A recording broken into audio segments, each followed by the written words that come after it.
go. Harder.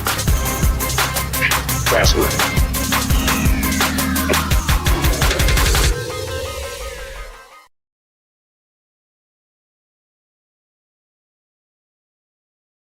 This is the hotel breakfast. It looked different online. Do you children like eggs?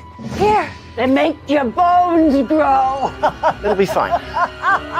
It's gonna be fine. All right, guys, look alive. Is it fine, Daryl? I'm starving. When free hot breakfast can make or break your day, it matters where you stay. Go get him. Hampton by Hilton. Hilton for the stay.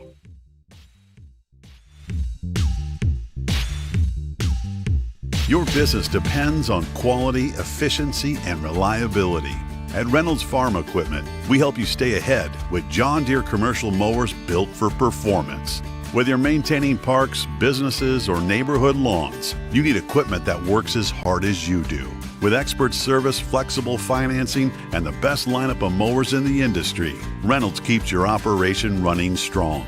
Reynolds Farm Equipment, your local John Deere dealer since 1955. Can't make it to the game? We've got your back. Just go to www.IndianaSRN.org and tune in to all of the live action, or go to our on-demand service and relive your favorite moments.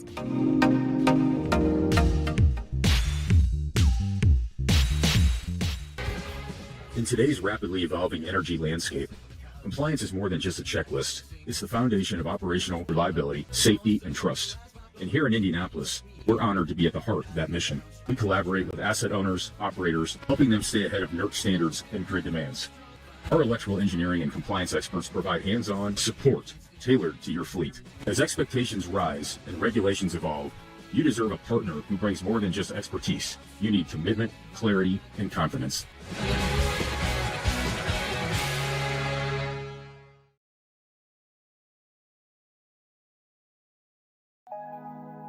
Did you know, according to the National Federation of High Schools, 80% of new officials quit the game after just 2 seasons because of abusive behavior from the stands and sidelines?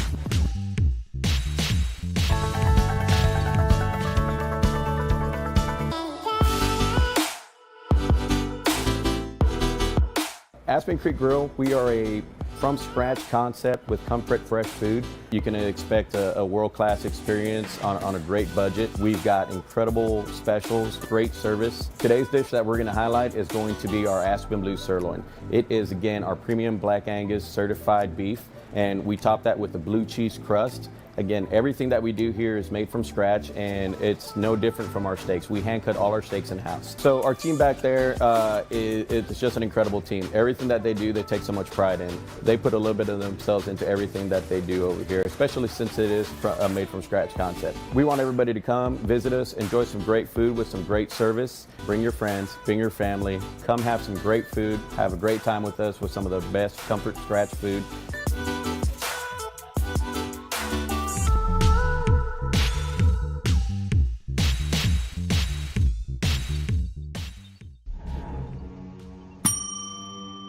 Can I help you?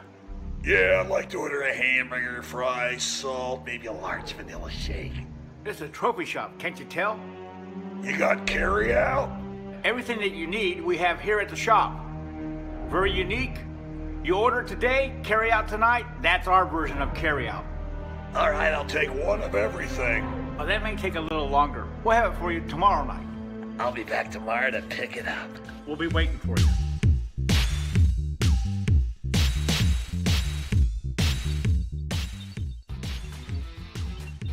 IndianaSRN wants to put more kids on TV. And honestly, that's exactly what these kids deserve. They stream more than 350 high school and college games every year, giving Indiana athletes the spotlight they've earned. All games are free to watch with On Demand on their YouTube channel. The cost is amazingly affordable, which means more kids get their moment to shine. IndianaSRN, where you always have a front row seat.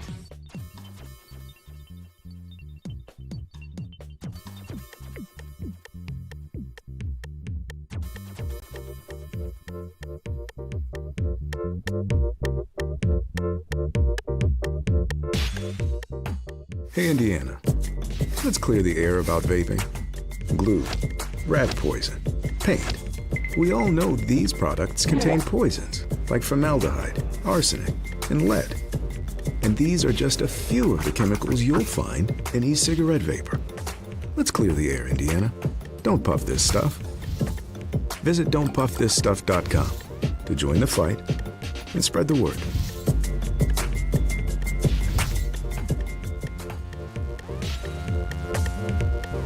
We encourage you to follow us on Twitter at IndianaSRN. Find upcoming games, video highlights, and much more. Follow us now at IndianaSRN.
Good afternoon, ladies and gentlemen, and welcome to our broadcast of today's 2026 Outdoor Heartland Collegiate Athletic Conference Track and Field Championships. We're coming to you live from Lexington, Kentucky at Transylvania University.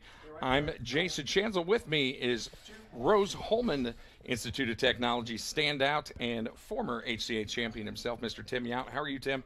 Great. How are you today, Jason? Can't complain. Doing great. It's sunny. It's nice. It's beautiful here at the track. A great day for track and field. But we're going to take a moment here at the start to thank our sponsors for today's broadcast, coming to you live here from Transylvania University.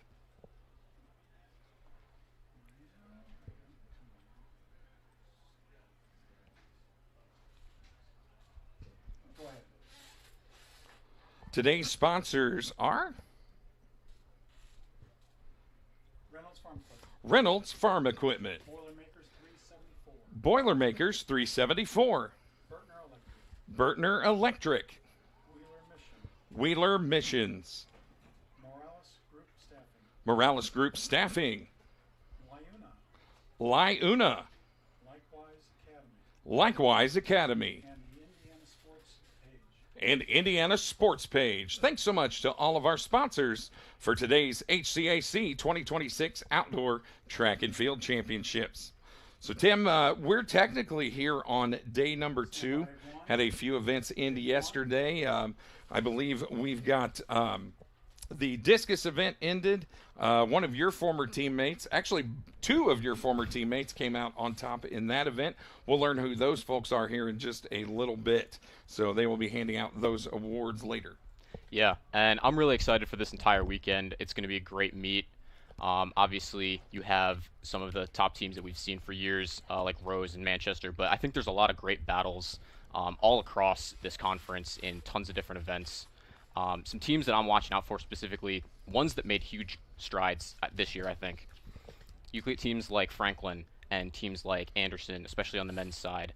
You look at Anderson. Anderson doubled their team size with their freshman class this season, and they added a lot of new talent, specifically in the vaulting events and their throwers. They've acquired a couple of freshman throwers, also adding back Michael Swigert from a year and a half off has made their team very, very dangerous, and they seem to dominate a lot of throwing events now. Then you look at Franklin, a team that was on the smaller side now, increased their team size as well, has one of the best sprinters in the country in Braden Wilkins. Also, they have a freshman who is a multi, but has been really showing out in javelin with Joe Johnson. Okay, Daniel, come on over to the podium. Yeah, I mean, when I did my research for this meet, over this past week, what I was really impressed with is, and this is a word I've heard quite a bit this morning, is the balance of this conference from top to bottom. Like you said, Michael Swigert of Anderson, he's a senior now, 5-time conference champion, going back to 24-25. He was the outdoor champ. And in the weight throw and indoor, and he's also the conference champ in the hammer throw. He's also been a champion in shot put. I mean, a versatile thrower. And if you look at him, he just looks the part. He looks like an athlete. Like you said, Franklin, several people to watch in Franklin. I'll throw out Grace Tincher's name. She is the indoor long jump champ from our indoor season this year. Steven Scott, 2025 400-meter champ. He's running sub 49 times, 48 and a half, right around there. Franklin again. Braden Wilkins is just impressive. Top seed right now coming in this 100 meters, ran a 1083 is where he's sitting. Hanover as well. Brandon Bensuda has been dynamite over the years. So, and he's only a sophomore. You've got Callie Swegman, also of Hanover. Manchester has a load of people that you could talk to. The tip of the spear for me, for the Spartans, is Gavin Byerly. He's a veteran. He's won multiple championships. And even, Mount St. Joe's has a handful of notable people, including Diego Yoon, Sienna Slaughter, Sophie Rawlings, Madeline Hudnall. We'll get to know some of these people as the meet goes on and get a little more specific with them, but those are names to watch. But we are going to take a pause right now for the playing of our national anthem. Honor America with the playing of our national anthem.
Always one of the best parts of a sporting event in America, the national anthem, Tim.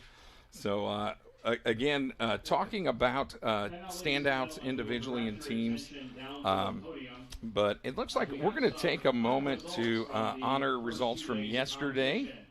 Looks like we have the women's top 3 finishers here in the women's discus event. So we will list those for you here. So finishing in 3rd place from Manchester, her throw 39 and 84 meters. Abby Kohler In 7th place, Sienna Slaughter of Mount St. Joseph. in 2nd place, also from Manchester. Katrina Sajor. Actually, looks like I've got the wrong information here, so this may be a different event. Finishing in 4th place, from Anderson, Lelani Waller-Thomas. So we'll try and get you the correct information here shortly, as soon as we can. With a throw of 39.84 meters, Abby Kohler. Okay, now, so we are here with the women's discus medalists. So your 3rd place finisher for the Manchester Spartans, her best throw 39 and 84 meters, Abby Kohler. Her teammate from Manchester, Charlotte Wilson, the runner-up, 40.27 meters for Charlotte. And the 2026 discus champion, her best throw, 43.74 meters, setting a new HCAC record. Tim's good friend, Carolina Snyder-Perez for Rose Holman. What can you tell us about Carolina, Tim, as you see the record set by Jesse Stinger that was just recently broken by Carolina.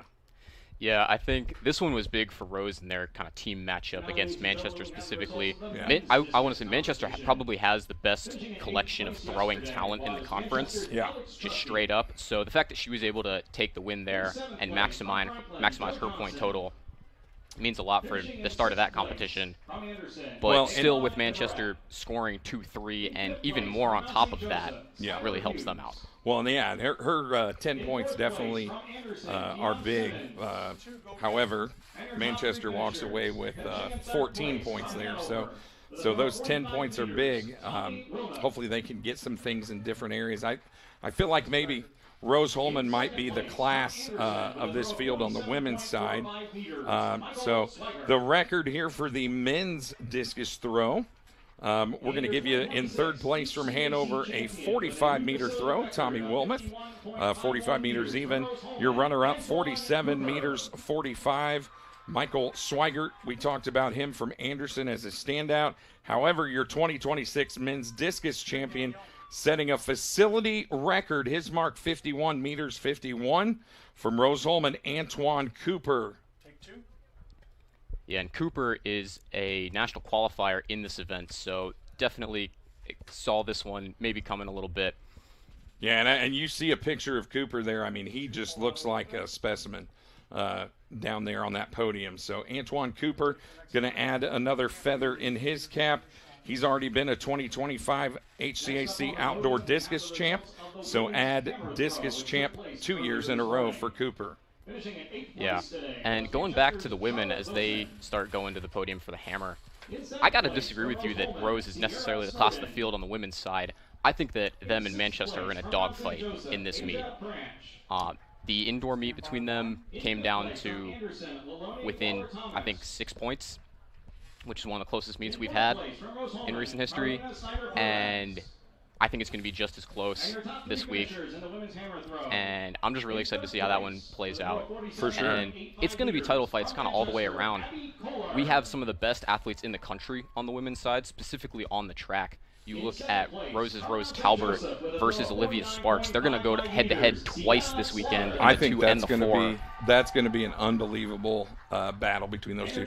I mean, I'll just go ahead and say it: 2 Hall of Famers. Yeah, definitely. And then not to get upstaged by the 8 and the 15, where Jocelyn Onstadt and Chesney Miller are going to go at it. Yeah, I couldn't agree more. I just like this meet. This meet is just loaded across the board with talent. Like I said, doing the research, it was just absolute pure pleasure seeing how much talent is here and how good these guys are. You're looking at the women's I believe it's the women's hammer throw top 3 here. We'll try and get that information to you. So the women's hammer throw, Abby Kohler of Manchester on the podium for the second time this afternoon. Her best throw, 47.85. In second, Sienna Slaughter of Mount St. Joe's, 49.55. And your 2026 champion, Katrina Sajora of Manchester, 50.98 for her. That's a heck of a throw. For those of you at home that don't use the metric system, 167 feet 3 inches for her. So as we look at the gentlemen, aforementioned Antoine Cooper, again, getting another medal, his second all-conference honors, finishing in third for Rose Holman, 50.03 in his hammer throw. And Grant Subert, also of Rose Holman, valuable second and third place points. We watched Grant before we went on the air. He just look at him. He looks like an athlete. And your winner, this is his best event. Yes. By a fair amount. Michael Swigert of Anderson, 53.92. He's also national qualifier, correct, in the hammer throw? Yes, and he is currently sitting, I want to say, top 5 in the country in this event. Yeah, he is, yes, top 5 in D3 in the hammer throw. So Swigert, just impressive gentleman. Yeah, it's great to have him back in the conference. after kind of a little hiatus. Yeah, and sometimes I've seen that with college athletes. They take a little time off, and in wrestling they say to learn a new hold.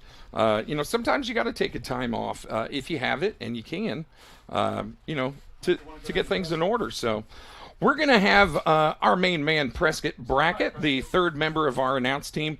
He's down on the infield. He's going to talk to the hammer throw and discus champions. Hey guys, can you hear me? Go. Hello? Go. Okay, sweet. I'm here with Carolina Snyder-Perez, the winner of the women's discus from last night. We didn't get an interview with her last night because we weren't here yet, but we do now. So Carolina, yesterday, by my math, it was a school record and a top 5 in conference history performance for you. Were those numbers you had kind of in your head going into it, or was it just on the day you had a great day? I just had a really good day. My goal was to break the school record, and I surpassed it by a lot. So. Awesome. We'd love to hear it. Do you have any more events coming up? I just threw hammer, got 4th, and then I've got shot put tomorrow. Any more school records for us, do you think? We'll see. Thank you for your time. I believe in you. Okay. Next up, we have Antoine Cooper, winner. Antoine, I heard that you had some injury trouble last week. You had a little bit of a fall, and then you had modified practice throughout this week to kind of get back to it. Can you just tell us about how your week went and what you feel like coming into this week? Yeah, so fortunately I felt great today and yesterday. I had a little bit of a fall last meet at hammer, so I jammed my fingers. But all I did was tape it and ice it, active recovery now that I'm old. So all of that, and I was able to pull it together. Yes. Fantastic job. And this was a new PR for you for the weekend, or at least season's best for the year. It moves you up on the national list. Going forward into nationals, what's your kind of mindset over these next few weeks? My mindset is to keep the course. I think that's what I said. Stay consistent. Obviously, the only thing we're raising is the intensity, but we're keeping the same warm-up, same amount of throws, same lifting program, not trying anything new, trusting what my coach has for me. Awesome. Well, thank you for your time, and continue to have a great meet. Go for your next event. Thank you. Next up, we have Katrina Sejor from Manchester, champion of the women's hammer throw. And would you walk me through your field series there? Because you were in second place after your first throw, and you kind of took the lead from there. Walk me through, throw by throw, how you felt. I felt a little, a little pressure on and everything like that, but I just went out and just did it. I just took a breather and just threw it, but yeah. You did a great job. Was there anything specifically you were thinking about technically for each throw? Any cues for this week that you really had to nail down? Because obviously you performed great. Yeah, well, I just focused on pushing the ball really, but everything else I just try to finish well and everything. But yeah. Awesome. Well, thank you for your time. Go get ready for the other events. And last up, we have big man Michael Swigert from Anderson University, champion of men's hammer, very high on the national list. I believe, like Tim said earlier, top 5 currently. So my big question for him is, going into this meet, obviously you want to win this meet. It's priority here. But how are you balancing that with your national hopes coming up? Because you kind of got to push for that right now as well. Yeah, we just started the peak process this week because we were like, okay, do we want to peak for conference? Not really. So we kind of just trained through, and we're looking for something big today. Obviously, we got really close. We had a massive foul in the last one that would have pushed me even higher in the national rankings. But I'm glad it's there. So we just got to keep pushing forward and get ready to peak in the next 3 or 4 weeks. Awesome. That is great to hear. And I believe you still have 2 more throws left to go, correct? One more throw. We got shot put tomorrow, so we'll see what happens in that one. Hoping to qualify there, but we'll see. Awesome. Well, it's great hearing from you. We'd love to see you again here after your shot final, and good luck. Thank you. And sending it back to you guys, that was our champions for the first 4 events of this meet. All righty. Thank you so much, Prescott. Excellent job down there. So, Michael Swigert, like we said, very highly ranked. He's top 50 in D3 in the shot put, top 40 in D3 in the discus, and his best event, top 5 in D3 in the hammer. So he has big plans on this season, Tim. Yeah, and I fully expect him to not only All-American, have a real good shot at potentially a national championship in that event. Yeah, he definitely is knocking on that door. I'll be honest, personally, how cool would that be if we could say, hey, we announced a national champion. So that's kind of a thrill for me. I live vicariously through these guys. So when you were triple jumping at Rose-Hulman, I just thought that was cool that I got to talk to a person that just won a collegiate conference triple jump. That's a big deal to me, and I'm sure it was to you as well. Yeah, and speaking of jumping, we're going to have the women's long jump starting real soon. The headliner there is Franklin's freshman, Grace Tincher, who lit the jump pits on fire this indoor season and came out and ended up 5th in the national meet this indoor season and is right back there this outdoor season as well. She's also a great sprinter.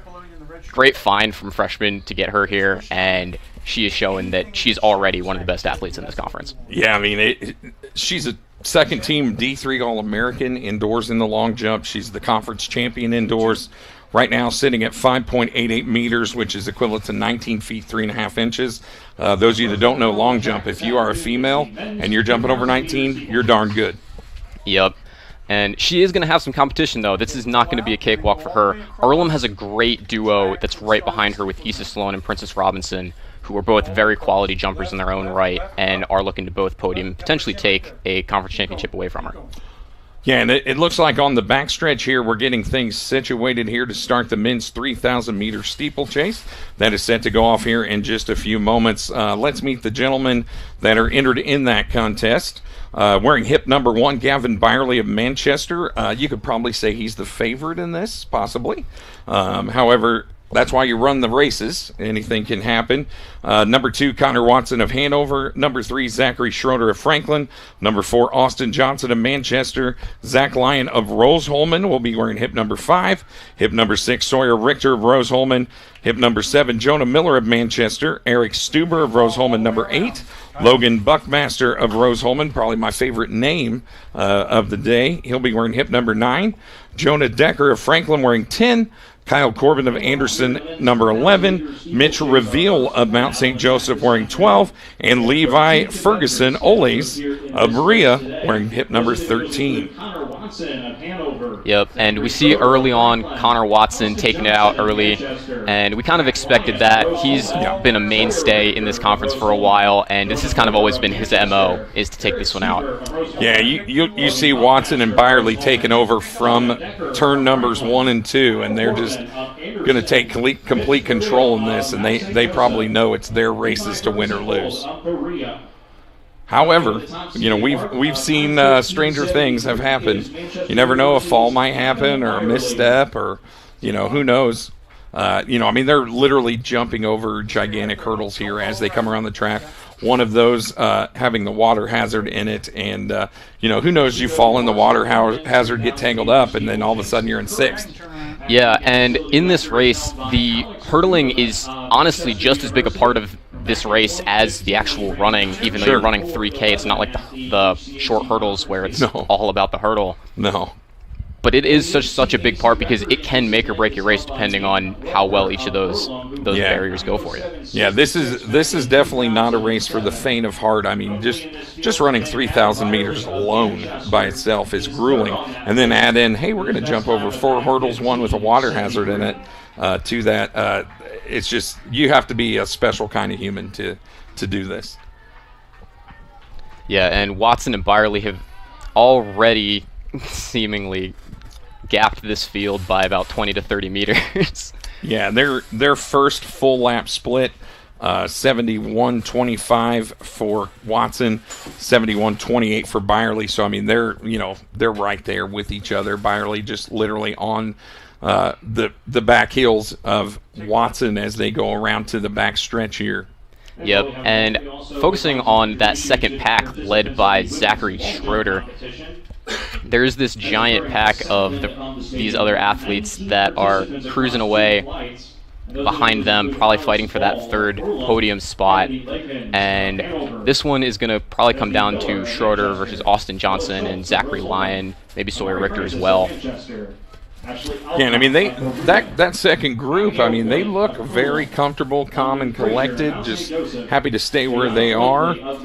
Here in the 3,000, looks like when they come around, we're going to have about 5 laps to go, it looks like, in this opening on-track event for day number 2 here, the men's 3,000 steeplechase.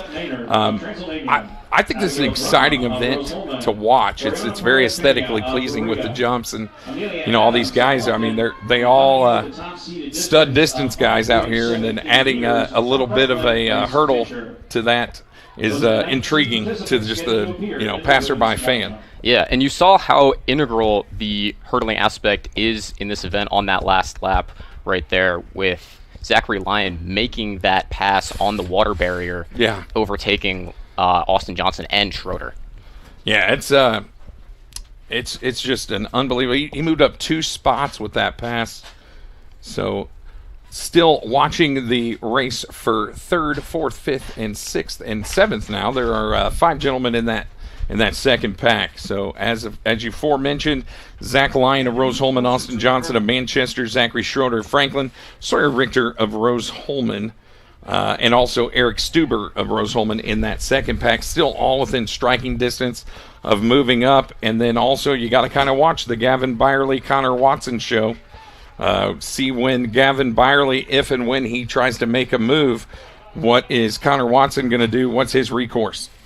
Yeah, and you have to wonder what the initial strategy might have been for Watson for maybe the weekend long term, in terms of maybe trying to gas Byerly early in this meet, trying to take this event out fairly fast. Well, you notice Gavin Byerly concerned about the group behind, just seeing if somebody's going to take a shot at him. He keeps looking back over his shoulders every so often, periodically. So, like I said, I feel like he's just buying his time here. Once we get down to, that final lap, you might see him try and kick it into another gear. I could imagine Connor Watson's going to give him, everything he's got to stay out in front. Yeah, I think this one's going to definitely come down to that last lap, and that's been one of the MOs of a lot of these Manchester distance runners in the past, and Gavin is no exception. They love to kick on that last lap or two and really take control. And they have as fine a distance program as any team in the country. In the last several years, Enrique Salazar coming out of there, and Byerly kind of playing, second fiddle to him. Now it's Byerly's show, and he's done, exactly what was expected of him. He's been a multiple-time conference champion in different events and disciplines, and he just looks so smooth, comfortable, relaxed. As now they're shoulder to shoulder here. So 3 laps to go here in the men's 3,000 steeplechase. Currently closed for the next 30 minutes, and we ask that you use the portable restrooms located at the north end of the facility. And finally, thanks to our friends at Timing MD and IndianaSRN. So still content in pack number 2. Online to the Transylvania University and HCAC athletic websites. Zachary Schroeder, Zach Lyon, Austin Johnson, Sawyer Richter, and Eric Stuber. All those gentlemen tucked in there in pack number 2. Looks like Zachary Schroeder is out in front of that group. Zach Lyon in second, Austin Johnson third. So we'll see if those guys start to separate late as well. Once they come around, it'll be 2 laps to go. Yeah, that's the pack that I'm really looking at, along with that title fight, and they're still going at it shoulder to shoulder over that water jump there. Yeah, as well as I, the guy on the outside lane is probably exerting a little more energy because he's running a little further distance. So, it's kind of like the old joke you see of 4x1, somebody runs in lane 2 the entire lap, and not exactly conducive. So Gavin Byerly now making a move, getting out in front, putting about 5 meters between him and Connor Watson. Yep, and now we've got this great fight here between Eric Stuber and Zach Schroeder, as well as Austin Johnson. We're going to see these 3 probably come to the finish all in this pack, and it's really going to be a photo finish here for these 3. Yeah, and don't be fooled that those 3 guys are sitting in 3rd, 4th, and 5th. They are very, very good steeplechase runners. Unfortunately, they just have 2 exceptional historic runners in front of them in Connor Watson of Hanover and Gavin Byerly of Manchester. Yep, and Gavin is coming around to the water jump for the second to last time, and he has opened up about a 15-meter lead on Watson. So looks like Gavin is taking control of this one, and that is kind of what we expected. Him on that, about 2 laps to go, takes control. Yeah, it wasn't a matter of if, it was a matter of when. I feel like he kind of went out a little bit early. Usually, he waits a second, so he should be getting the bell here as he comes around. Or actually, it says 2 laps to go for them. So Gavin Byerly just stretching his lead out. Connor Watson looks like he's going to be content to finish with the silver here in the men's 3,000 steeplechase. Yep, and this battle for third between these 3 athletes is going to be real big for this meet as a whole. I know it's only the first event on the track, but never too early to think about where this might put you in terms of the full picture of the meet. Well, and especially the guy out in front is Manchester's Austin Johnson. So if Manchester could go 1-3 in this, those are huge points. 16 points total for the Manchester Spartans. That is a huge haul in points. Yeah, especially when you look at some of the other events that we're going to see later where Rose-Hulman has maybe a proverbial army entered in some of these events, like the 800. They have 8 to 10 athletes entered in that event. So just getting as much as they possibly can here, a 1 and a 3 would be great for them. Yeah, I mean, it kind of makes you think of an NBA basketball game. You build that lead, you're a little more susceptible to hold on late. So getting a big lead early is a big deal here for the Manchester Spartans. Schroeder, as we see Byerly finishing out in front. Yep, and coming down that final curve right now is Schroeder and Johnson. They are side by side right now, and it is going to be a sprint to the finish line after that final hurdle. Austin Johnson and Zachary Schroeder. Johnson going to get the nod. Manchester will go 1-3, I would assume, as best case scenario for the Spartans. As you see, Zachary Schroeder has exhausted his energy as he lays on the other side of the finish line out of the way. But a great race for third place. And Austin Johnson going to finish with a personal best for Manchester, as well as Schroeder, personal best for Franklin. The 5th place finisher, Eric Stuber of Rose-Hulman, also a season best for him. We'll get you those times. Stuber of Rose-Hulman, 10 minutes, 2.47. Schroeder of Franklin, 9 minutes, 50 seconds even. Johnson of Manchester, 9:49.28. Your runner-up, Connor Watson of Hanover, 9:38.60, and Gavin Byerly, 9:28.42. Yeah, and that was an electric way to start off this weekend, I think. That race is going to perfectly encapsulate what this weekend is, and it's only going to get better from here, guys. Yeah, and Gavin Byerly only a few seconds off of his personal best time. He's ran a 9:15 in the past, but 9:28.42 for him, good enough to be the winner of the men's 3,000-meter steeplechase, a unbelievably tough event. Like I said, it's tough enough just running a 3,000 without the steeples. And we'll get them cleared out as the ladies will take their turn next.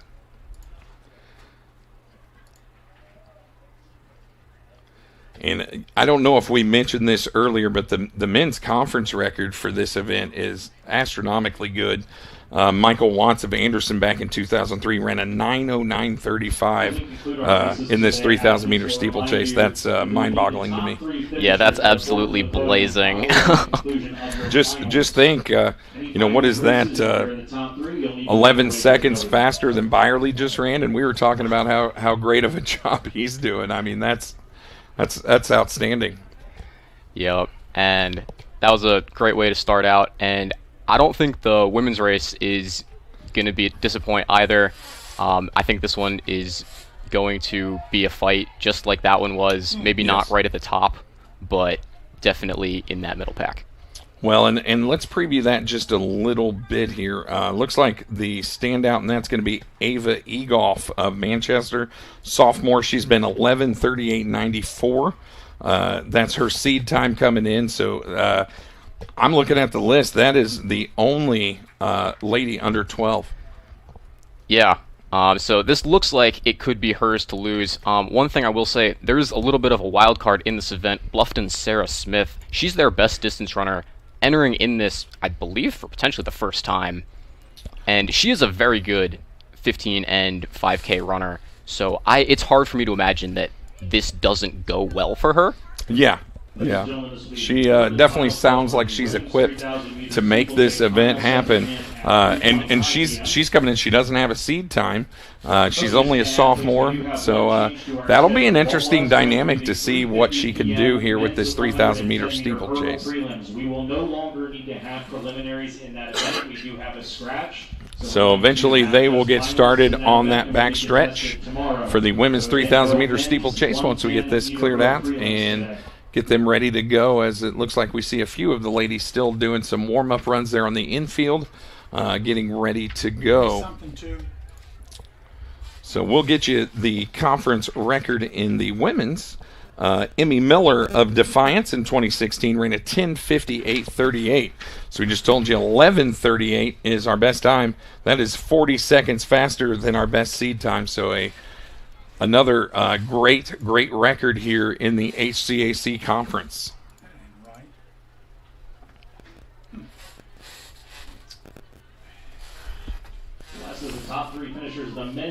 So early on, we spoke about standout athletes, and I'd kind of like to talk a little bit about your alma mater, the Rose-Hulman Institute of Technology, one of the greatest nicknames in all of sports, the Fighting Engineers. So lots of talent on the Rose-Hulman side. Andrew Shields, 2026 indoor HCAC 400 and also 4x400 meter champ.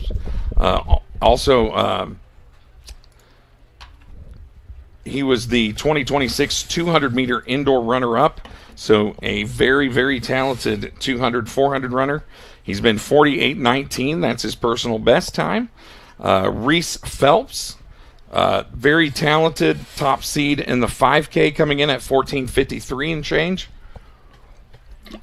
A lot of talent at Rose-Hulman. William Fleck, he's a sophomore. He's the 2026 indoor 60-meter hurdle champ.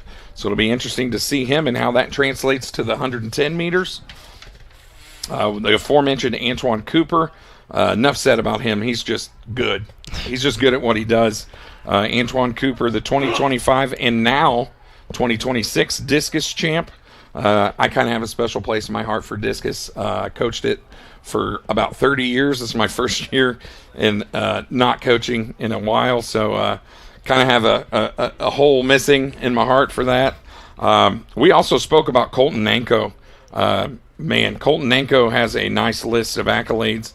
2024, 25, and 26 indoor pole vault champion, the 2025 outdoor. He's the class of the pole vault field. Yeah, he definitely is. Him and Sean Woods from Hanover kind of have this great rivalry going on. Right now, Nanko's kind of been topping him every so often when they go head-to-head. But it has gone back and forth, and they definitely bring the best out of each other. Yeah, and I've got Colton listed as a personal best in pole vault of 16 feet and 3/4 of an inch. So those of you that don't know pole vault, if you're vaulting over 15 and a half, you're pretty good. Yeah, and going back to some of those other guys, talk about sprinters like Andrew Shields, and that's just he's just kind of a testament to what you can turn yourself into. He was a cross kid and an 800-meter runner when he came in as a freshman, and now he's one of the top sprinters in the HCAC conference. Yeah, there are a lot of guys. You know as well as I do, Sam Rinker, he's indoor school record holder in the 3K. Third in he's also an HCAC cross country champ, D3 cross country championship qualifier. So he's got a pedigree in those distance. I believe it's pronounced Joshua Pohl. He is a senior indoor school record in the 5K. 2026 indoor HCAC 5K champ, so he's a specialist in 5K. Irene Lima Meduno, 2025 and 2026 HCAC indoor pole vault champ, so she's got multiple championships to her name. Then I come to the two, what would you say, the queens of Rose-Hulman track and field. can't say enough about Rose Talbert. Her list of accolades is a mile long. Unbelievable for her. School records in just about every sprint that Rose Holman has. 10-time conference champion between the 60, the 100, the 200, the 400. She also has run the 400-meter hurdles. She's ranked very highly in all of those events in Division III total. However, she's not going to run those hurdles today because she's too valuable in the others. So can't say enough about her. Jocelyn Onstadt is another 10-time conference champion. She's the do-it-all distance girl. I mean, she runs. You create a distance for her, and she runs it, and runs it well. Yeah, she's one of the best distance runners in the country for sure. The other one that we haven't talked about yet, Narisa Makula, the hurdle champion.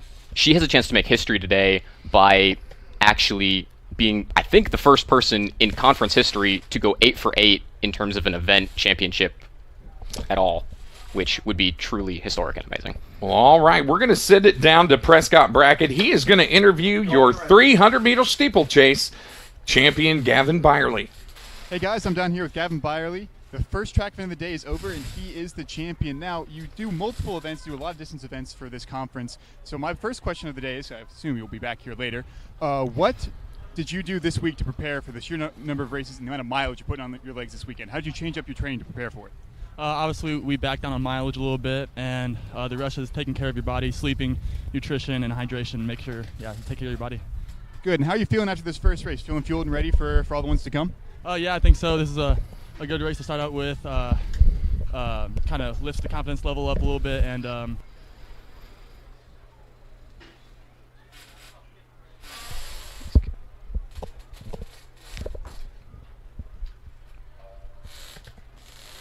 all righty, thanks Prescott and Gavin for talking there. So Gavin Byerly, winner going away here in the 300 or 3,000 meter steeplechase for the Manchester Spartans, starting them off with a bang here in the HCAC Conference Championship. To back you up for Narendra Simakula, she's sitting right now second in the 100 meters in school history, one of only 2 women to break 15 seconds in the 100 meters. A very decorated 12-time conference champion, Tim. I don't know how many people can say that. Yeah, and like I was saying, she's going for and trying to be the first athlete in men or women in any event to be an 8-time champion in that event between indoor and outdoor. Yeah, I mean, that's for that specific event. That's just dominant. I mean, there's no other way to put it. That's just dominant. Also, we spoke about her earlier, Carolina Snyder-Perez. Finally, this sounds odd. She had never won a conference championship until today. However, been second or third multiple times, so it's got to feel super good. She's got that piano off her back to break through and win some championships. Yeah, and it took a PR for her. And so we always love when athletes come out and their best is on display when their best is needed, yes, like at a conference championship meet. Yeah, there is nothing better than somebody that's a competitor. It's one thing. I've worked with athletes for years where, somebody threw further than me, so I guess it's just not my day, and that's not it at all. And so people that go, well, you know what? That just means I'm going to have to throw further, or I'm going to have to jump further, or run faster. So I love people that compete like that, and tip of the cap to her for putting on a performance like that. And then my final Rose Holman person, Alex Adams, the senior. Again, Swiss Army knife. Alex Adams, 60, the 100, the 200, long jump, 2-time individual champ, 7-time relay champ, Tim. Alex Adams just fills in where needed for the Fighting Engineers. Yeah, and she's been a part of 3 separate conference record 4x1s. That's awesome. Each of the past 3 years, 3 out of the last 4 years, I believe, she's been a part of 3 school or conference record 4x1s. So yeah, you're going to see her a lot this weekend in all of those sprint races. Yeah, my final 2 people are the home Transylvania Pioneers. Their mascot is a bat. Kind of an odd dichotomy between the two, but they own it, and I love it. So Transylvania freshman Ella Detchen a HCAC indoor 5K champ already right off the bat. She's the top seed here in the 5K. 17 minutes, 8.09 seconds. She's also top 50 in D3 in the 5,000. So we'll see. She's also a cross-country star. Third in the HCAC in cross-country championships as a freshman. That's remarkable. She's also a D3 natty qualifier in cross-country. So interested to see how Ella Dechen kind of fits into this equation today as a freshman. Yeah, super impressive year from her, from cross all the way to now. She has definitely proven that she is already one of the best distance runners, not only in our conference, but in the country. Yeah, I would agree with that wholeheartedly. And the last name I'm going to talk about, another queen of the track here in HCAC. We've already said her name, Olivia Sparks. Still got a year to go, the junior from Transylvania. Yeah, I'm glad that we get to see her and Talbert battle it out for another year after this. But, you know, I think that there is something to Transy hosting this meet. This is their home track. Yeah. And there is something to Olivia Sparks coming out and saying, this is my track, you're all just here to watch and visit.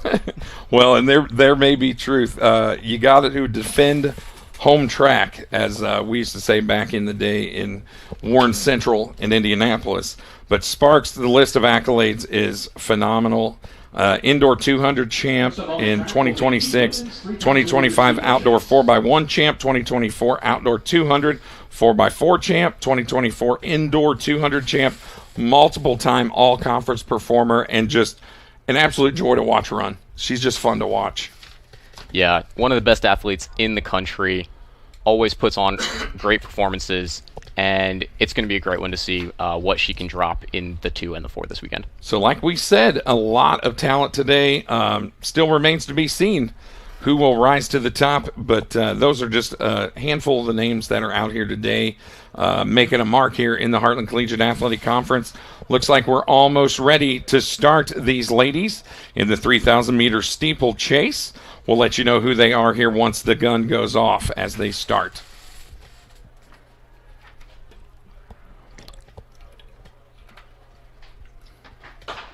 And there you have it. They are out and away. Here are the hip numbers. So if you're watching, they should have these numbers on their hip and on their chest. Number 1 is Ava Egolf of Manchester. Number 2, Wynn Wellington of Franklin. Number 3, Elise Wilson of Hanover. Number 4, Riley Stephanie of Manchester. Number 5 of Franklin, Ariana Scheckler. Number 6 from Berea, Gisela Grandi. Number 7, a Berea teammate, Crystal Cornwell. Number 8, Summer Kite of Rose-Hulman. And Malia Pischel of Rose-Hulman, number 9.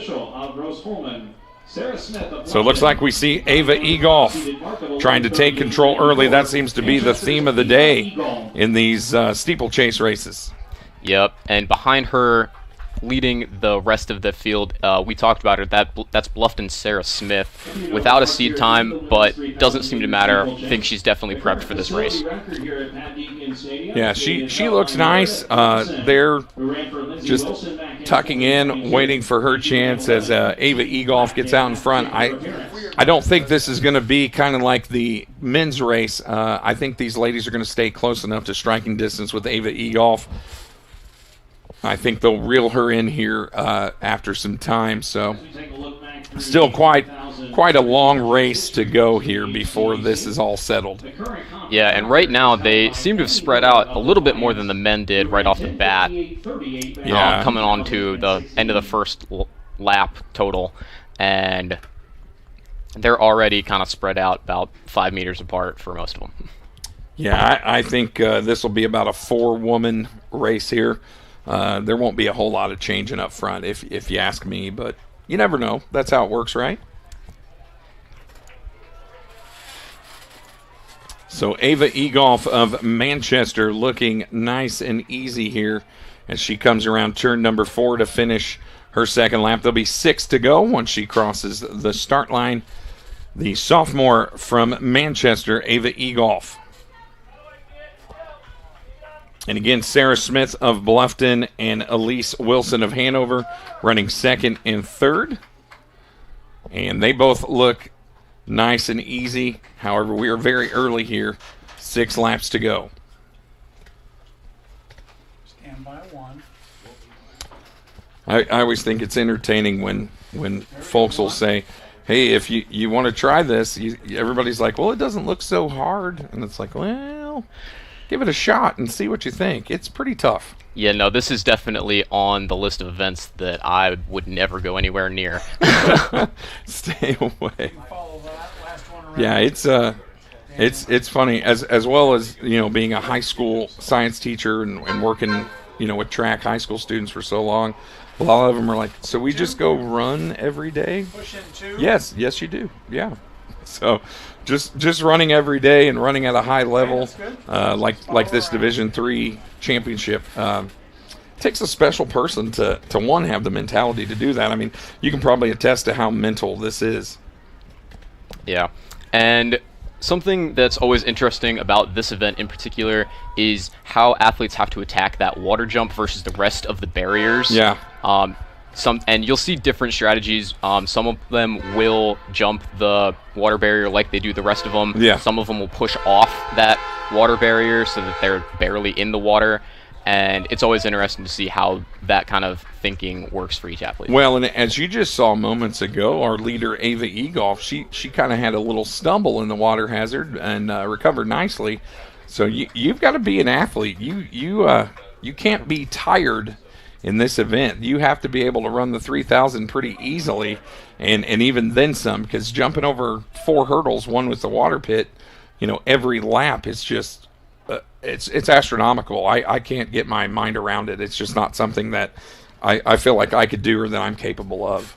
Yeah, and something they don't tell you about that water pit is how deep it is before you start this event. It is very deep, and it is actually that incline out of it is also incredibly steep. Yes. And so it's really easy to accidentally twist an ankle or something like that at that water jump. For sure. And so there is legitimate skill and technique to how you have to go about that particular part of this race. Well, and if I've seen athletes at other events where they miss the hurdle or misjudge the hurdle, and their feet go up over their head and they land head first down into that pit, and I can't imagine. I don't even want to imagine that happening to me. So, tip of the hat to them for being so brave and trying. I mean, I really do feel like this is something that you have to be a little brave to attempt. Yep, and Ava Egolf out here extending her lead. Seems like she's got about 30 meters on the rest of this field. And four laps to go for her and the rest of the field. Once they come to the line, Sarah Smith of Bluffton having a good showing of herself here in this 3,000-meter steeplechase. Yep, and there we see Wynn Wellington trying to make a pass on Elise Wilson at the finish line right there going into this next lap. Yeah, and Elise has been sitting in third for pretty much the entirety of this race. So Wynn Wellington making a move here with 4 to go, trying to get on the podium for the Franklin Grizzlies. Yeah, and that's 2 seniors right there who are battling it out, who have tons of experience, know how to run this race incredibly well. Well, in the past few years, I would say Hanover's had a pretty good distance program and ran really well at a high level. So they've had some folks leave their program, but I believe you said prior that Hanover had a lot of recruits come in. I know you also said Franklin really loading up on young freshman recruits coming through. Yeah, both those teams kind of re-establishing themselves in this conference. Franklin especially with how many freshmen they brought in, especially on the women's side. Their team is almost entirely freshmen. And they've come out and performed great this year and that indoor season. And I expect them to maybe in the next couple of years really be challenging for a title. Yeah, that's got to be an absolutely one of the best things as a coach is when you kind of bet on young people and they back up your bet and show that you were right in bringing them in and getting them to your program. I think that's got to be just an amazing feeling as a coach, seeing a kid that you bet on coming through big time in a big meet like this conference meet. Yeah, and it just shows how quickly you can turn programs around and kind of jump statuses as a program. I mean, last season we had 6 new coaches. Yeah. in the conference. Yeah. And so this is an entirely different conference than even I competed in just a couple of years ago. Yeah. And just the viewpoint and the whole conference has kind of shifted just a little bit. And it really does seem like it was kind of for the better as a whole, because the conference is incredibly deep in so many areas that maybe it wasn't 5 or 6 years ago. Well, and it kind of alludes to our conversation earlier, just how balanced things are. The last handful of years, and thanks to you and thanks to Mr. Brackett down there on the field, Rose-Hulman has kind of been the class of the field out here, and Manchester's been good as well. But it's been kind of the Rose-Hulman Manchester show. So some of those things have cycled through. You can't go to college forever, right? But it's been pretty neat seeing the evolution, I guess you could say, of the HCAC. Yeah, and I think there are definitely new challengers coming up. You talk about on the women's side, the home team, Transy. I think they're building for a title run, whether this year, maybe next year as well. Talked about Franklin's women, Franklin's men as well. I think over the next couple of years have a great shot at making a real title run.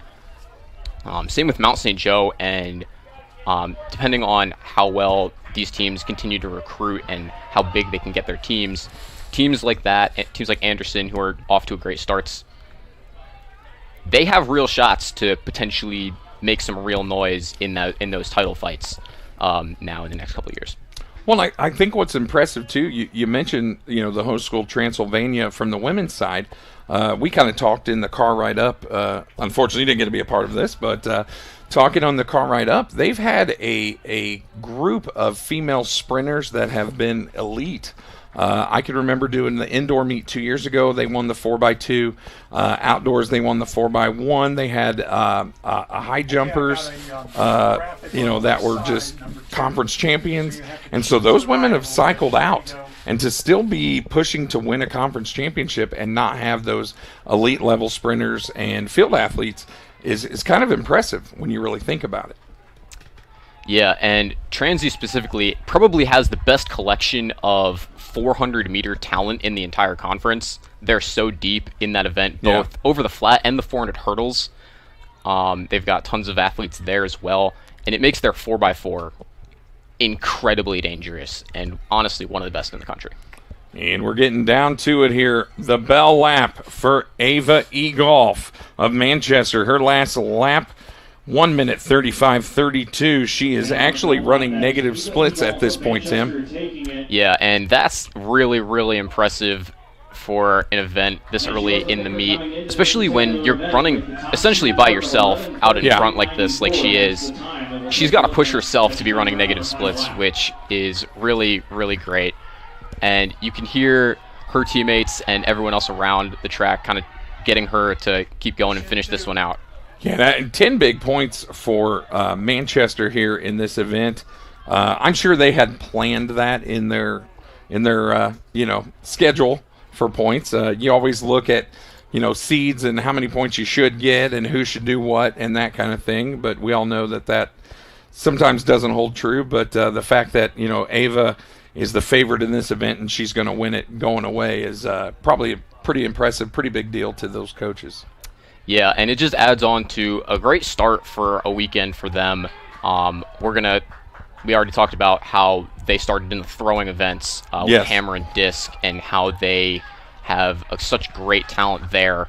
And they were able to put up great points in those two events, and they're off to just a really great start. Yeah, and we see a shot there of Ava Egolf finishing her final steeple, and she is almost home here with the win for the Manchester Spartans here in the women's 3,000-meter steeplechase.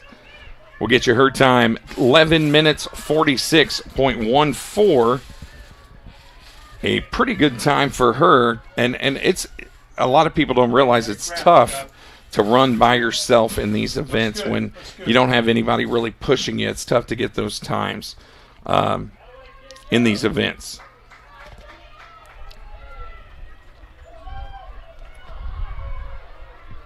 And it looks like Wynn Wellington got up to finish second down there. So Wynn Wellington making a push late. So it looks like she's going to get, according to our timing, Ava Egolf from Manchester, your winner, 11:46.55. Summer Kite of Rose Holman, second, 11:57.24. Win Wellington of Franklin, 12 minutes, 2.08. Sarah Smith of Bluffton, the sophomore, 12 minutes, 6.78. And our top 5, Elise Wilson of Hanover finishing 5th, 12:17.78. Yeah, I believe those 3, 4, and 5 are actually going to jump up one with Wellington in second and Smith in third. Yeah, that's why I was kind of confused. I don't think Summer Kite actually finished second there. I think she had one more lap to go. Yes. So, all right. So take out Summer Kite and move everybody else up one here, and those are your actual results. So Egolf first, Wellington second, Smith third. So an interesting, neat race. I think you see how strategic this is with these steeplechases. I think these have been very strategic races. Yeah, and in terms of just maybe not so much just making each plan for each athlete, but just their plan for the whole weekend as a whole and what they wanted to do in this race specifically. I definitely agree in that strategy for it. Yeah, as we see one more finisher coming across the line. Actually, there's a couple here still finishing up. Somebody else coming up. So it looks like that is Summer Kite, Malia Pischel of both of Rose Holman, and Jaziella Grandy of Berea are going to be your final 3 there. So let's see. Next up on the day, the men's 110-meter hurdles. So I'm used to doing PA for this kind of stuff, Tim. So I was going to ask for help setting up the hurdles. And oddly, we don't need to do that here in the broadcast booth. Yeah, and I think we had heard that the men's 100 prelims will not happen. 110 prelims will not happen. Okay, so this will not be this is not going to be contested? I believe there was a scratch in this event, and it will just be the women's 100 hurdles. Oh, okay. All righty.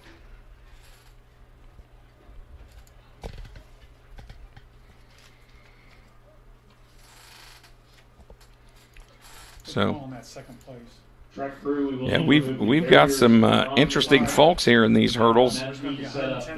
So our top seeds, the aforementioned Narendra Simakula of Rose Holman. This has kind of been her event, her signature event over the years. She's the senior. Her personal best is sub 15. Her seed time right now 15:41. In the other heat, Coco Trulove of Manchester, another great name on the day. She's a sophomore, 15.95, so she may be the heir apparent to Narendra. Yeah, and she's just a sophomore, so she'll have a couple years where she might be the class of this conference in this event. But yeah, right now, this event is Nari's to lose.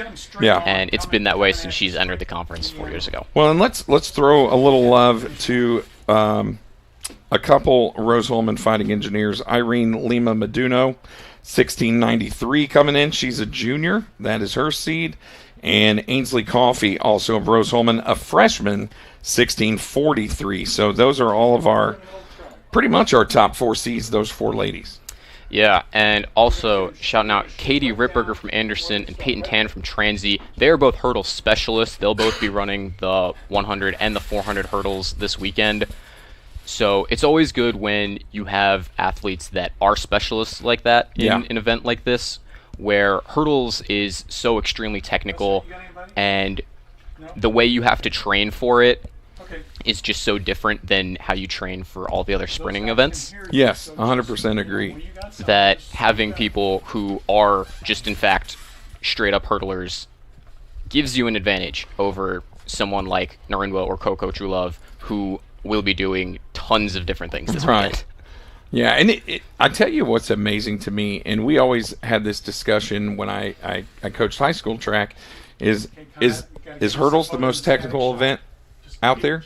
Is discus? Is hammer throw? Is pole vault? What's the most technical event? And I mean, I'll argue they're all equally technical. I mean, I'm sure everybody's partial to their own event. We always just say discus is the most technical. I'm sure of it. You know, when try running down a runway 60 meters with a pole in your hand, plant it, then ride it up, turn at the top, and push off. You know, I just don't know. That's a lot to me. You know, run a few steps, jump over a hurdle. Run a few steps, jump over a hurdle. Actually, don't even jump over it. Run through it. That's probably more accurate. It's you know, if you watch the high school and the middle school meets, it looks like they're jumping over a fence. But when you get to this level, you're going to see people actually run through the hurdles and stride through them, and that is an art form. If you want to take a break, we can take a break. All right, so we got about 6 minutes to go here to these hurdles, so we're going to take a quick break, and then we'll be back right after these messages. Are you an active athlete looking for enhanced performance, comfort, and recovery? Then Skins is the perfect choice for you. Our revolutionary sports compression product provides better oxygen flow in your muscles, helps reduce fatigue and pain from intense physical activity, allowing athletes to push their boundaries and perform better. Skins helps keep everything, including you, on track. So don't wait any longer. Get your Skins now and experience unbeatable performance. Take your game to the next level with Skins. This is the hotel breakfast. It looked different online. Do you children like eggs? Here, they make your bones grow. It'll be fine. It's gonna be fine. All right, guys. Look alive. Is it fine, Daryl? I'm starving. When free hot breakfast can make or break your day, it matters where you stay. Go get him. Hampton by Hilton. Hilton for the stay. Are you ready? To climb higher. At Mount St. Joseph University, we think you are. With new state-of-the-art facilities, expert coaches and mentors, our top-ranked teams will provide the perfect challenge to test your skills. But it's not just about winning. It's about becoming the best version of yourself. That's what we're all about. Here at the Mount. Alrighty, we are back here coming to you live from Transylvania University in Lexington, Kentucky. Here at Harry Stevenson Field. A brand new turf out there, Tim. Looks like a shiny penny. I said it looked like they just rolled that out yesterday. Yeah, facility looks great. I never got to compete here. Kind of jealous because the track does look very nice. Yeah. I also mentioned that. I said the track looks like in really great shape. Maybe that Mondo surface, you know, they have out here. But yeah, it's been really nice to walk around these facilities and see how they're set up. I think they've used the space about as well as you possibly can. So we are just a few minutes away here from heat number 1 of the women's 100-meter hurdles. So they are just about finished setting everything up here. So about 2 minutes and 15 seconds to go here. So we'll set up the lane assignments for heat number 1. In lane 2, Irene Lima Meduno of Rose-Hulman. In lane 3, Katie Rittberger of Anderson. In lane 4, Ella Schultz of Rose-Hulman. In lane 5, Amari Francis of Manchester. In lane 6, Narenwa Simakula of Rose-Hulman. And in lane 7, Leilani Garcia of Earlham. So should be this first heat should actually be a good one. Yeah, obviously you're looking at Nari as the favorite in this one. And then I'm looking at that battle in 2 and 3 between Irene Lima-Meduno and Katie Rittberger as one that could be really intense down this whole stretch of this field. Yeah, I think the hurdles final is going to be outstanding. In second place, in a time of 12:02.08 from Franklin, Wynn Wellington.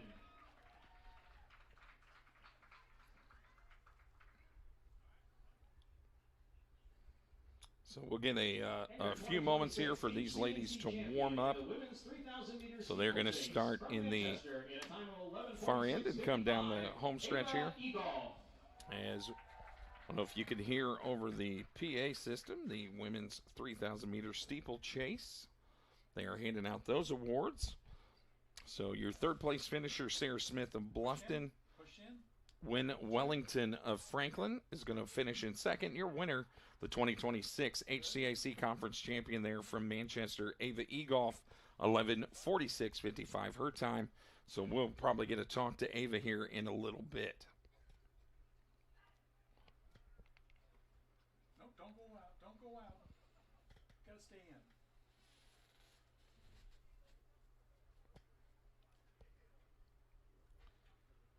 I can hear you.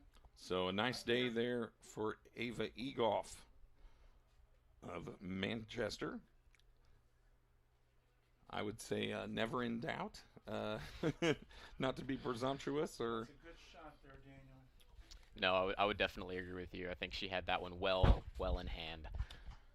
Yeah, and it's kind of been impressive, both the men's and women's steeplechasers. Just really impressive. You know, there was a little bit of a fight there for Gavin Byerly, but eventually he separated himself as the class of that field. And for Egolf, it was wire to wire for her. I don't think she ever relinquished the lead, ever had a real, like, right from the gun, she got out. Yup, and as we get set for this women's 100 hurdles, really interested just in this whole event. This was one of my events, got a love for it. And just super always fun to watch, super fun to train this event, because you kind of just have to do it. The only way to get better at hurdling is by basically essentially running the race. Yeah, and it's one of those races. It's not for the faint of heart. Again, I'll say super technical. If you are not trained by a hurdle expert, you're probably not going to be very good. So I'm sure you guys had a great hurdles coach over there at Rose Holman. There's just so many aspects to it. There's so many things. How many steps do you go lead with your right leg? Do you lead with your left leg? You got to get your trail leg over. How to get out of the blocks. When do you get your head up? There's just so many things to think of, and something could go wrong by hurdle number 5 or 6. It's just like, oh, there's so much to consider.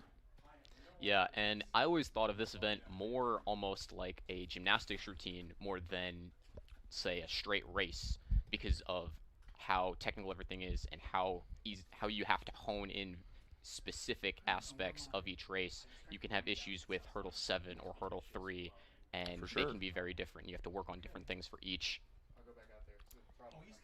Yeah, and I don't know.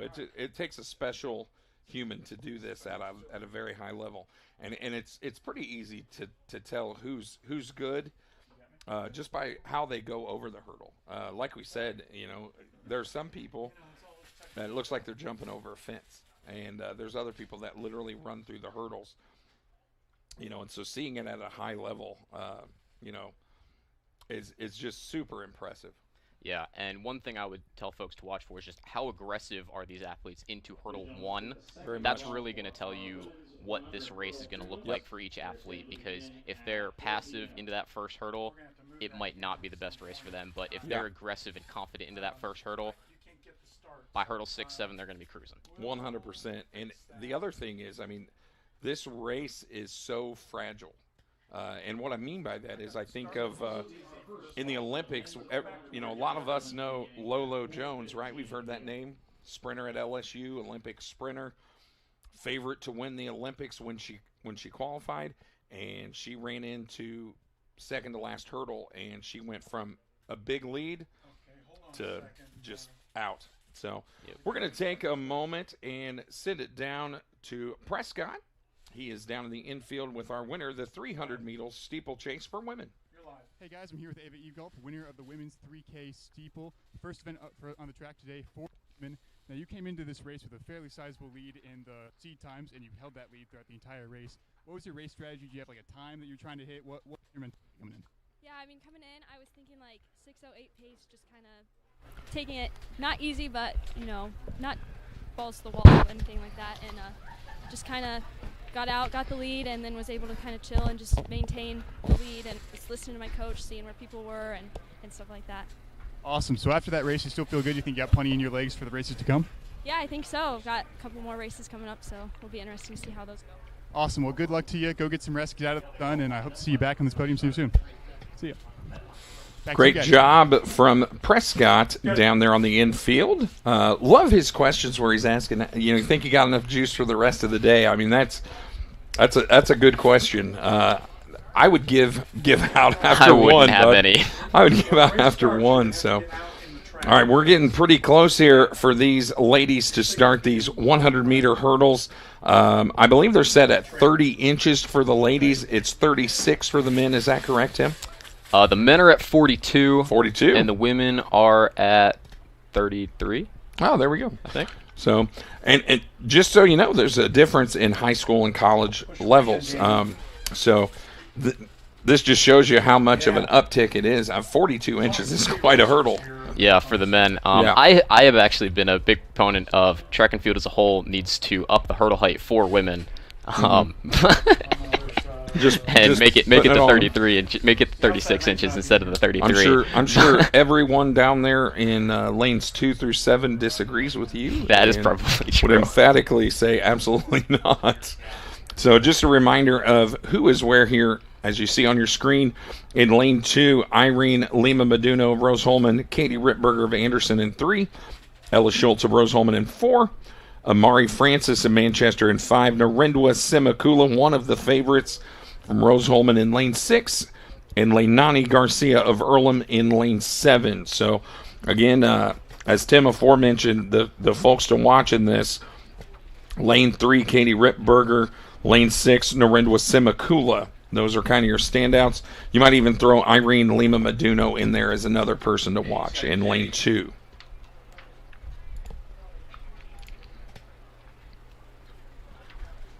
But again, like I mentioned, a very delicate race. Lots of things can happen that can take you out. All right, we're going to take a moment before the start of this women's 100-meter hurdles. We're going to send it back down to Prescott Brackett. He has the commissioner. Oh, I guess we're going to wait for a second here on Prescott, but he will speak with the commissioner, Jay Jones of the HCAC, here momentarily.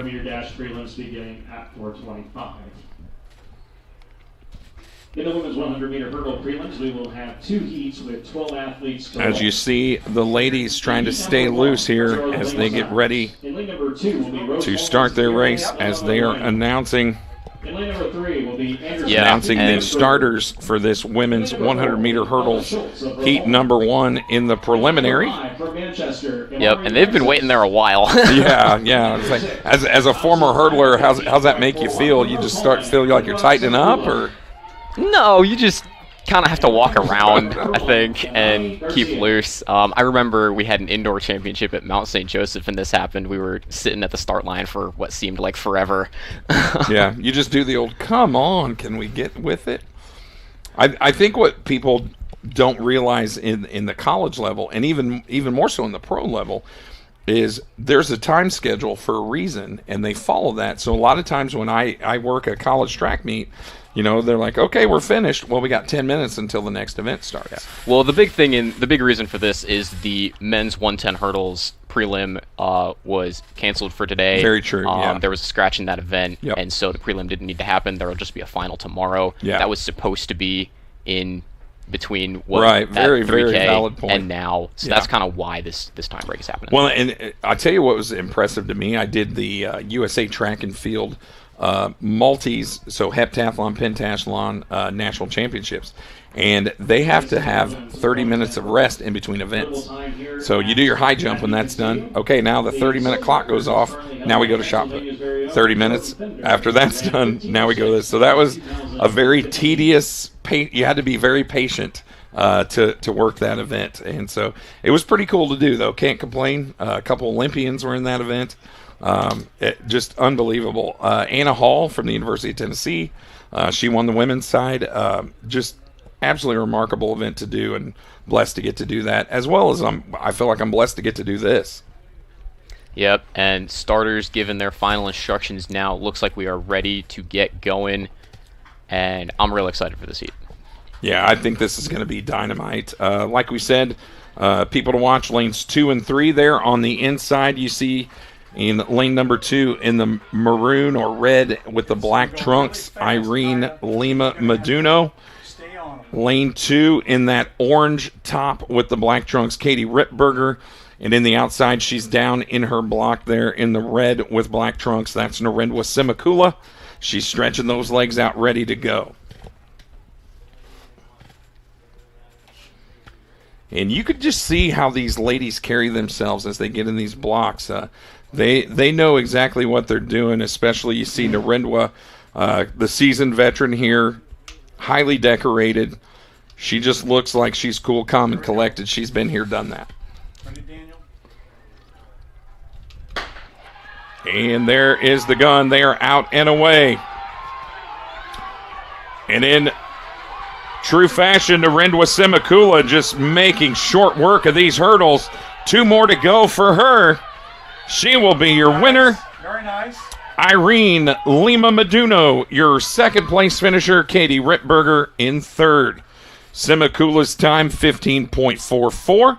A personal best for Lima Meduno, 1684. Rittberger of Anderson, 1835. Tim, like you had a crystal ball, you knew what was coming. Yeah, and Rittberger was really in that fight with Ella Schultz, the freshman from Rose-Hulman, who ran a PB today in that prelim as well. Only 2/10 of a second between them. And that just shows how quick this race can kind of get on top of you. Yeah. And how important each hurdle is, because that one really did come down to the end for those two. Yeah, I would agree with that. Just and an exciting race. It's fun to watch. It's just very aesthetically pleasing. It's just a great race. Always one of my favorites. I'm also a big fan of the 4x1. That's just fun. Just fun. So heat number 2 now of the women's 100-meter hurdle prelims.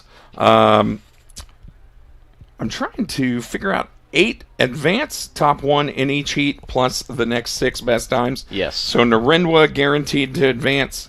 And then the winner of this heat will be guaranteed to advance, and then the 6 best times from that.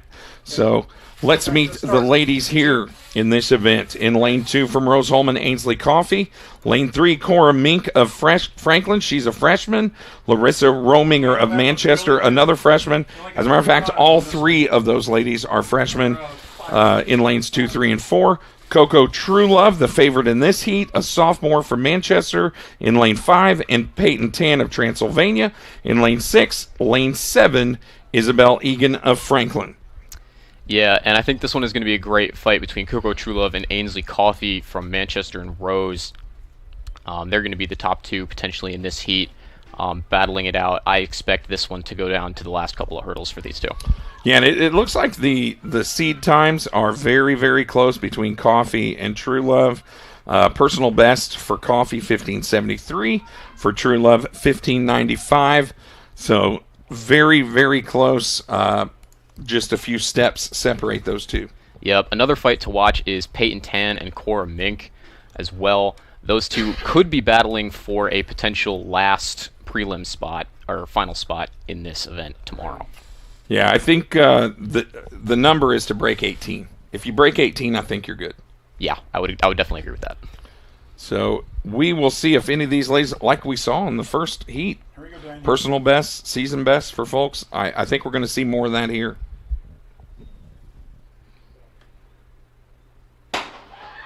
And they are out of the blocks cleanly and away. Coco Truelove of Manchester on the outside. Ainsley Coffey on the inside. Truelove was out in front early. If Coffey can catch her. Truelove, great form down the stretch. She's going to hold that lead. She'll be your winner of heat number 2. 16.3 for Truelove. Ainsley Coffey, 16.81. Cora Mink, her personal best, finishing third, 18:02. So she was close to breaking that 18-second mark. So that will do it for those women. So they will remove the hurdles and get ready for the men's 400-meter prelims. This is a lot of bodies in this race. There are going to be 3 heats total. Yep, and there is speed in every single one of them. Yes. And I'm really excited to see what goes on in this one. We have so many fast athletes in this heat. and in this event specifically. And there's just so many athletes in this range to make the final that we're going to get somebody cut from this event that is really good. Yeah. Well, and I'm looking at our start list. 3 gentlemen under 50. So a lot of guys right at that 50-second mark. If you're breaking 50, you're pretty good. You're very good. And so this should be very exciting. And of course, they seed everything, so each one of those gentlemen are going to get that inside lane choice, lanes 4 or 5 in each heat.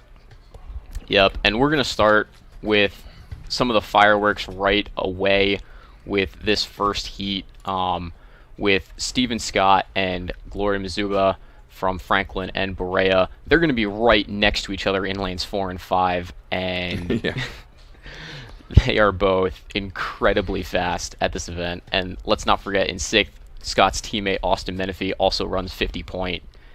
Those 3 in the middle of this track in this first heat are going to be lighting it up. Yeah, 4, 5, and 6 are going to be, like you said, 4th of July there. Scott coming in under 50 seconds, 49.57. Muzeba, Berea 50.07, and Menifee of Franklin 50.44. I don't know if this will play into it. Experience. Scott and Muzeba are both juniors, while Menifee's a freshman. So we will see if the young man can rise up to the seasoned veterans. Yeah, and Scott and Muzeba have both been mainstays in this conference, this event in particular. And they've both made this final many times before, both indoor and outdoor. And I do think those are going to be the 2 at the top. Yeah, I couldn't agree more. 400 just hard as you can for 1 lap. Very, very difficult. Stay in your lane. So should be exciting here in heat number 1.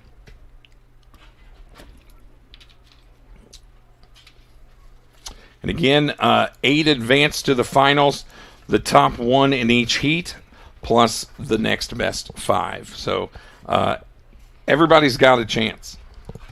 Yep, and it's really going to be how fast these first couple heats go out and kind of set the pace for the rest of this field, potentially. So ladies and gentlemen, here are the final results. This scheduled to start here in just a little bit, the men's 400. All right, folks, we're going to take a short break, and then we're going to come back to Keith Myers here in just a bit. Those include Imari Francis of Manchester, Ella Schultz of Rose. At first, me and my mom were struggling. I was trying to pay the bills and trying to take care of my mom at the same time. When I first heard that I can get paid for taking care of my mom, I was kind of skeptical because I had been doing it for so many years without pay. That's when I reached out to Passion to Care. I read all the reviews and I saw that they were #1 in the field. Passion to Care has really, really changed my life. Right now, I take care of my mom 24/7 thanks to Passion to Care. Like, they're competing, but we don't have marks for that. Thinking about what to do after high school? Consider a career with Boilermakers Local 374. As a Boilermaker apprentice, you'll earn while you learn. We offer excellent wages and benefits, and as part of our no-cost hands-on apprenticeship program, you'll learn from the best in state-of-the-art training centers and on the job. Become a union Boilermaker and get on your way to a great career. Find out more, visit www.local374.org or call 219-845-1000. We are pioneers. We are the next generation of inventors, creators, teachers, and leaders. We think critically, work collaboratively, always learning, growing, doing. We care deeply about people and the planet. Facing challenges together. A place for the curious, the bold, and the go-getters. At Transylvania University, we pursue bold paths. We encourage you to follow us on Twitter at IndianaSRN. Find upcoming games, video highlights, and much more. Follow us now at IndianaSRN. All right, folks, we are back. We are going to send it to the fourth member of our broadcast team, Mr. Keith Myers. Hey, fellas, thanks a lot. Hope you think things well up there. If you would like to be involved in this HCAC tournament, you can find us on Indiana.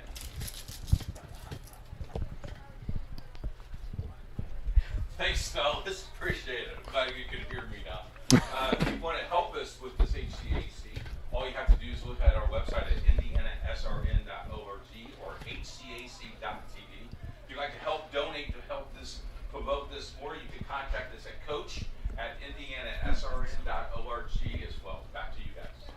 All right, thank you so much, Keith. We appreciate all your help and insight there. So just a few moments to kill here in between times. We spoke earlier of Stephen Scott, Glory Muzeba of Berea, Austin Menifee of Franklin. We've also got some ongoing situations down in the field. We've got the men's pole vault being contested. So right now there are two gentlemen currently vaulting, 4 that have not even entered the contest, Tim. So right now we've got Renner Barnes of Rose-Hulman. He has cleared 3.55 meters. For those of you that are not on the metric system, that's 11 feet 7 3/4 inches. Several gentlemen have taken their first attempt at this. Jalen Seco of Anderson, Quinn Johnson of Rose-Hulman, Carter Weeding of Manchester, Lincoln Flume of Rose-Hulman, Jack Rogie of Rose-Hulman, Andrew Went of Rose-Hulman, all have missed on their first attempt, as well as Garrett Isaacs of Anderson. So still 4 men haven't even tried yet. They have passed up to the next height. Alex Howard of Hanover, Hunter Isaacs of Anderson stand out in this pole vault, and probably the favorite, I would say, Colton Nanko of Rose-Hulman and Sean Woods of Hanover. So Nanko has passed all the way up to 14.5 1/4. Woods has passed to 14.3 1/4. So those are your 2 favorites by far. Yeah, and I wouldn't count out Sean Woods at all. His PB is 480 to Nanko's 490, so a good day in the office for Woods, and he can definitely take this win. Yeah.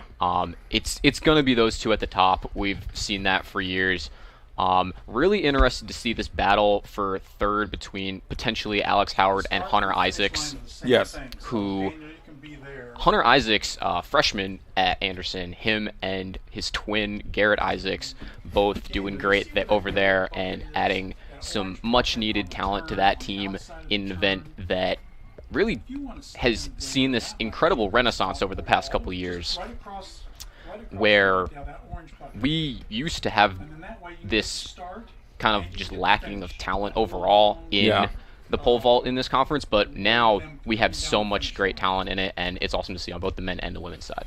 Well, and we've talked about it. Hate to beat the dead horse, but super technical event. I mean, I in my personal opinion, I think it's the toughest thing to do, and you got to be just a little bit, out there to do it. So pole vaulting is not a natural activity. No, not by any stretch of the imagination. It is extremely technical, like you said, and just so many different things can go wrong with just the slightest misstep in any one of the many facets of this event. And I never vaulted. I was bad enough at high jump. I could only imagine how bad it could have gone if they put a stick in my hand. Yeah. Well, and I'll tell you something. I just kind of realized that's a little bit tough. I'm sure they expected him to push for some points. Colin Welsh of Rose-Hulman, the senior, he's been 4.15 meters in the vault. He is already out. He went out at 3.4. So I'm sure the Fighting Engineers expected him to do a little better. I'm sure he's disappointed in himself as well. He's out, and Leif Craigenau, also of Rose-Hulman, a freshman, he is out of the competition already. So only 2 now have cleared 3.55. Renner Barnes of Rose-Hulman, Andrew Went of Rose-Hulman just cleared it in his second attempt.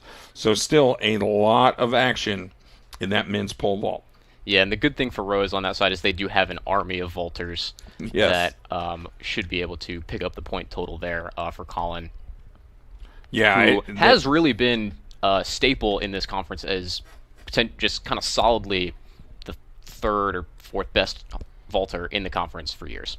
Well, and just to make your point for you, you say they have an army. Let's see, there's 4, 5, 6, 7, 8 pole vaulters in this competition. So I'm used to, you only get 2, and they have 8 that have qualified. That's the other thing is you have to qualify. So, I mean, yeah, we'll say one thing about that is this is one of the qualifying standards that currently is a little bit on the lower end. It will jump up next year, especially when the COVID season from 2021 is out of the formula after this year. Some of these standards, like the men's vault and some other ones in particular, will skyrocket next year. Yeah, it definitely. I love watching people pole vault. I don't care if you miss, if you make it, or whatever. It is highly entertaining. As we see on the screen, about to start here, the men's 400-meter prelims. So just to recap, inside there in lane number 1, Elijah Stiers of Anderson. In lane 2, Dylan Pratt, also of Anderson. Lane 3, Brady Roberts of Manchester. In lane 4, Stephen Scott of Franklin, who probably is our pick to win. But, again, that's why we run the races. In lane 5, Glory Muzeba of Berea. Lane 6, Austin Menifee of Franklin. Lane 7, Kamar Drinks of Mount St. Joseph's. And in lane 8, Ryan Fox of Manchester. And the record in the 400, Corey Bucher of Manchester set that in 2009. Blazing 47.68. I don't think we'll be reaching that today, but a great time to aim for. Maybe not today, but the final tomorrow, we will see. I think that record might be on watch tomorrow for sure. Excellent. The more records broken, the happier we will be, I feel. Yeah, and that's something that we have seen recently just across the entire conference, indoor and outdoor. I believe about 30% of the conference meet records, indoor and outdoor, have been set within the past 3 or 4 years. Yes. Yep. So it really is a great time for this conference to be tuning into this conference right now. Yeah, that is not There surprising. has never really been a greater collection of talent. Well, and I spy in the infield, I see Olivia Sparks of Transy, Rose Holman, Rose Talbert of Rose Holman, both warming up. They're going to get their shot to their first battle with one another here in just a little bit after these gentlemen.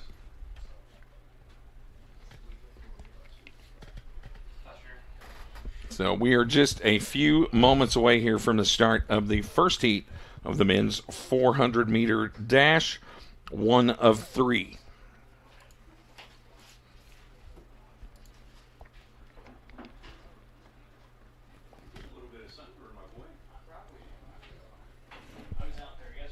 And I always love this shot. So cool. They're quiet in the blocks, and there is the gun, and they are out and away. So Stephen Scott in lane 4, Glory Muzeba in 5, and Austin Menifee in lane 6. So you'll see there in lane 4, Stephen Scott will be in the yellow top with the blue bottoms. The blue and white of Berea College, Glory Muzeba. You see him out there. He looks to maybe have an early lead when they come off of turn 4 here. They will flatten out, and we'll see who's where. Very close race between those 3. Austin Menifee on the outside. Stephen Scott on the inside. Glory Muzeba in the middle. Scott going to get your win. Menifee gets second for the Grizzlies. A season best for Stephen Scott, 49.55. Austin Menifee, a personal best, 49.75, breaking 50 for the first time in his college career. Glory Muzeba, a personal best, 49.98. And also, that might be the first time for Muzeba breaking 50. Yeah, what a first prelim to kick off these 400s. That was an insane race, and just off that, I would say you might have to break 50 in order to make this final. That's what it looks like to me. So the top finisher here, Steven Scott, will get the auto finals bid. Chances are Austin Menifee and Glory Muzeba will move on with him, but that still remains to be seen. And coaches, again, we will be checking in athletes at the start line for your respective events today. So coming up in heat number 2, we'll give you those lane assignments. Eddie Weaver of Berea going to be in that inside lane number 1. Christian Powell of Franklin in lane 2. Duli Abdulamir of Manchester in lane 3. Another great name. Khalid Amadou of Franklin in lane 4. Jaden Enderly of Hanover in lane 5. Chris Barrow of Mount St. Joe's in lane 6. And Arfaxad Niabuto in Berea in lane 7. That is easy for us to say, Tim. Yeah. And some of the athletes to watch this one, look out for Chris Barrow from Mount St. Joseph. Interesting combo this weekend for him. He's going to be running this 4 and also high jumping, which is not a combo you see very often. No, not at all. So lots of talent in this race. Looking in lane number 4 of Khalid Amadou of Franklin, coming in with your best time, 49.17. His personal best, Jaden Enderly of Hanover, just over that 50-second mark, 50.2. Chris Barrow, Mount St. Joe's, 50.33. So again, lanes 4, 5, and 6 are the ones to watch. Take one. So you will see Khalid Amadou, that bright yellow top with the dark bottom. Jaden Enderly has the Hanover stripes down his back for the Panthers. And Chris Barrow of Mount St. Joe's going to be to his right in the all dark with the white on his back shoulders. And Khalid Amadou out quick. A substantial lead for him. He is striding. My goodness, leave no doubt Khalid Amadou. He looks very strong, very smooth as he comes around turn number 4 to the home stretch.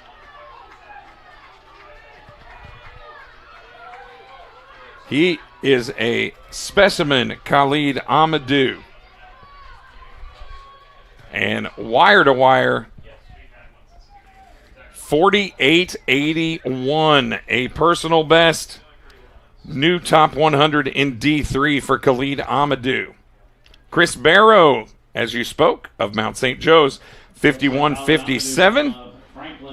Arfaxad Niabuto of Berea going to come home in third at 51.96. So Amadou going to get the auto. We'll wait to see if Barrow and Niabuto advance. Yeah, and you talk about guys who look like athletes. Amadou looks like an alien coming down that final stretch.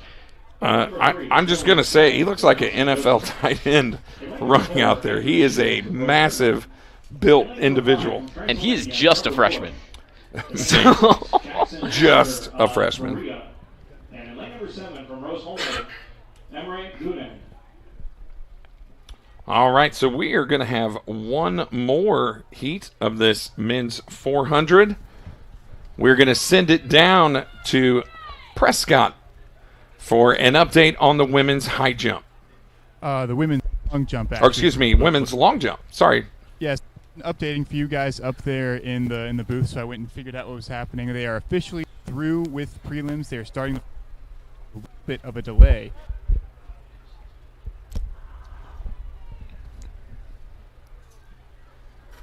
Timed out. All right, looks like we have lost Prescott. We'll get him back and have him give us that update momentarily. So heat number 3 of 3 in the men's 400. Let's talk about that. In lane number 1 from Earlham, Andre Morial. In lane 2 from Bluffton, Devin Homan. In lane 3, Dylan Hammonds of Mount St. Joe's. Lane 4, Andrew Shields of Rose Holman. Lane 5, Trevor Bush of the home Transylvania Pioneers. Lane 6, Jackson Gunter of Berea. And in lane 7, Emery Gune of Rose Holman. So another stud in lane 4, Andrew Shields. What can you tell us about Andrew, Tim? Yeah, like I said earlier on in the broadcast, he was an 800 runner and cross runner early on in his career, and he has turned himself into one of the best middle distance sprinters in the conference. And it does look like right now the bubble time is going to be 51:96, so that's going to be the time on the clock that we're looking for those non-auto qualifiers. And they are off. Again, Andrew Shields, a great time coming in, 48:19. Trevor Bush of Transy, 50:24. Jackson Gunter of Berea, 50:20.26. So lanes 4, 5, and 6. So Gunter outside in the white and blue. Trevor Bush of Transy in the white top, red bottoms. And Andrew Shields in his signature headband coming through. He's been around for a little while, folks. Shields now running the curve here in lane 4. But they are basically shoulder to shoulder here. Shields in front. Here comes Bush. Trevor Bush trying to press. And they will finish shoulder to shoulder. Jackson Gunter in third. We'll get you their times here momentarily, but that's going to be close between Trevor Bush of Transy and Andrew Shields of Rose-Hulman. Both of those guys, unbelievable. Shields of Rose-Hulman, 48:70. Bush, a personal best, 48:71. No doubt they pushed each other. And Jackson Gunter of Berea, he'll make the finals, 49:56. A personal best for him. Yeah, another true photo finish there in that heat, with those two separated by just 1/100th of a second. With new PBs from Trevor Bush and from Jackson Gunter as well, who both qualified in that event, breaking 50. Yeah, what a field this is going to be tomorrow for this 400. I was a little skeptical when you said that 47's in danger, and now I'm not so skeptical. I'm buying what you're selling. So. Yeah, especially when you look at what Shields was doing in that race specifically, and he felt like he held something back. It looked like that a little bit. Yes. And so I think he's got some more in the tank for a potential final tomorrow. And it seems like your final qualifier is going to be Chris Barrow with that 51:57. But remember, his PR is 50.33, so I would expect potentially this entire final under 50 tomorrow. Yeah, I would think they would let it all out on the track for that. So we are about ready for the women. So let's meet them. In lane 1 from Mount St. Joseph's, Emerson Pinger. Lane 2, Abigail Blank of Earlham. Lane 3, Hannah Cox of Transy. Lane 4, Sharon Kiefer of Bluffton. Lane 5, Rose Talbert of Rose-Hulman. I always like to call her Rose from Rose. And lane 6, Irma Robles of Manchester. Nia Herbert of Earlham in lane 7. And Berea's Katerina Kovalevskaya in lane 8. She is also a member on the all-name team, in my opinion. Yep, and this one is going to be an intense prelim just all throughout all three of these prelims, or both of these prelims. Because just like the men, we have multiple women right on this bubble at the 8th place spot who are really close together, and we're going to be cutting some really good athletes from this final today. Right. Well, and this in kind of an odd fashion. In lane 5, Rose Talbert, a heavy favorite here, obviously in this heat. She's been under 54.62 is her personal best. Her season best, 55.47. So she is just an unbelievable talent. Then the next closest racer, it looks like, is going to be Hannah Cox of Transy, 60.28. And Katerina Kovalevskaya, 60.03. Those three are going to be your ladies. So lanes 5, lanes 8, and lanes 3. So way out there in the blue and white, Katerina Kovalevskaya. Looks like she's got a big lead, but they've still got the last 2 turns to run. She'll kind of come back to the pack. As you see, Jada Stansberry's record from Anderson in 2023, 57.50. That more than likely is going to get broken. Down. Yeah. It might be right now. Yeah, sorry about that. Yeah, that's probably going by the wayside. As you see, Rose Talbert out in front there, fighting a little headwind. as she comes down the home stretch. Just looking composed, easy peasy for her. Kovalevskaya on the outside, Hannah Cox on the inside. And it will be Rose Talbert on Rose Holman. Also, Earlham's here in section number 157-61 unofficially. Nia Herbert there, good enough for fourth. So Talbert 57.61, Cox of Transy 60.27, Kovalevskaya of Berea 60.45. I mean, pretty much what we thought is what happened. Yeah, and Nia Herbert from Earlham throwing in a PB as well with a 1 minute .69. Right there with Kovalevskaya and Hannah Cox. Yeah, she ran them outstanding. So I have a little special interest in this next race. Former athlete of mine in Indianapolis from Decatur Central, Jamila Hydra Yusuf in lane 2. Former athlete, former student of mine. So pulling for her, but I just want to see a good race at this point, and I think we will. So here, let's meet these ladies. Lane 1, Savannah Anderson of Berea. Lane 2, Jamila Hydra Yusuf of Manchester. Lane 3, Jatasia Pinckney of Transy. Lane 4, another one of our track queens, Olivia Sparks from Transylvania. Ariel Riddle of Mount St. Joe's in 5. Madison Aaron of Anderson in lane 6.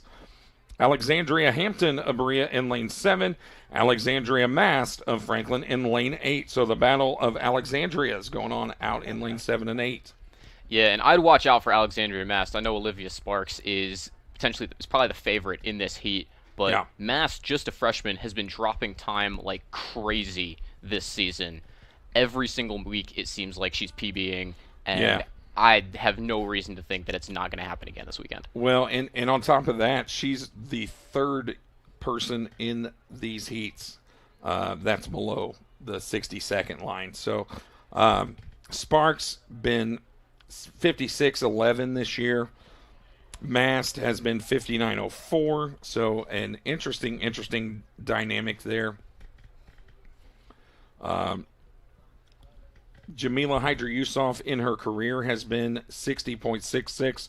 This year she's been 72.57, so trying to get back to that form.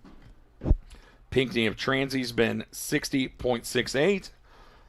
So this should be a good race by these ladies. Yeah, and I do think that it's probably going to take a 61 to make this final. I think that's fair. Yeah, I think that's pretty accurate. You see Sparks already working in turn number 2. She has a good lead, looking very composed. In lane number 4, she's got the white top with the maroon bottoms. Pretty much just owning this race at this point. Yeah, we don't need to see the whole field. But you see out there in the bright yellow top, Alexandria Mast still there. Alexandria Hampton of Berea in the question. Sparks just doing her thing like she's done thousands of times before. Her teammate, Jatasia Pinckney, on her inside looking good as they come around. So Mast looking strong outside. In the middle of the track, Olivia Sparks doing her thing. Jatasia Pinckney of Transylvania going to come home in third. Sparks time coasting 59.38. Mast 60.37. Jatasia Pinckney 61.77. Ladies and gentlemen, this will be the third and final call now for the men's 100-meter dash prelims beginning at 4:40. This is the second call for the women's 100-meter. And that'll do it for these ladies in the 400. This is the first call for the men's 800-meter run prelims set to begin at 5 p.m. And it looks like your final qualifier was Alexandria Hampton from Berea with a 102.61. So about 102.5 was the cutoff there for the final tomorrow, which is gearing up to be a really exciting race, not just at the top of the field with Talbert and Sparks, but also throughout the rest of this field with how clustered together Cox, Mast, Kovalevskaya, Herbert, Pinckney, and Hampton all are. Yeah, I think it's going to be one of the better events of this entire championship. I think that's pretty easy to say. Yeah. So next up, we're going to find out who's going to get to the finals to be crowned the fastest man in the Hartley Collegiate Athletic Conference. The men's 100-meter prelims, there are going to be 4 heats of that. There always are a ton. It's so funny. We talked on the way up here in the ride up, doing AAU youth track meets. There's always 5 heats of every age group in the 100, and literally hundreds of kids running. So the 100 always has kind of the highest population of athletes in it, seems like. All righty, folks, we're going to take a quick break here while we get things ready for the men's 100. We'll be back here shortly. And your top qualifier in men's 400-meter dash with a time of 48. Poached egg on avocado toast. Ew. Your flash fried porgy over chips. Ew. Your fresh Maine lobster with microgreens. When the only thing your 8-year-old will eat is waffles. She's fine. She's fine. Your waffles, milady. It matters where you stay. Yum. Enjoy. Thank you. Hampton by Hilton. Hilton for the stay.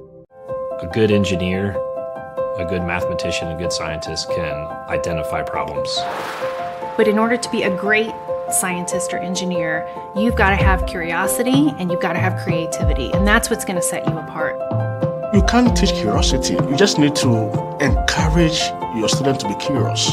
Curious in anything that they do. Curious so that it brings out the innovations, the new ideas. Particularly, we will focus on the women's side of the ledger. We have 3 events scored out of our 20 this weekend. And those include the women's discus throw, the women's hammer throw, and the women's 3,000-meter steeplechase. We really focus on modern application development, DevOps, so automating the whole process of delivering your solution, and cloud architecture. It's very important for mid to large companies to have cloud partners because you can't possibly have all the talent you need to address the complex ecosystem of the cloud. We advise them on all parts of their business. And then when things are defined and we see a clear goal, Clean Slate also then goes and does the work. We have a team that is very passionate about what they do. We love to solve complex problems, and there's a lot of companies out there that will avoid, getting involved in those things, and I think that's why clients like to work with us.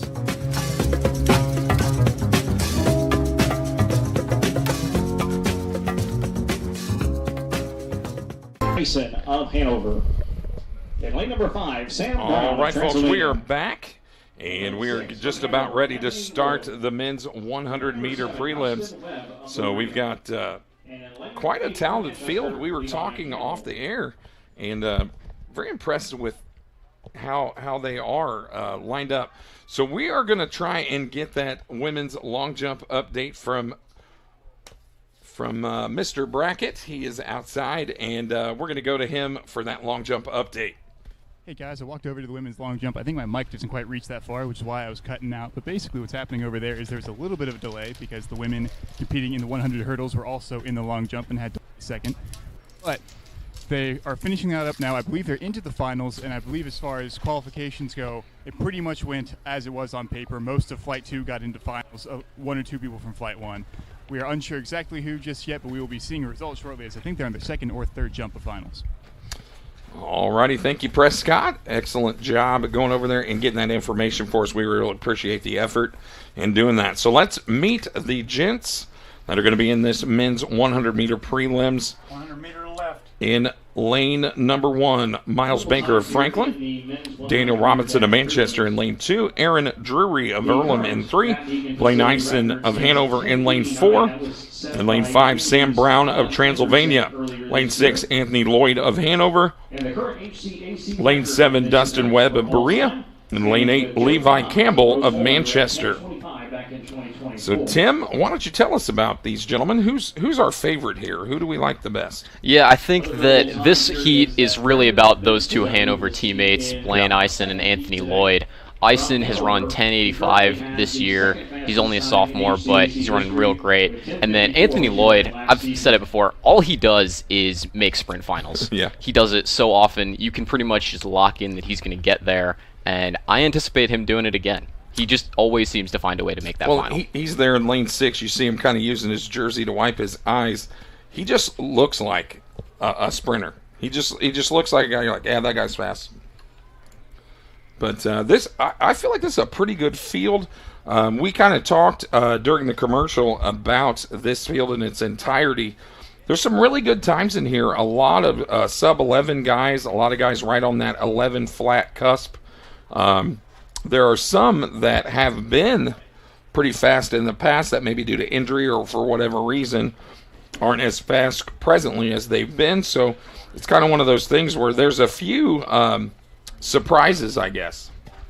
Yeah, but one thing I think you can pretty much book is it's going to take a sub-11 to make this final. I think so, yes.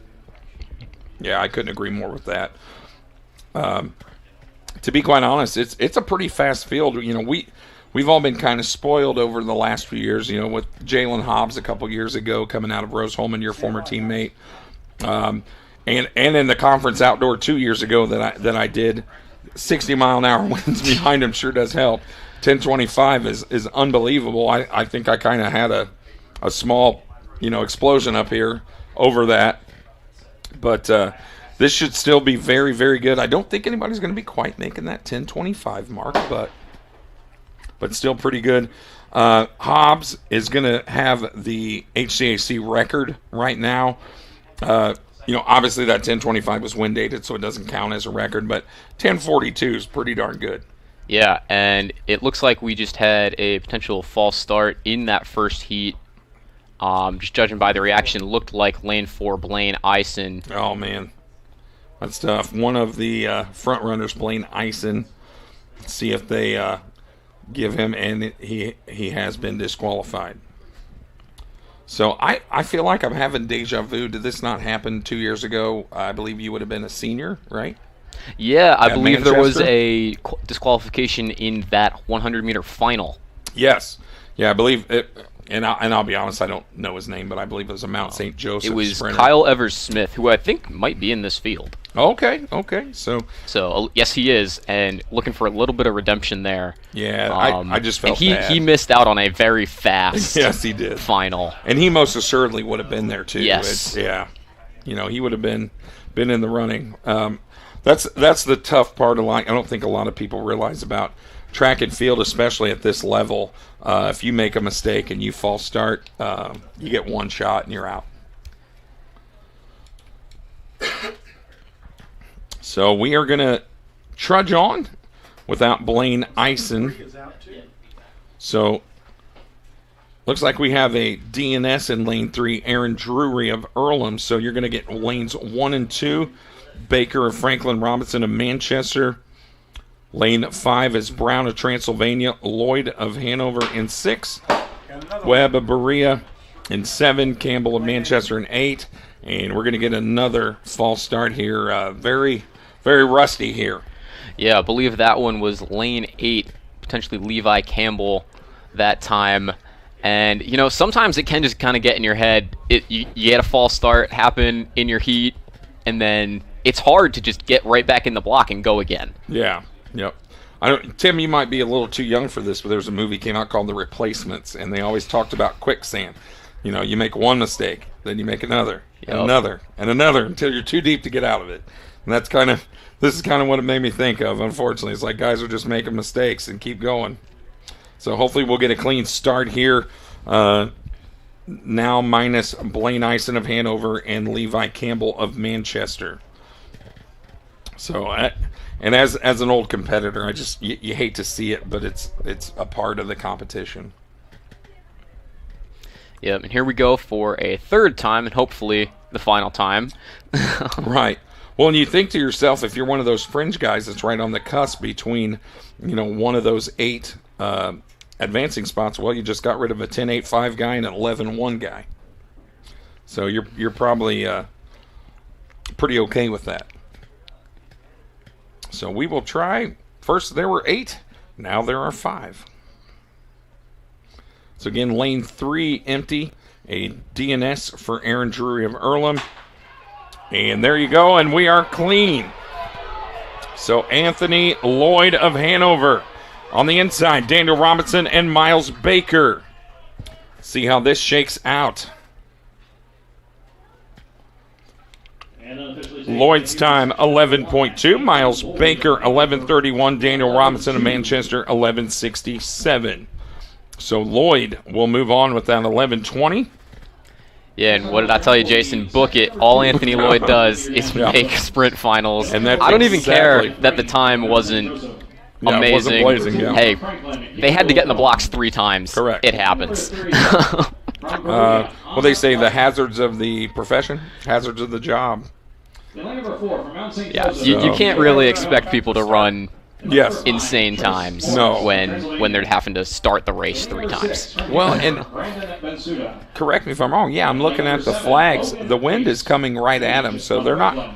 The times are probably going to be a little hampered just a bit with this headwind. With the headwind, yeah. Yeah.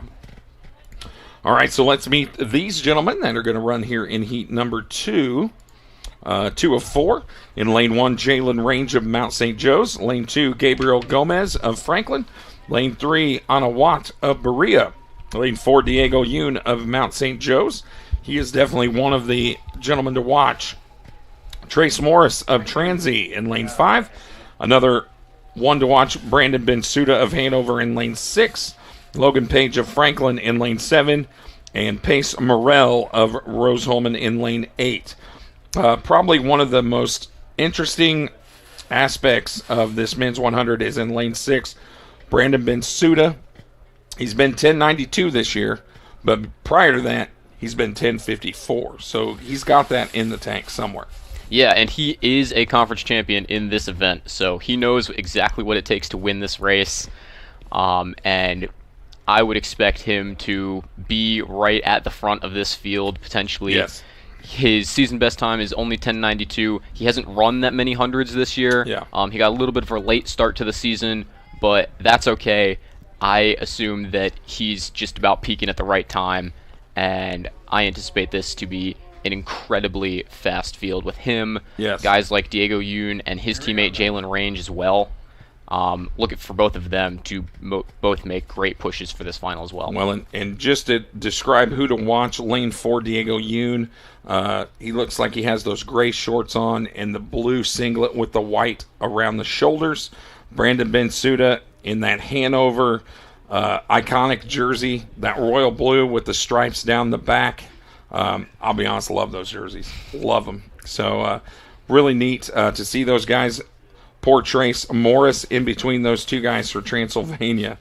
So they're in the middle of the track. Lanes 4 and 6 are going to be your favorites. And a good start here. Yoon coming out of the blocks, but so is Bensuda. They are virtually shoulder to shoulder, and on the outside, Pace Morrell of Rose-Hulman might have gotten up for third. Trace Morris of Transylvania going to be your winner. 11.25, a personal best for him. Bensuda 11:31. Pace Morrell 11:36 for Rose-Hulman. So I was going to say I don't think that's correct. Yeah, there we go. Now we've got some corrections there. Diego Yoon, your winner, 11:25. Bensuda 11:31 in second. So Yoon will get the auto qualifier. However, we were correct in Pace Morrell of Rose-Hulman getting third. So what we're seeing on the screen in our eyes, we're deceiving ourselves there a little bit, Tim. Yeah, it happens. Yeah, for sure. And something we're seeing is this headwind is definitely a factor. Oh, for sure. With that heat, also with Yoon, with that time, 11:25. Right now, the cutoff looks to be 11:62, which we expect to drop quite a bit, but still, I would expect the drop time to probably be around maybe 11:3. Yeah, kind of makes you wonder if maybe tomorrow they'll flip and run the other direction for a final. Hopefully. I'd love to see a super fast final with some wind. I don't care if it's wind aided or whatever. Right, I don't either. I just want to see some fast times. I mean, let's be honest, 2 years ago at Manchester, that's one of the greatest things I've ever called in my life, that race. You know, first place was 10:25 and 8th place was 10:85. You know, so we're talking like the 10th, 12th place guy would have blasted all of these, but obviously they're not running into a headwind, and they didn't have 60-mile-an-hour winds behind them. So that kind of is a big factor. Yep, and here when you do have the headwind, it just comes down to your consistency in how you prepare and how strong of a runner you are. And speaking of strong runners, Gentry Oliver in this heat, incredibly strong runner, has turned himself into one of the better sprinters in the country after coming in as mainly a jumper. Yeah, and you see him there in the middle of the track in the black jersey with the gray to white bottom there and the black trunks. Gentry Oliver in lane 4. In lane 1, Layden Adair of Hanover. Lane 2, Miles Davis of Anderson. Lane 3, Jalen Seco of Anderson. The aforementioned Gentry Oliver in 4. Kyle Evers-Smith of Mount St. Joe's in 5. Elijah Whitaker of Earlham in 6. Aiden Jackson of Transy in 7. So this is kind of an odd dichotomy here. Gentry Oliver of Manchester in lane 4. Layden Adair of Hanover in lane 1 has been 10.81. However, his best this year, 11.22. So here we go.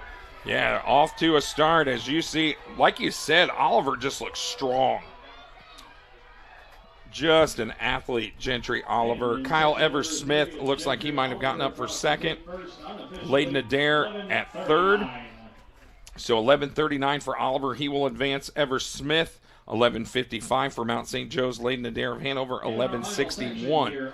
Not sure how those second and third place guys will fit into the finals, but those times are going to be close. Yeah, right now the bubble time is Kyle Evers-Smith with that 11:55. So Layden Adair on the outside looking in. Yeah, and that just shows you how much this headwind really is affecting things. Yes. We're going to have to get some headwind measurements at some point from these heats, because I am really interested to see what the numbers actually are. Send out our staff scientists.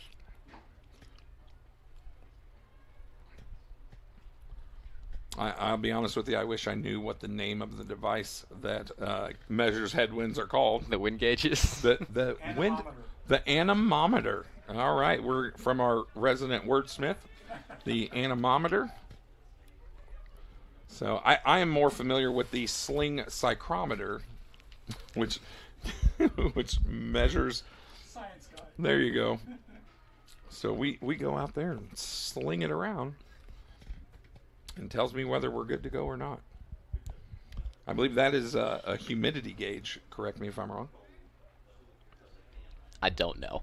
Yeah, I'm pretty sure that measures the humidity and tells you whether it's safe for your athletes to practice or perform or whatever.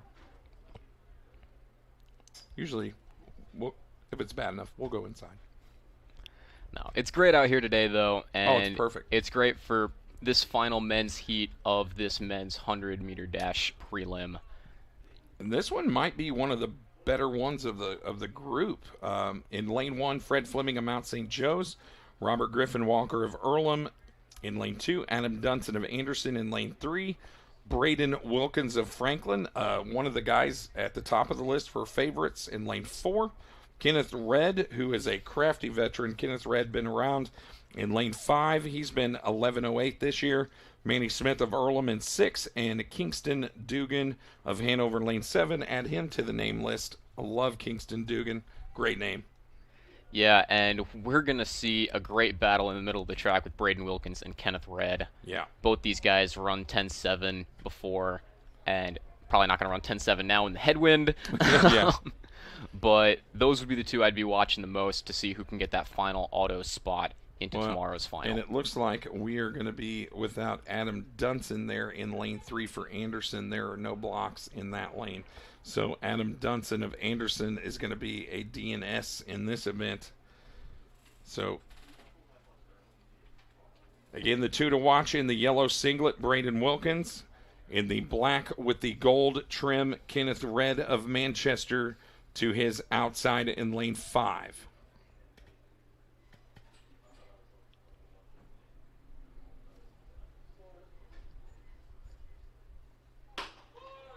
Man, a tough hold, a very disciplined hold by those gentlemen as you see Braden Wilkins cruising. Kenneth Red on his shoulder on the outside. Kingston Dugan of Hanover. Wilkins time 11:22 for the Franklin Grizzly. Red for the Spartan of Manchester 11:35. And Dugan 11:49 is Kingston Dugan. Is he going to make the final with that 11:49? Potentially. Yeah, I think he may be 7th or 8th with that. He's going to be, unfortunately, just on the outside in that 9th spot. Pace Morrell grabs that final qualifying spot within 11:36. So Wilkins and Red will advance from this heat number 4 of 4. So that'll be ran tomorrow. Should be a pretty spectacular 100. It at least will be very, very close throughout the entire thing, I would have to think. All of these times are within 15 hundredths of a second. So 8 guys within that time frame, that's going to make for a great final, even if they don't flip the track and the times aren't super spectacular. If you are a fan of racing, you're going to get it. If you're a fan of super fast times, you might be disappointed. But you never know what tomorrow brings until we get there. So hopefully we will have a good final there. So it is now time for the women to show us what they got. Some good names in this first race. Oriana Perez Pena of Berea in lane 1. In lane 2, Olivia Forte of Mount St. Joe's. Lane 3, Exona Dani of Berea. In lane 4, Hannah Karoma of Berea. In lane 5, Sydney Williams of Mount St. Joe's. In lane 6, Alex Adams of Rose-Hulman. She is a standout in this event. In lane 7, Mara Green of Transy. So Alex Adams coming in with your best time, 12:39 in this group. Oriana Perez Pena Berea having the second best time. So lanes 6, lanes 1, Sydney Williams, just over 13 seconds in lane 5. Those are your 3 ladies to watch here in heat number 1. Yep, but just like we saw with the men, just because you have a great seed time does not mean anything right now with the headwind that we've got going. So you are going to have to be strong and push through that in order to get to this final. Well, just in the 100 in general, you never know who's going to pull up with a hamstring, who's maybe has a misstep and loses their balance for a hot second. And, anything can happen in track and field. So Alex Adams out there in lane 6. She's in the maroon and black singlets. And she's out. But Sydney Williams of Mount St. Joe's going to give her a try. To her left, she's in the Mount St. Joe's blue, white, and royal blue. Adams time 12:89. Sydney Williams 13:24. Oriana Perez Pena 13:50. The 3 ladies we talked about 1, 2, 3. Yep, and Adams is showing that experience, I think. Yeah. Winning that heat by almost half a second. Well, I think what's amazing about these seasoned athletes, if you will, is just how strong they are at holding their technique. They don't lose their technique. They hold it through. And you might see some of these younger athletes, start bobbing their head or swaying their arms and not having a straightforward, motion to their run. And it's really impressive. Let's meet the ladies in heat number 2 of 4. Another favorite that we spoke about earlier, Coco Truelove of Manchester in lane 1. In lane 2, Jocelyn Carnes Hatfield of Rose-Hulman. She is a freshman. In lane 3, Kristen Greenwell of Hanover. In lane 4, Carly Williams of Transy. In lane 5, Rose Talbert of Rose-Hulman. She is a favorite. Another odd dichotomy, season best 13:07. She's been 12:37 before in this event. So we know what she's capable of. She just hasn't shown that yet this season. Sophie Minnick of Manchester in lane 6. She's been 12:81. And in lane 7, Taylor Custer of Anderson. So it looks like Truelove, Talbert, and Minnick, your 3 to watch. Yeah, and that makes this potentially a real big swing kind of prelim for that big Rose-Manchester fight that we've got potentially brewing for the team conference title for the women. because there's a world where all three of them make it, but there's also a world where maybe only one of them does. Yeah. So, well, especially like we said with this headwind, you never know. A gust could fly up and knock somebody off their balance. I mean, you're pretty vulnerable in this headwind. You're running, both your feet are off the ground. It's a lot of points. And, you know, like we say, anything can happen. So, Coco Truelove in that inside lane number 1. She's wearing the black and gold of the Manchester Spartans. Rose Talbert on the outside in lane 5. She's got the bows in her hair, wearing the maroon and black of the Fighting Engineers of Rose-Hulman. Sophie Minnick to her right, also in the Manchester Spartan black and gold with the stripes on the ribs. Talbert and Minnick out. Coco Truelove on the inside. And again, going just as described, Talbert going to be your winner. Again, that experience showing with Rose Talbert. And a season best, 12.9 for the junior at Rose-Hulman. Yeah, that's really impressive into the headwind that we know is there. The fact that she was able to drop a great time like that. Yeah, dropped her season best by 0.2 seconds. That's huge. Coco Truelove of Manchester, 13.18. Sophie Minnick, 13.43. And I don't know if the 13.43 will be enough to advance. What are we looking at over there, Tim? Right now, right now the cutoff time is looking at the 13.50 from Perez Pena of Berea. But I would anticipate that has to drop. So that's what I was talking about. Yeah, there is a chance that Minnick doesn't end up making this final, which would be a huge swing, I couldn't agree more. All right, let's meet the next round of ladies in heat number 3 of 4. Amani Bird in lane 1 from Franklin. In lane 2, Anna Joza of Manchester. Lane 3, Deja McGriff. Lane 4, Deja McGriff of Anderson. Lane 4, Amaya Barton of Hanover. Olivia Maynard of Transylvania in 5, Jayana Blakely of Manchester in lane 6, and Lauren Hubbard of Transylvania in lane 7. So the ladies to watch here. Lane 1, Amani Bird of Franklin. Her season best right now, 12.9. And Jayana Blakely of Manchester, she's been 12.74 this year. So it should be another good race. Olivia Maynard of Transy just a tick over 13 seconds, 13.07. So you're looking inside in lane 1 in that bright yellow top for the Franklin Grizzlies, Amani Bird. Looking at Olivia Maynard of Transylvania in lane 5. She's in the white top with the black bottoms. And also in lane 6. Jayana Blakely of Manchester.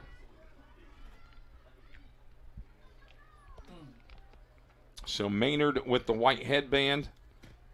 Blakely on the outside of her in that black with the gold trim and white lines coming across. Bird with that yellow top and dark bottoms down there in lane 1. I feel like lane 1's been fast though. A lot of people running in lane 1. Yeah, like these heats are randomized in lane, so never know what you're gonna get with that. And I'll tell you, Anna Joza of Manchester looking good inside lane number 2. She's just following Amani Bird's shoulder. I think Blakely's going to get the nod, and that is true. 12.98 for Jayana Blakely of Manchester. Amani Bird of Franklin in second at 13.12. Anna Joza of Manchester, 13.27. Yep, and right now that time from Joza is the cutoff time going into this final heat. That 13.27 AKA is she's the bubble gonna get time. bumped out. Because the winner will take No, that's minus. Oh, the okay. winner. Yeah. Look at you. Got to give you credit for your intelligence there. Oh, no, the website does it for me, thank God. Well, you know. Still smart guy, Tim. You got to give credit where credit's due. You don't graduate from Rose-Hulman and not be an intelligent guy. So I'm outnumbered by you fighting engineers over here. You and Prescott.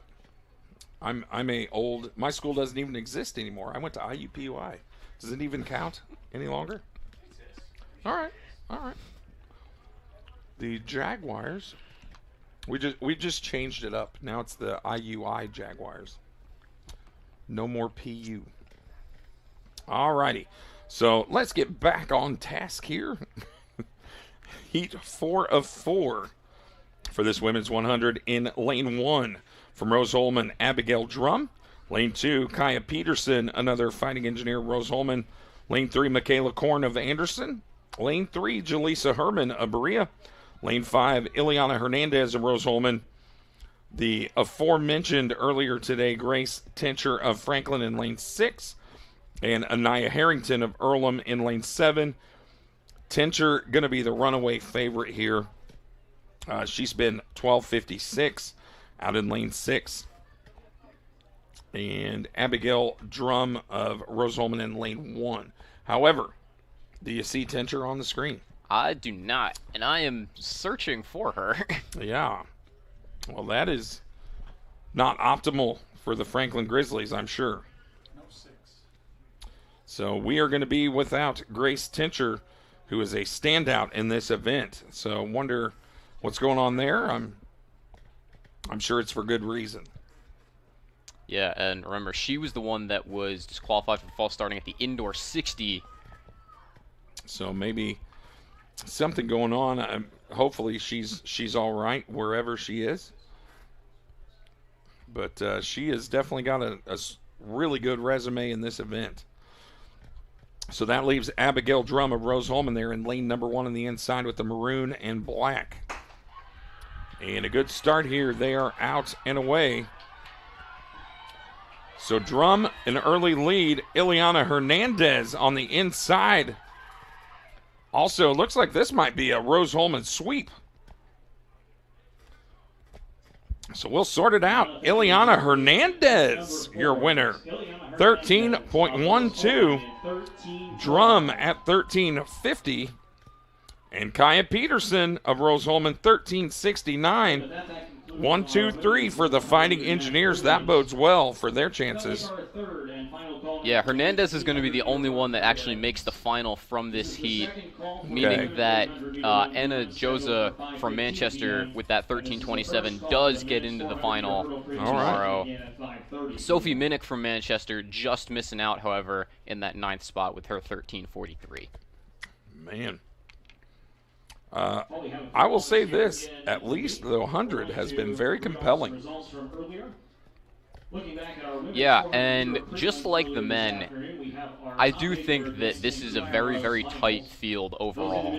Yeah. With a lot of potential tomorrow to be very interesting. Yeah, I would agree with that completely. I do not think it will disappoint. Love seeing that on the screen. Rose Talbert came over congratulating her teammate, Ileana Hernandez, for making the final. That's the best part about this whole thing. I think of you and Prescott. You know, you guys are teammates. You're both moved on. You're both in your careers, but yet you guys still share that bond from your days at Rose-Hulman. I think that's the most important part of this whole thing. I love the teammate camaraderie, shaking hands with an opposing athlete. You know, for their effort. I think that's a huge deal. That's, to me, that's the best part of athletics in general. Alrighty, so men's 800 meters. We're about to start here in 1 of 4. So here are the lane assignments for the 800. They'll run in that lane and cut in once they get out of turn 2. Brady Socha of Rose-Hulman in lane 1. Espor Emmanuel in lane 2 from Franklin. In lane 3, Will Boshin of Rose-Hulman. Lane 4, Michael Pacheco of Earlham. Lane 5, Jared Raudebush of Bluffton. In lane 6, John Behrens of Anderson. Lane 7, Max Cobb of Anderson. Lane 8, Alejandro Clark of Rose-Hulman. Yeah, and something you guys got to remember about this 800 with the prelims. The only people who qualify for the final tomorrow are the first and second place entries in each heat. Time does not matter in this final. Man. Or in this prelim. Well, and speaking of times, the two guys that come in with the highest seeds, Alejandro Clark of Rose-Hulman and Brady Socha of Rose-Hulman. So that kind of bodes well as long as they meet those standards that they've set. Socha 156.90, pretty good time, and Clark of Rose-Hulman as well 157.30 coming into this race. Yeah, but these races are going to be very strategical in how they are run, because all that matters is getting a top 2 spot. Yeah. And you don't have to worry about actually going and running a specific time to potentially make a final if you're in one of the later heats. You just got to get first or second. That's all that matters. Just a pure race. And it is going to get very interesting with some of the times and some of the races we get in some of these later heats, because we have some people who are on that bubble. Yeah. And they're going to be fighting it out.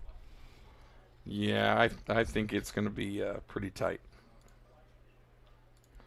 But I feel like thus far it's been that way across the board. Every event that we've done has been just pretty competitive across the board.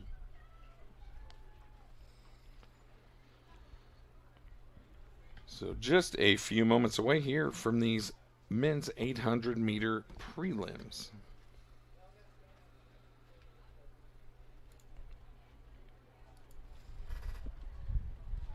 Not sure if they're having a timing issue, perhaps. But it looks like they are working on that here. Or if we're just waiting as far as like a start time for this event. Maybe it's set to start at 5:10, and we still got about a minute here before that time hits. So just a short delay here in this men's 400 meters.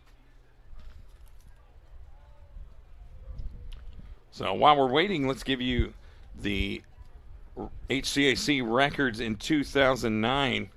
A Manchester Spartan, Corey Bucher, is your record holder. 47.68 for Bucher of Manchester. Doesn't seem like 2009 was that long ago, but for those of you paying attention, it was a while.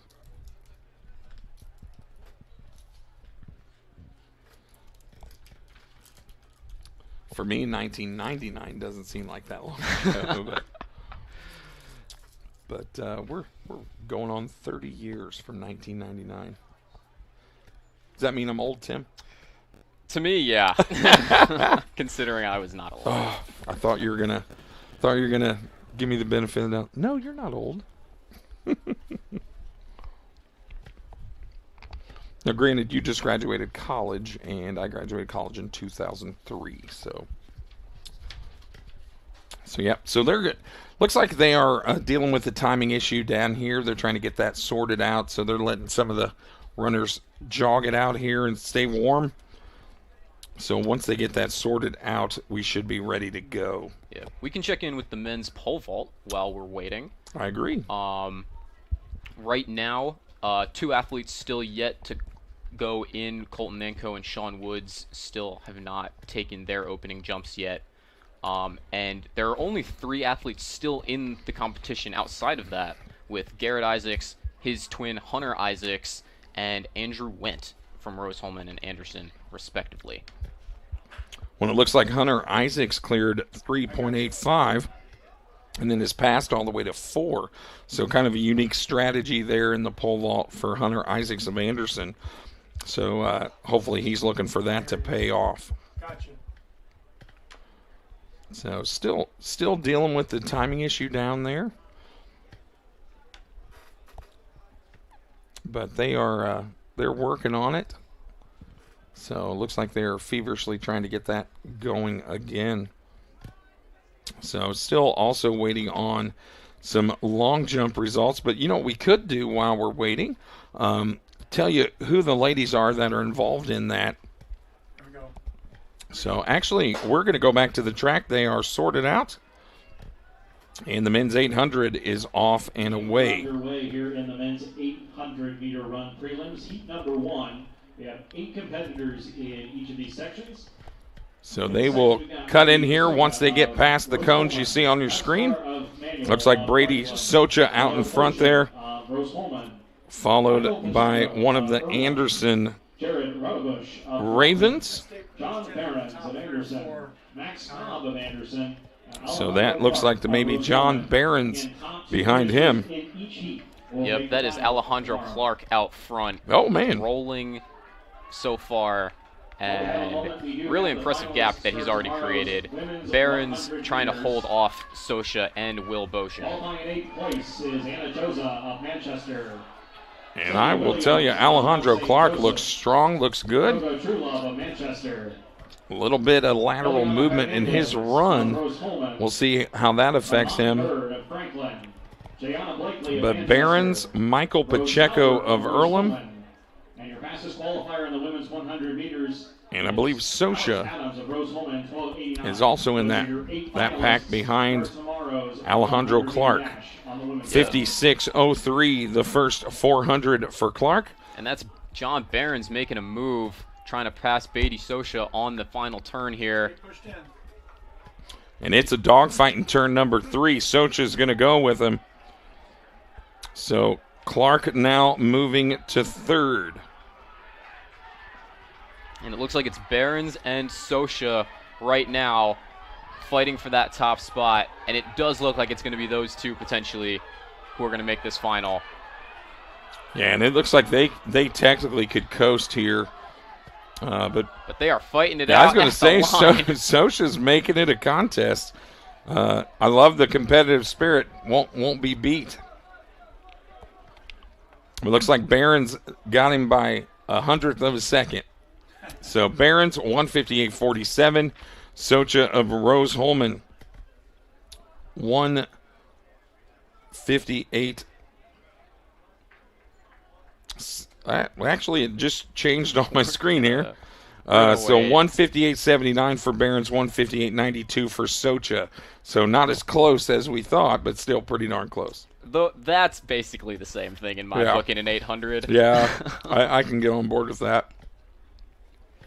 Anything within 0.2, it's the lean. Still fun to watch. We talked about before we went on the air. Some of us spoke about what happens if there's a tie, and in track and field, a lot of the timing companies can go to those 1,000ths of a second. So I've done some meets where, somebody ran a 158.794, and the other gentleman ran 158.797. So the other guy won by, just a few thousandths of a second, and that's got to be frustrating. Yep.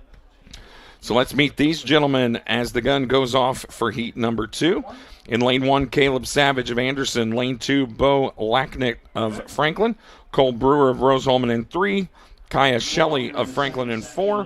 Zayden Jensen in 5. He's a Rose-Hulman fighting engineer. Ian Taylor of Berea in 6. Connor Bodie of Rose-Hulman in 7. So unfortunately, though, they have already cut in, so those lane assignments mean nothing. Yep, it looks like it is Bo Lachnit up front. And it looks like a Rose-Hulman engineer on his shoulder. With Zayden Jensen and Connor Bodie behind him, as well as Caleb Savage. So a good tight group there up front. There's 4 in that group, 2 to trail.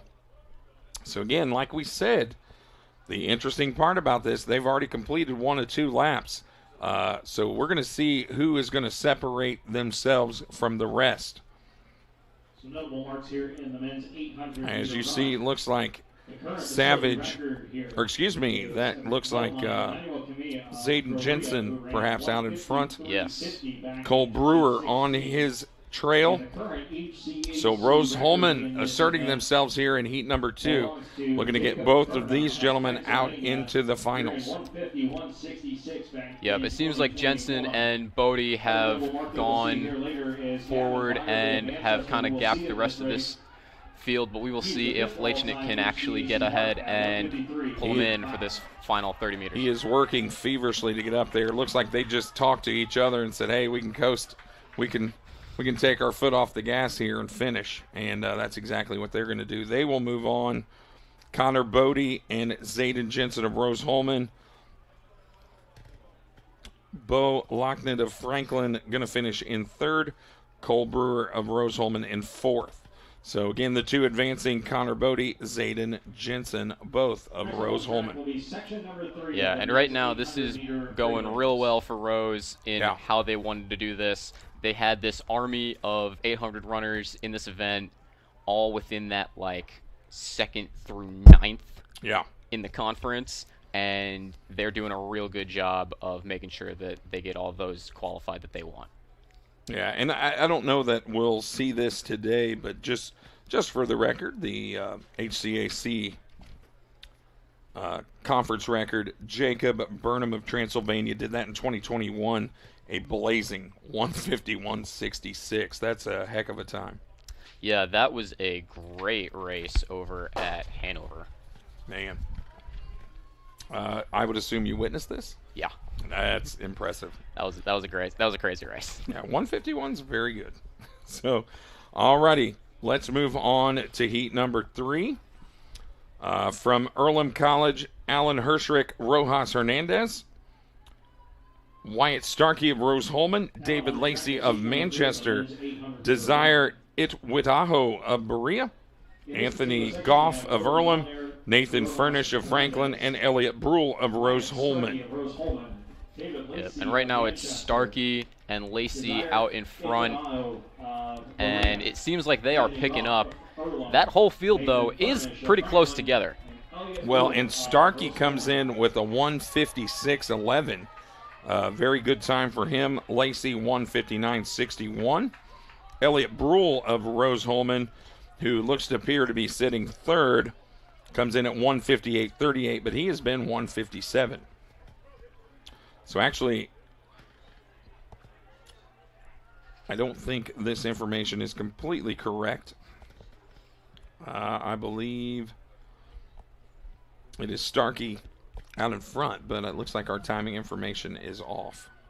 So but David Lacey of Manchester now in third. And now Brule and Starkey, correct? Yeah, and Lacey are all right there. One of these three athletes is not going to make this final, and they are fighting it out, and we're going to see who has the kick in the final 150. Here we go. Yeah, and I think what will be the goal here is Manchester to split the two Roseholman guys. And they are just shoulder to shoulder. It's like a NASCAR race coming down the home stretch.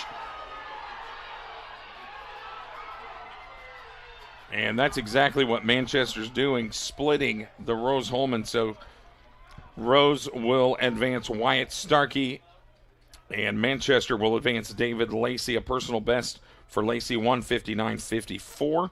Starkey, 159.18. Elliot Brule of Roseholman ran a great race, but unfortunately, 2 flat, .32 is not going to get him to the finals. Yeah, and that one definitely hurts for him. He put it all out there on that one. Just wasn't enough. Great kick from Starkey and Lacey to put that one away. And now we're on to this last heat that I think might be the best one of the day, of these four, just because of who we've got in this one with Gavin Byerly, also Morgan Stratton, and Xander Harris is going to be the big duo matchup that we're going to watch in 3 and 4. Well, like we say, one of those guys is going to be out.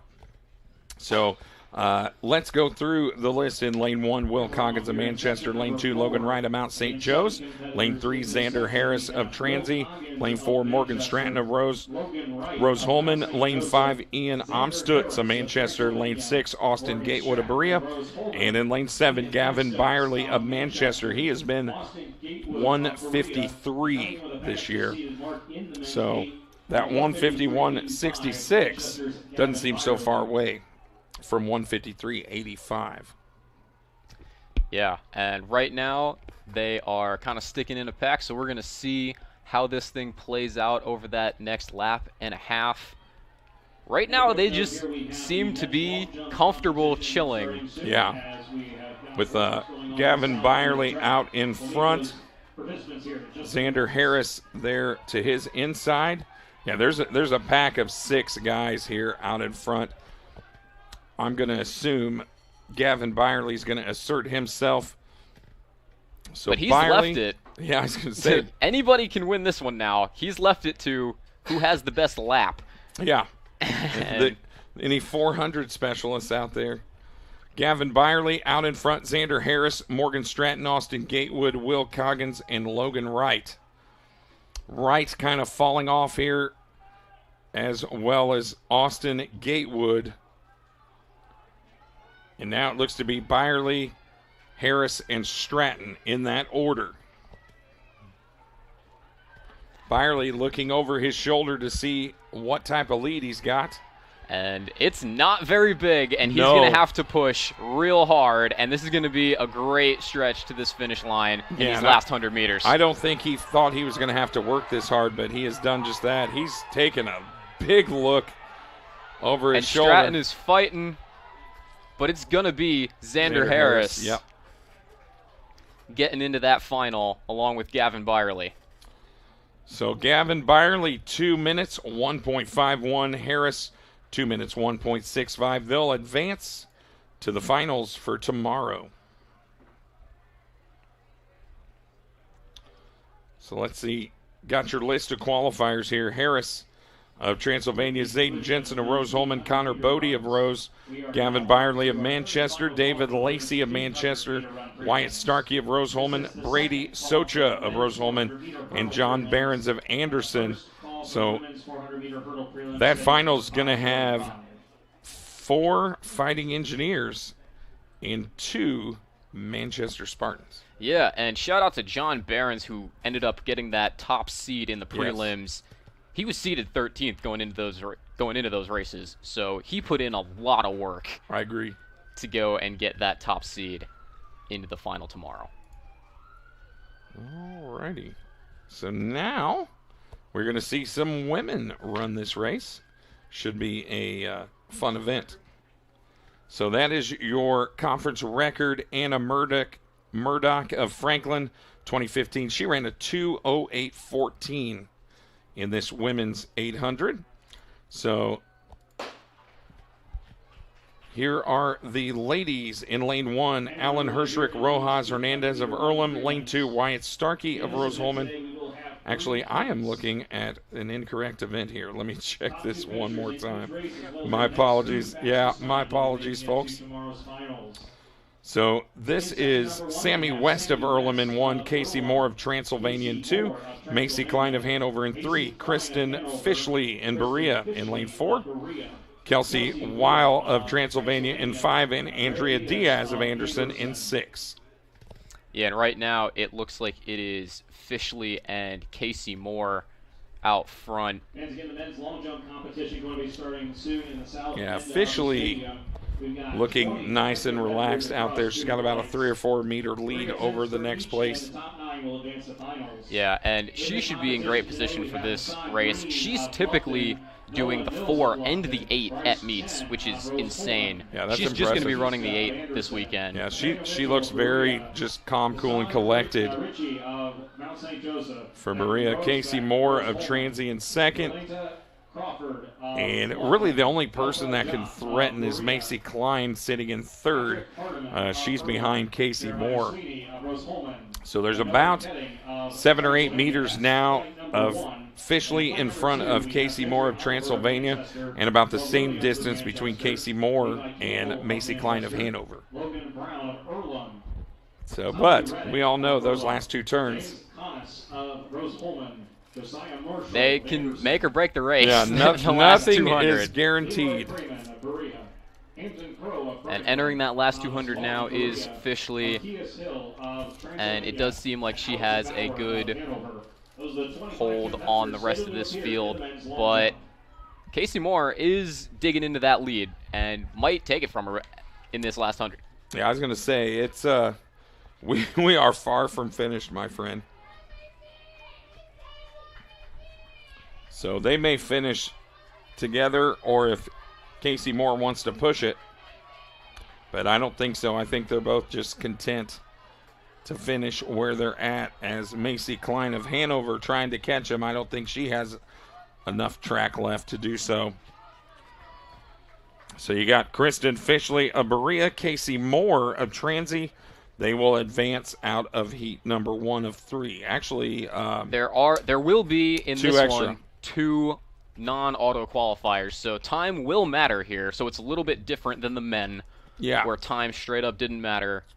So these women will have to run. Macy Klein of Hanover might have a shot here with that 2:28 time. Yeah, setting a PB, great time to do it. That was great running from her. Definitely knew that she was going to have to run a fast time in order to potentially qualify. And we'll see if she makes it in. That she's going to be the person everyone else is hunting for in these next 2 heats. Alrighty, so let's get ready for heat number 2. Here are those lane assignments in lane 1. Muhurakia Joyous of Berea in lane 1. Madison Stone Street of Berea in lane 2. Chesney Miller of Manchester in 3. I believe we have spoken about Chesney earlier today. Fiona Sondrel of Franklin in 4. Andrea Madrigal of Franklin in 5. Kaylin Beachley of Franklin in lane 6. And Libby Perkins of Transy in lane 7. So 3 Franklin Grizzlies in this race. They are in those bright yellow singlets. Andrea Madrigal of Franklin. Kaylin Bothell of Yeah, this heat feels like it is Chesney Miller's potentially to lose. Right now she's sitting in second, but I imagine she's going to make a move real quick. When you see her surrounded by Berea College athletes,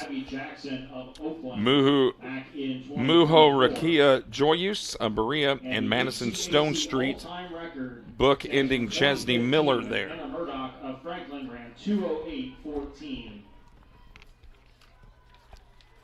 And we just heard the public address announcer in 2015, Anna Murdoch of Franklin, 2:08.14, your conference record here in the 800. And you see Madison Stone Street and Chesney Miller content to extend their leads over Muhurakia Joyuso Berea. She has fallen back to third off the pace, so it looks like it's going to be Stone Street of Berea and Miller of Manchester, their race to lose. Yeah, and this is not actually Miller's first event of the day. There are rumors that she was long jumping earlier. Well, which is not a combo you typically see. 800 long jump. She definitely looks like she's built like a sprinter, in my opinion. So I'm not surprised by that. She, as she goes around, she makes her move. Chesney Miller goes out in front for the Manchester Spartans. And when we're talking about the team race, this bodes well for Manchester, not a Rose Holman fighting engineer in sight here. Yeah, the fighting engineer will be next. That will be. And the fight will be tomorrow between Chesney and Jocelyn Onstad for sure. And I think that race was fairly tactical by these two, Stone Street and Miller, running 2:22. Yeah, Didn't I would feel agree. the need to go fast. Miller's PB is 2:16. Yeah. And I think we're going to see something a lot more in line with that tomorrow. Yeah, very just workmanlike lunch pail finish for those two. Madison Stone Street, a personal best. Chesney Miller, a good time. She will definitely make the finals, as you see her there on your screen. And 3 of 3. We are about ready here for that start. Yep, and right now, Macy Klein from that first heat is still the bubble time with her 2:28.93. So that is going to be the time that we have to watch for this third heat for that third place non-auto qualifier. So let's meet these ladies. In lane 1, Laura Coble of Franklin, Raiden Norris of Manchester in 2, Harper Mann of Transy in 3, Madison Aaron of Anderson in 4, Nika Davenport of Berea in 5, Jocelyn Onstadt, one of the favorites in lane 6 out there in the maroon and black, and Cecilia Eschman of Mount St. Joe's in 7th. In the third and final section of our women's 800-meter prelims, and it looks like there are 2 ladies, Raiden Norris of Manchester and Nika Davenport of Berea, that could push to get into that final 2 spots for the finals. Yeah, and that other one is going to be looking at that 2:28.93. as the time that they got to hit in order to make this final. And Jocelyn Onstadt out to an early lead, a couple meters over the rest of the field. Ladies and gentlemen, we have Yep, and I expect her to just cruise through the rest of this prelim once she feels like she has a strong hold on this race. Here comes the Rose-Hulman Manchester battle. Raiden Norris in second on her heels. So they are hoping that Nika Davenport of Berea can get up and steal that second spot. But both of these ladies looking very strong. Raiden Norris of Manchester, just a sophomore. Jocelyn Onstadt, a junior, a veteran, a highly decorated Heartland Collegiate Athletic Conference athlete. Yeah, and Davenport really has to worry about Silica Eschman from Mount St. Joseph, who's right on her tail and has actually passed her now. So Eschman is actually the one we might be looking at as this final qualifier right now if things stay the way they are. So Onstadt, her first lap, 1 minute 10.72. Raiden Norris 1:12.41. Onstadt just stretching out the lead here. Looks like she is going for a training run in the park at this point.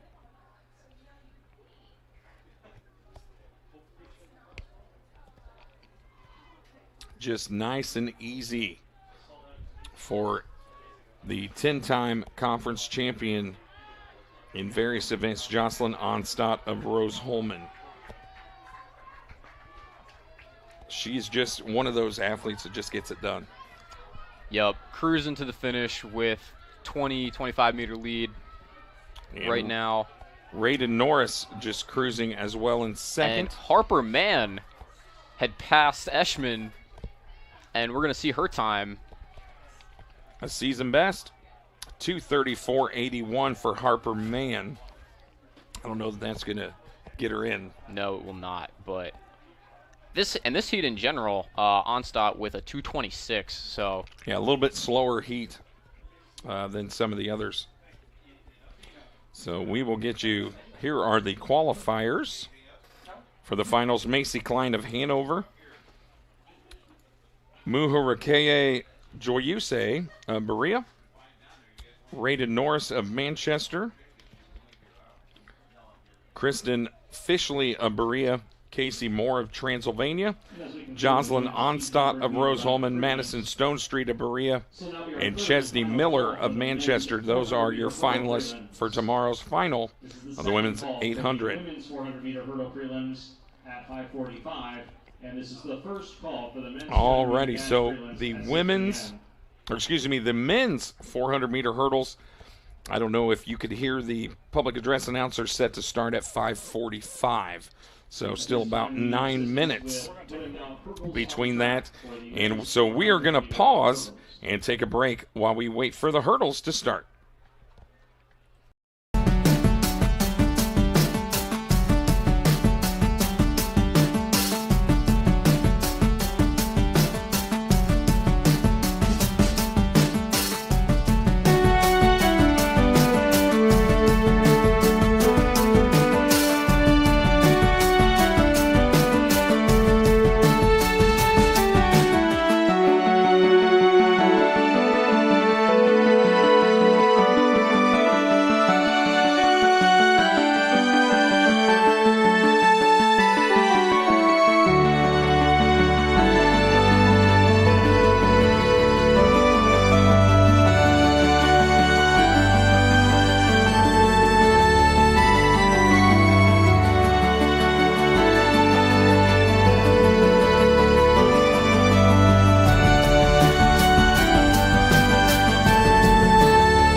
This place has been a huge part of my life, and I'm absolutely thrilled to be moving forward. I'll always take a piece of the mountain with me. Whether in the classroom or on the field, my coaches and professors had my back and always pushed me to climb higher. Now, I can't wait to light the way for my students and help them achieve their dreams. Greetings, everyone, and welcome to Hanover College. Founded in 1827, Hanover is Indiana's oldest private four-year college. Hanover is a nationally recognized liberal arts college with core strengths in the natural and life sciences, education, and business. This breathtaking 650-acre campus sits on a bluff above the Ohio River in Hanover, Indiana. Hanover's approach to the liberal arts allows students to combine their academic interests. Students can even design their own majors. Students have so many opportunities to try classes, clubs, and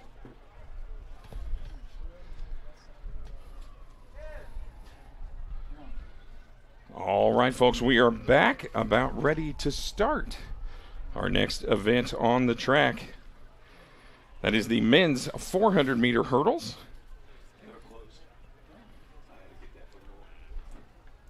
And let's meet the gentlemen in that race. In lane 1 from Franklin, Russell Bilalovic.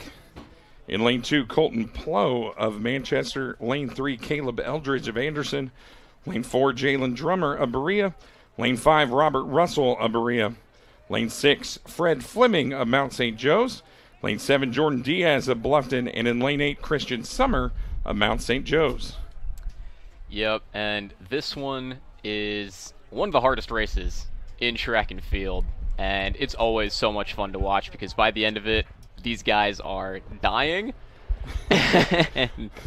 Well, and before we went on air, we were reminiscing about your 400-meter hurdle days. I feel like I had one day. Yeah, one day, one great day of hurdling. I feel like when you get around turn 4, it's just, ugh. Like I couldn't imagine doing this event. The worst part of this race is definitely you get over that last hurdle and then you realize you can't just stop. You have to run another 40 meters. You still got a ways to go. I believe many a 400-meter hurdles race was lost in that last 30 to 40-meter sprint. Yep, but some of the best athletes run this event. Yes. And it's always so fun to watch. Some of the best athletes in the world run this event. Some of our best athletes in the conference run this event. Well, look at Berea's Robert Russell, probably the class of the field in this event. Oh, Anderson's Caleb Eldridge, he's just a freshman, which is also really impressive because I don't believe they run 400 hurdles in high school. They run 300s most places. Yeah, it's I know in Indiana we run 300-meter hurdles for high school. They always start in turn 2. But I think the person that comes to my mind for this event, you talk about this being such an impressive event, Sydney McLaughlin-Lavroni, the Olympian. I believe she set the Olympic record, the world record in this event. Tip of the cap to her. I mean, that's just unbelievable how that works. So, cool part about this race, you want to know who's in the lead? Who's the first person to jump? So that'll tell you real easy. It looks like Berea's Jalen Drummer or Robert Russell. It's first one over the hurdle. I believe that is Robert Russell, the outside lane 5. He is just cruising. And as he should, he comes in at 55.70. His teammate Drummer at 58.47. He just looks calm, cool, and collected here. Yep, and it's going to be him and Bilovic racing to the finish line. And Russell, such a lead, he just kind of trotted across. So top Russell one in each heat plus section number 1, the next 6. So Russell going to be your winner, 57.88 for Berea. Bilalovic, 58.64 for Franklin. Jalen Drummer, 58.97 of Berea. In line number 2 will be Joaquin and Christian Batista Sumner as well from Mount St. Joe running the PB, 59.84. In lane number 4, Yeah, it'll Logan be interesting to Phillips of see Rose what Holman. that bump time is in this In lane event. number 5, Quincy I Reese think of I think Bluffton. Sumner will end up In lane being number 6, either the Finley 8th or Hightower 9th of guy. Rose Holman. So we're thinking Lane number 7, sub Matt 1 Tumler minute Yes. might get you Mount in St. there. Joseph. I think you were going to have to And run lane number 8, sub-minute. James DeMarco I of think Rose Holman. they're going to be aiming to beat Sumner. Yeah. Is kind of where we're at. I think that's fair. It'd be kind of interesting, especially since with this event, yeah, you do got the headwind at the very beginning and the end, but that backstretch might push you a little bit. So we'll see. Some of those times might even out. Maybe, you know, a low 59 something, 59.2 might get you the cutoff there. We'll see how this shakes out, though. You never know. Yeah, this heat's going to be super interesting. We have Yes. 4 guys that all run 58. Yeah, so this is going to be good. Let's meet those guys. In lane 1, Spencer Cruz of Rose Holman. He is 1. He's been 58.02 in his career, 58.39 the best this year. Joaquin Batista of Anderson in lane 2. Chris Renee of Manchester in 3. He's been 58.95. Logan Phillips of Rose Holman in 4. He's been 58.79 this year. Quince Reese of Bluffton has been 58.12. Finley Hightower in lane 6 from Rose Holman, and James DeMarco of Rose Holman in lane 8. So lane 1 is a guy to watch, lane 3, lane 4, and lane 5. And kind of talking to the team race, Spencer Cruz of Rose Holman in 1, Logan Phillips of Rose Holman in 4, and Bluffton's Quince Reese in 5, Chris Renee of Manchester in 3. So again, this race goes to the team score between Manchester and Rose. Yeah, we're going to see who all makes this final. We'll see if all 4 of them make the final. I'd Correct. imagine they probably do. It's just going to see how fast do they all choose to go. Well, now. and here's the thing. Let's look at some team scores right now on the men's side. Rose Holman and Anderson are actually your top 2. Rose Holman 38, Anderson 31, and that's after 3 events. Manchester sitting at 3rd with 20 points. So here's what's crazy. This timing company has the projected scores. Right now, Rose Holman projected to have 228, Manchester 142.5. So that is interesting to me. On the women's side, 4 events completed. Manchester 56.5, Rose Holman 34.5. However, the projections are flip-flopped. Manchester projected at 189, Rose at 199. And here we go down this final stretch, approaching the last hurdle with Chris Renee and Spencer Cruz fighting for that second auto spot. It looks like it's going to be Renee. And Quince Reese of Bluffton, 57.71. A big old personal best for Quince Reese of Bluffton. Chris Renee going to get up for second, 59.46.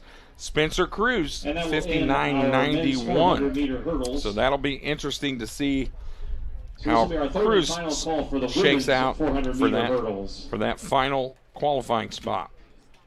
This is the and it looks like the final qualifier is going to be Finley Hightower from that heat running 101.20. Call for the women's 200-meter dash. So that's your cutoff. 6:10 p.m. Your cutoff there. Just an interesting In the women's set of 400-meter races. hurdle prelims, we will have 2 sections. Yeah, We'll take the winner Quincy out Reese, of we're going to each see how much he heat, has plus left the in the next tank 6 fastest tomorrow. times. Yeah, no doubt. Yeah. He just ran a PB. That was great. Very impressive. I Here mean, in look at him. He's section getting number 1, congratulated the by ladies' everybody. signs as Just follows. Peyton ran the Tan, race of his Transylvania life will be today. number He's going to have to 2. run it again if he wants to And win and number beat 3, Robert Russell tomorrow. Yeah, no doubt. Transylvania. But happy Lane for number him 4, tonight. Diana Stern of Rose Holman. And lane number 5, Ella Schultz of Rose Holman. And lane number 6, McKenna Bessler of Rose Holman. And at lane number 7, Larissa Rominger of Manchester. Alrighty, so we are about ready for heat 1 of 2 of the women's 400-meter hurdles. So here are the ladies competing in that. In lane 2, Peyton Tan of Transylvania. Her Pioneer teammate Gwyneth Cunningham in lane 3. Diana Stern of Rose Holman in lane 4. Ella Schultz of Rose Holman in lane 5. McKenna Bessler of Roseholmen in lane 6, and Larissa Rominger of Manchester in lane 7. So an interesting grouping here where you've got 3 fighting engineers and 1 Spartan in this race. So it'll be interesting to see how this turns out for both of those teams. And all right, so I am told by my friend we are going to have some women's long jump results coming up for those of you that are following that event. We'll get those to you here shortly after this race. So again, a very important race in the team score here. For these women, yeah. This one has 3 Rose athletes, another Manchester athlete, Larissa Rominger. And I would say, though, still, I'm really looking at this Transy team with Peyton Tan, and we're going to see what Gwyneth Cunningham can do. She has not run this race. Yeah, this is kind of an interesting deal here. The 2 Transylvania athletes in lanes 2 and 3 do not have a time. Neither does Larissa Rominger of Manchester, the freshman in lane 7. Or excuse me, Gwyneth Cunningham of Transylvania and Rominger of Manchester do not have times in this event. The best of times, Peyton Tan of Transylvania and McKenna Bessler of Roseholmen. So a lot of unknowns here as we get ready for the start of this event. And they are out of the blocks and away. And over the first hurdle, looks like Diana Stern, your early leader there. Or excuse me, that's McKenna Bessler in lane 6, your early leader. Gentlemen, we have the finalists for our women's 800 meters. Our top 8 finishers advancing to tomorrow's finals will include Peyton Tan seems like she has a decent start halfway through this race, and it seems like she's starting to take control. Yeah, and you can tell she's the first over the hurdle. She has definitely moved out into the lead. Peyton Tan of Transylvania. And your top qualifier she's been 72.20 in this event. So 1 minute, 12 seconds, 12.20. And looking good here as she comes across. One more hurdle to go for Peyton Tan of Transylvania. McKenna Bessler of Roseholmen going to finish in second. I guess the good news for the Fighting Engineers is they'll go 3rd and 4th as well. And Manchester will finish 5th. So that will be interesting. A lot of personal bests here. Peyton Tan, personal best, 71.07. McKenna Bessler, 72.45, a PB for her. Personal best for Ella Schultz of Roseholmen. Diana Stern of Roseholmen, also a personal best. So two of the women's 400-meter hurdles. A very good race for those women. Yeah, they look really, really smooth over those hurdles. Yes. You can tell sometimes when the steps aren't really there and they're stuttering right before each hurdle, especially at the end of the race, those last couple hurdles. Oh, for sure. But Tan especially just looked real smooth, went straight into those hurdles, no stuttering, just straight into it, and yeah, ended up in a PB, and might PB again tomorrow, the way she looked. So this is one of those events that during the conference regular season, it's a secondary or tertiary event for most people. So when it comes to the conference championship, they tend to put a little bit more into it than they had previously. So seeing a lot of PRs in this event is not uncommon, but it's great to see them doing this, especially in a prelim for next week or tomorrow. Yeah, couldn't agree more with you there, Prescott. Just a tough event. I mean, it's just, like I said, it's aesthetically pleasing to watch. It's pretty neat. It's clearly grueling when you see, Division III athletes do this on a regular basis. You've already gone through your indoor season. You've already gone through your outdoor meets. And here you are in the championship, and they're still really tough. So let's meet the ladies here in the second heat. Tim, this should be just as interesting as heat number 1. In lane 2, Transylvania's Jatasia Pinckney. She's run a 68.06 this year, so that is a great time. Ava Egolf of Manchester in lane 3. She just won our women's 300-meter steeplechase. Yeah, and this she one's does a wild, not have a time. This one is a wild card. So, I am very interested to see how she does in this. Yeah, this will be compelling. Another one, Wynn Wellington of Franklin, is running in lane 4. No time. Lily Areola of Berea in lane 5. Or excuse me, Wynn Wellington did have a time. My apologies. 1 minute 18:23. Lily Areola of Berea in lane 5. 1:15.98. Katie Rittberger of Anderson, 1:15.29 in lane 6. And Lawson Phillips of Hanover, 1:18.77 in lane 7. So interesting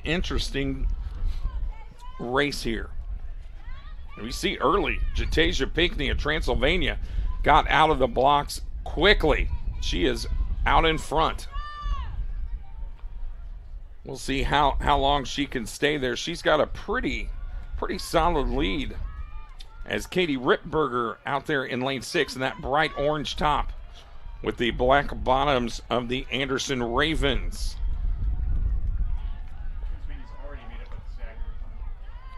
Transylvania's already made it the stagger on everybody except that very outside lane, already halfway through the race, coming into this final turn, so it's a very good sign for her. Well, and to your point earlier, Tim, how they attacked that first hurdle, Jatasia Pinckney of Transy just attacking this race. But here comes Ava Egolf of Manchester. She is not finished. I know she has strength from the 3K, and she's showing it here. Hopefully she can catch her in these last 50 meters. And like Tim said, you saw Egolf kind of stutter on the last hurdle.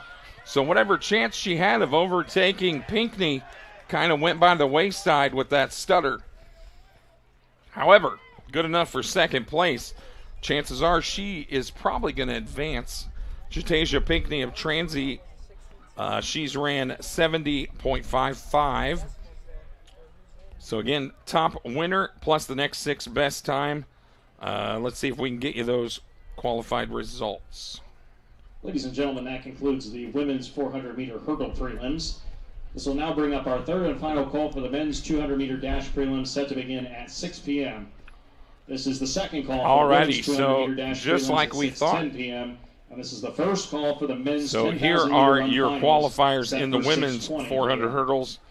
Diana Stern of Rose-Hulman, Lily Areola of Berea, Katie Rittberger of Anderson, Ella Schultz of Rose-Hulman, McKenna Bessler of Rose-Hulman, Peyton Tans of Transylvania, Ava Egolf of Manchester getting the second seed. Very impressive double for her. And you just saw Jatasia Pinckney of Transylvania. She's going to get your number 1 seed.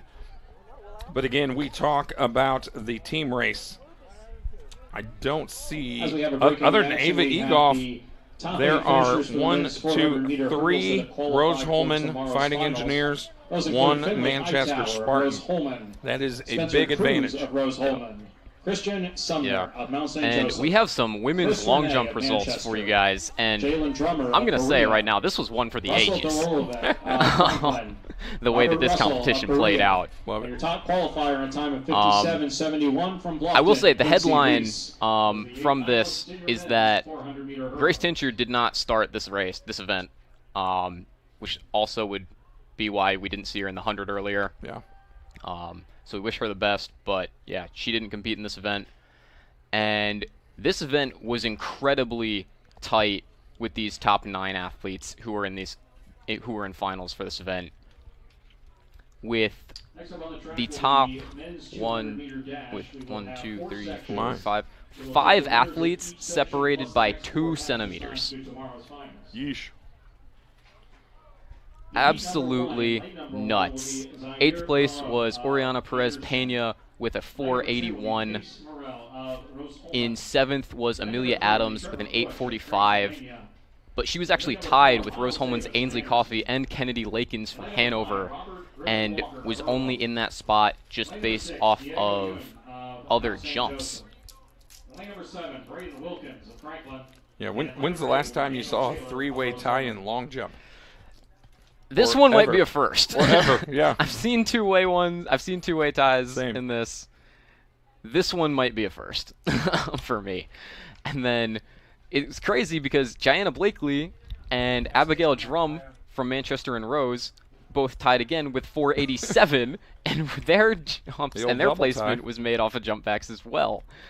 And then the top 2 spots were Alex Adams jumping a 502, and winning this event was Issa Sloan from Earlham jumping a 554 in her 4th attempt to take this field by almost a foot. Here's the other thing that's impressive to me about this list of women you just named off. All but 2 personal best or season best. Yeah. I mean, what a competition. And we found out earlier that the reason these took a while to come in was because they weren't using the tablet down there to automatically relay it to us. But honestly, after seeing the results here, I don't know if I'd want to use the tablet to relay those results. Someone would think that I messed up. Someone would think that I typed in the wrong numbers. They were pretending it was the olden days back when pencil and paper were used before the internet. Yeah, but right now the men's competition is going on. They're in their first flight of men, and we will get results to you once they finish up, and we're given those. But great competition from the women's long jump. Nuts. Just absolutely nuts. Yeah, very outstanding by those ladies. Alrighty. We are getting the gentlemen conjugated there in turn number 3 as we are getting ready to start the 200-meter prelims. So we see gotta have blocks rolled over there. They can't run without blocks, right, for the 200? I sure preferred not to. Amen. I second that. So we have got a good field here in the 200. So Prescott, we are going to defer to you since you are the 200-meter specialist here. You are the guy that has the experience. You have been on the track in that capacity. So what are we thinking as we go into this 200 meters? So the big question mark right now is Diego Yun. He set the conference record indoors in the 200-meter dash, and he has not yet competed in a 200-meter dash outdoors. So he's coming in as a no time. Now, he's been in other events. He's been killing it in the 4 hurdles, so we're not going to complain too much about him not running this event.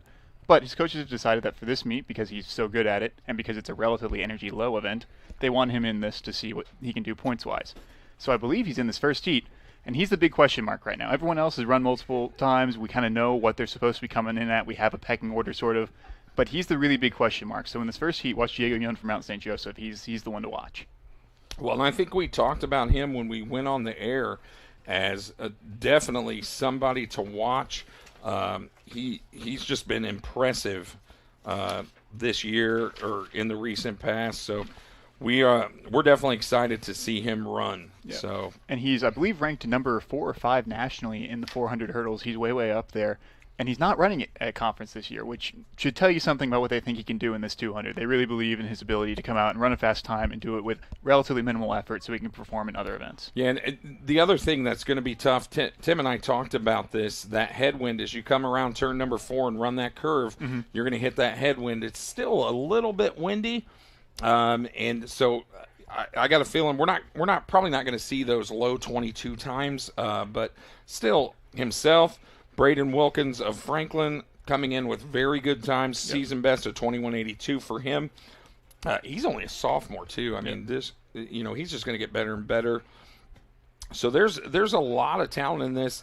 Zaire Pirlou of Anderson, he comes in at 23.9. Pace Morell of Rose-Hulman, we've already seen him in the 100, 22:45. He's going to be in lane 2. Trevor Bush of Transy in lane 3. He's been sub 23, 22:62. Miles Davis of Anderson in 4. He's 23:64. Robert Griffin Walker of Earlham in lane 5 at 23:91. The aforementioned Diego Yun of Mount St. Joseph's, he's going to be in lane 6. He's been 22:10, but we think he's very capable of breaking that 22. Absolutely, that 22:10 is for indoor time. Yeah, and so he's kind of, the question mark of the group, and then you got that Braden Wilkins of Franklin in lane 7. Only 21 of the season so far. Yep, and then Daniel Taylor of Rose-Hulman in lane 8. So should be a pretty solid race for these gentlemen. I am really excited to see this Yun-Wilkins matchup here because they are the 2 fastest, I believe, in this field, and we're about to see it start. And Braden Wilkins in that bright yellow, Diego Yun of the Mount St. Joseph's, I believe they're the Panthers. He's in the inside of him. They're the Mountain Lions. Or the Mountain Lions, pardon me, yes. I didn't read my notes. Oh, and neck for Braden Wilkins. Shoulder to shoulder. And they let up before the tape because they know they're both going to qualify. And in this case, top 1 in each heat plus the next best 4. So there are 4 total heats in this event. Braden Wilkins, 21.99. Yoon, 22.02 for Mount St. Joe's. So I'm gonna guess that 22.02 is gonna be one of the top next 4. If I were a betting man, I'd probably put money on that. So we'll keep our eye on that as they move along here, and we'll get you those qualifiers at the end of all 4 of these. This is otherwise a fairly wide open event after that first heat, though, because third place was a 22.8, which I believe will be above the cutoff time. I think that we will see most of our other qualifiers from these next few heats. Very nice. Yeah, I think this is going to be a really good event. I'll be honest, they've all been really good thus far. Yeah. Been very impressed with the talent in the Harlan Collegiate Athletic Conference thus far. So lots of good just races, guys and girls racing each other. That's one of my favorite things about this conference. Not only has it gotten markedly better over almost all the events over the last couple of years, but people have been coming up together. There hasn't been 1 or 2 people really gapping the rest of the field. It has, for the most part, been a collective rise of the HCAC, which means that competition, even with the windy stuff like in the 100 when we saw that, it was maybe not as fast as we would have liked, but it was tight, and it's a hard grouping to see. Yeah, and it's just fun. This has just been fun thus far. And we got a whole nother day of this tomorrow, too, absolutely, and it's all finals tomorrow. It's all action. Well, and, the best thing is to win a conference championship. That's a huge feather in your cap. Some of these folks have made that a regular occurrence. I mean, we keep kind of talking about it. Mm-hmm. But, Jocelyn Onstadt, a 10-time conference champion. Narendra Simakula, 12. No, she came into the conference. She was instantly the best short hurdler that we've seen. Yeah, Rose Talbert 10 times. Yep. There's just others that are 5, 7. That's just an impressive feat to me. So let's meet the gentlemen in heat number 2. In lane 1, Delanta Crawford of Bluffton. In lane 2, Thomas Vaughn of Berea. Lane 3, Ezekiel Thomas of Mount St. Joe's. Travion Davis of Mount St. Joe's in 4. Anna Watt of Berea in 5. Trace Morris of Transy in 6. Gentry Oliver of Manchester in 7. And Kyle Evers-Smith in 8 from Mount St. Joseph's. So it looks like Oliver of Manchester, Vaughn of Berea, your 2 big-timers in this. 22-27 for Oliver and 22-34 for Vaughn. Also a couple of sub-23 guys, 22-7 for Thomas of Mount St. Joe's, 22-8 for Kyle Evers-Smith of Mount St. Joe's. So Oliver in lane 7, Vaughn in lane 2. And now, I never like to count out Kyle Evers-Smith. He has been a very great sprinter in the past, and he's been doing well this year. He usually comes out well for finals, and we're seeing that here on the track right now. He's definitely in the mix. Thomas Vaughn of Berea on the inside. Gentry Oliver and Kyle Evers-Smith on the outside. So let's see what we got once their times get posted. Well, would you look at that? Thomas Vaughn, 22.75 for the win. That is your auto qualifier. But second place is Gentry Oliver, only a 23.01. That headwind is really getting to them. Yeah, it definitely showed in the 100. A lot of those times are not very blazing, but that's why I say if you like racing, you're going to get your money's worth out of this group. But it looks like I will be eating my words on 22.8 being above the qualifying time, because currently we had a whole heat of people in the 23s here. Yeah, and that's what Tim and I have been. It's so hard to adjust to that, what you're used to, and the times that are kind of common, and then now we've got this headwind to deal with, and so it's kind of hard to gauge where that cutoff's going to be. So let's meet the gentleman in Heat 3 of 4. Lane 1, Dylan Pratt of Anderson. Lane 2, Blaine Eisen of Hanover. He's been pretty solid. Brandon Bensuda of Hanover, another solid 200 guy, 100 guy. Eddie Weaver, Berea in lane 4. Elijah Stiers of Anderson in 5. Sam Brown of Transylvania in 6. Kenneth Red, the crafty veteran from Manchester in lane 7. And Layden Adair of Hanover in lane 8. So Red coming in at 22.18. I believe he's going to be your best time of this group. Blaine Eisen of Hanover, 22:38. Ben Suda of Hanover, 22:70. So Sam Brown of Transylvania not having a time yet coming in here, so he's kind of a wild card. And Layden Adair of Hanover, 22:09. So this should be a very competitive race. The 200 is a tough race to know time with it because Yeah. it is pure speed. It's not something where you can just rely on your strength to get you through. So unless you've run it once or twice, it's hard to know where exactly you're at. Well, and I think there's an art or a science to running the curves. Oh, absolutely. It's a very, very tough. It's not as easy as 100's just run as hard as you can straight line. Whereas this, you got to know how to run that curve. Really, the biggest thing about it is not even the speed at which you run the curve. It's doing it in an efficient way because Yeah. you can run it just as fast as someone else, but you could have worked a lot harder to do so. 100%. And I believe I will defer to you in that feeling. I've never ran the 200, but I've seen plenty of them ran. And it looks like inside Ben Suda and outside Red. Kenneth Red is definitely the class of this field. He has the best 200 time coming in, and he also holds the best PR all-time with a 21:70, I believe, as his best. Actually, I misidentified. That's Blaine Eisen in the inside. So Kenneth Red going to run a season best 21:77. Where's the wind? Apparently not in this heat. Went away. Blaine Eisen, 22:36, a personal best for him. Eddie Weaver of Berea, good enough for third, a personal best for him, 22:75. So I'll be honest, I think Eisen and Weaver are probably going to advance in this, but we'll check that out. So right now, the cutoff for that final spot is 22:86. So we will see. Actually, it looks like it just updated. So yeah, two gentlemen at 22:86. They're probably going to get bumped out of that group after this next race. It's very possible, especially with the wind. Sometimes you just get unlucky and you have a low wind behind you, and it just doesn't work out for you. The gusts, they slow down. Exactly.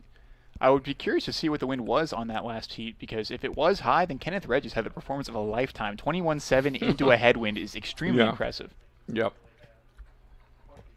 You would think with the headwind, you'd probably take at least a tenth off of that. Oh, absolutely, more than a tenth. Yeah, it's I've attempted to run in some wind, and it's almost impossible. In my experience with the 200 specifically, with how long it is, especially if the headwind is directly along the back or the home stretch there, you can take up to half a second, I think. That's craziness.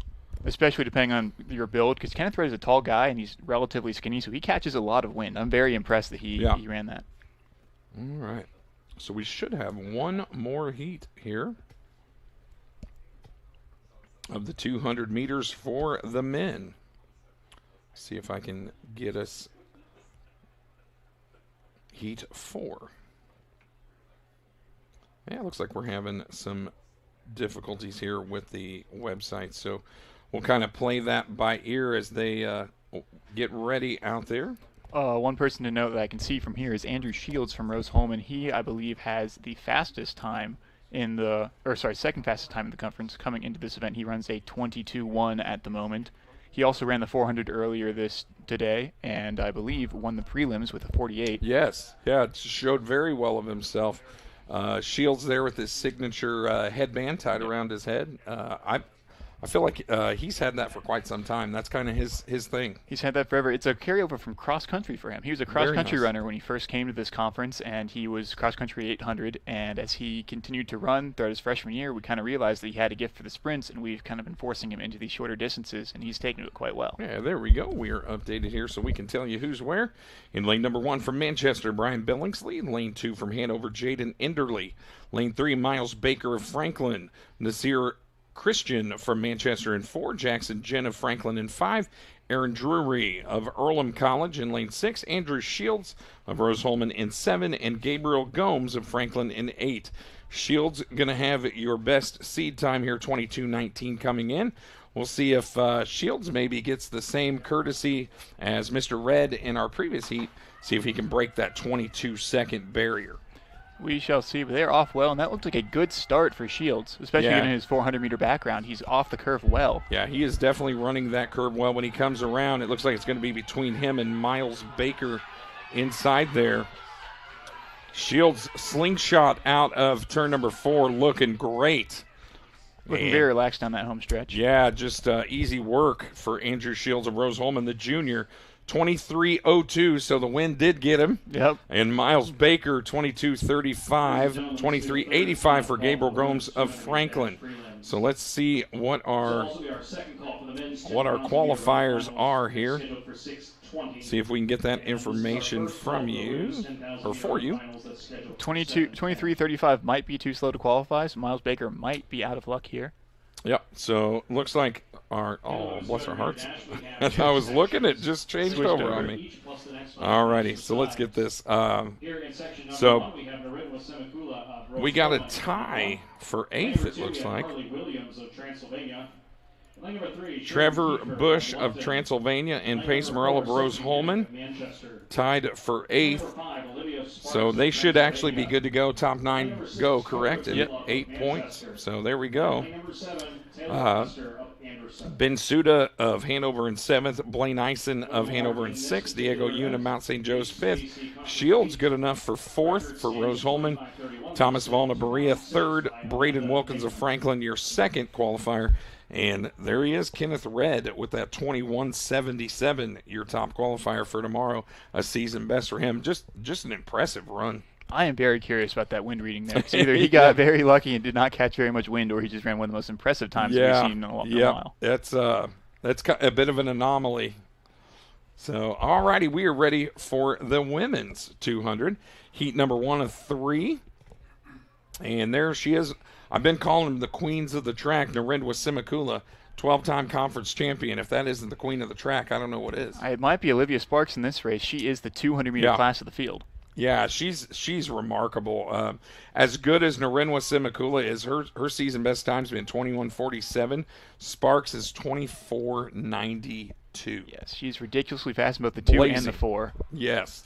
So Simakula in lane 1, Carly Williams of Trancey in lane 2, Sharon Kiefer of Bluffton in 3, Sophie Minnick, who showed great signs in the 100 in lane 4 for Manchester, Olivia Sparks in lane 5, as you hear the gun, Coco Truelove, another great sprinter in lane 6 for Manchester, Taylor Custer of Anderson in lane 7, as you see Olivia Sparks asserting herself early. She just is a machine out in front. Her form is phenomenal. She's relaxed. She does not look like she's working at all. That battle for second right now is going to be tied to Sparks, 25:45. Very relaxed run into a headwind for Sparks. So, and Tim and I spoke earlier. The HCAC record of 25:12 by Amanda Nagy, that is in danger, my friend. Oh, incredibly in danger, because not only is Sparks running this into a headwind in the prelims, coming up in a few heats or so, there's going to be Rose Talbert, a very similar runner to Olivia Sparks. Either one of them, I believe, has the capability to break that record, and I think we will see it go down either here's in a the few other minutes or tomorrow. Crazy thing set in 2006, a 20-year-old record potentially just getting erased. In very deep trouble. Yes, sir. I couldn't agree more. Coco Truelove of Manchester, good enough for second. Narendra Simakula in third. 26.86 for Truelove, 26.94 for Simakula. We will see if those are good enough to hold. Narendra's big job for that heat was beating the 2 Manchester ladies who were running it with her, because that is the big teams race at this point. Yeah. And she got one of them. They sandwiched herself in between the 2 Manchester runners, so we will see how that pans out. Well, we talked about it earlier. I don't think there's a substitute for experience. I think that is a big, big thing. And there are a lot of these ladies that have been here. This is their 3rd or 4th championships, and then when you compile indoors, this is their 7th or 8th, you know, so big thing having familiarity and been there. Absolutely, especially in the 200. So it's really the first race where there's enough time and enough room to dig yourself out of a hole, like if you get a bad start. And if you're a younger athlete, you haven't been through that many conference championships, and you don't have the greatest start, it's really, really difficult to mentally come back from that. And it helps to be older and have that experience behind you. I think that is spot on. Truer words have never been spoken. All right, let's meet the ladies in Heat 2. In Lane 1, Amani Bird of Franklin. Lane 2, Sophie Kurish of Earlham. Lane 3, Olivia Forte of Mount St. Joe's. Lane 4, Lauren Hubbard of Transy. Lane 5, Alexandria Mast of Franklin. Lane 6, Alex Adams of Rose-Hulman. Lane 7, a standout in the 100 that didn't expect to see there, Ileana Hernandez of Rose-Hulman and Alyssa Arns of Manchester in lane 8. So those two Rose-Hulman girls on the outside. Alex Adams looking tough. Running, digging, Ileana Hernandez of Rose-Hulman and Alexandria Mast of Franklin. It's going to be tight between Mast and Hernandez. We will see how that works out. I think Hernandez might have gotten the lead. We will see. Never mind, I was wrong. So very, very close. 25.98 for Alex Adams. A great race for her. Mast of Franklin, 26.44. Hernandez of Rose-Hulman, 26.51, just barely. A season best for Adams, a personal best for Mast and Hernandez. Man, this is going to be good tomorrow. It's going to be fantastic. And I think one of the things that we got to be watching for right now is we always said going through these prelims, the winner of a prelim isn't the person with the fastest time. It's the person who gets through with the least amount of effort. Yeah. Because that means they have more for tomorrow. And I think that's where people like Olivia Sparks and Rose Talbot are really going to come into play here because they're winning their heats and they're doing so relatively relaxed. Yeah, and I think we're going to see that from Rose Talbot. She is a talent, man, a phenom in the sprints. School record holder in the 100, 200, and 400. Yep. Also, a couple of those she holds both indoor and outdoor, I believe. I believe she does. And she's also an All-American in the 400 from last year. Yeah, I mean, she just is something special. She will be in lane 6 for the Fighting Engineers.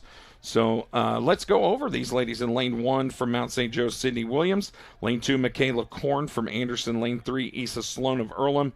Lane 4, Cora Mink of Franklin. Jayana Blakely of Manchester. In 5, the aforementioned Rose Talbot from Rose-Hulman. In 6, Hannah Cox of Transy. In 7, Amaya Barton of Hanover in lane 8.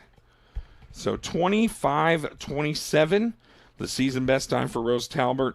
Her personal best, 24.86. That is cooking. And I think what you're going to see here is between lane 5 and lane 7, Hannah Cox and Jayana Blakely. That's going to be the big contest of this heat. Well, and also in lane 1, Sydney Williams of Mount St. Joe's kind of in that same range. A little bit outside of Blakely and Cox, but still under 27 in lane 1. An unfortunate lane pull to get lane 1 and be that fast. Yeah, that is tough. You see Rose Talbot, just like Olivia Sparks, asserting herself, but she just looks nice and comfy there, trying to relax as she comes down the front stretch. You see Hannah Cox out there, and also Jayana Blakey. Looks like Hannah Cox crossing there second. It looks like she got there, which is bad news for the Manchester crew. Their job is to get as many points as they can in this Rose-Hulman-dominated event, and that's not going to help them coming second. Well, and that's also a tough pill to swallow because Jayana Blakely's going to finish in 3rd as well. So just outside of that group. Not sure if she will make the finals with that. Let's check that out.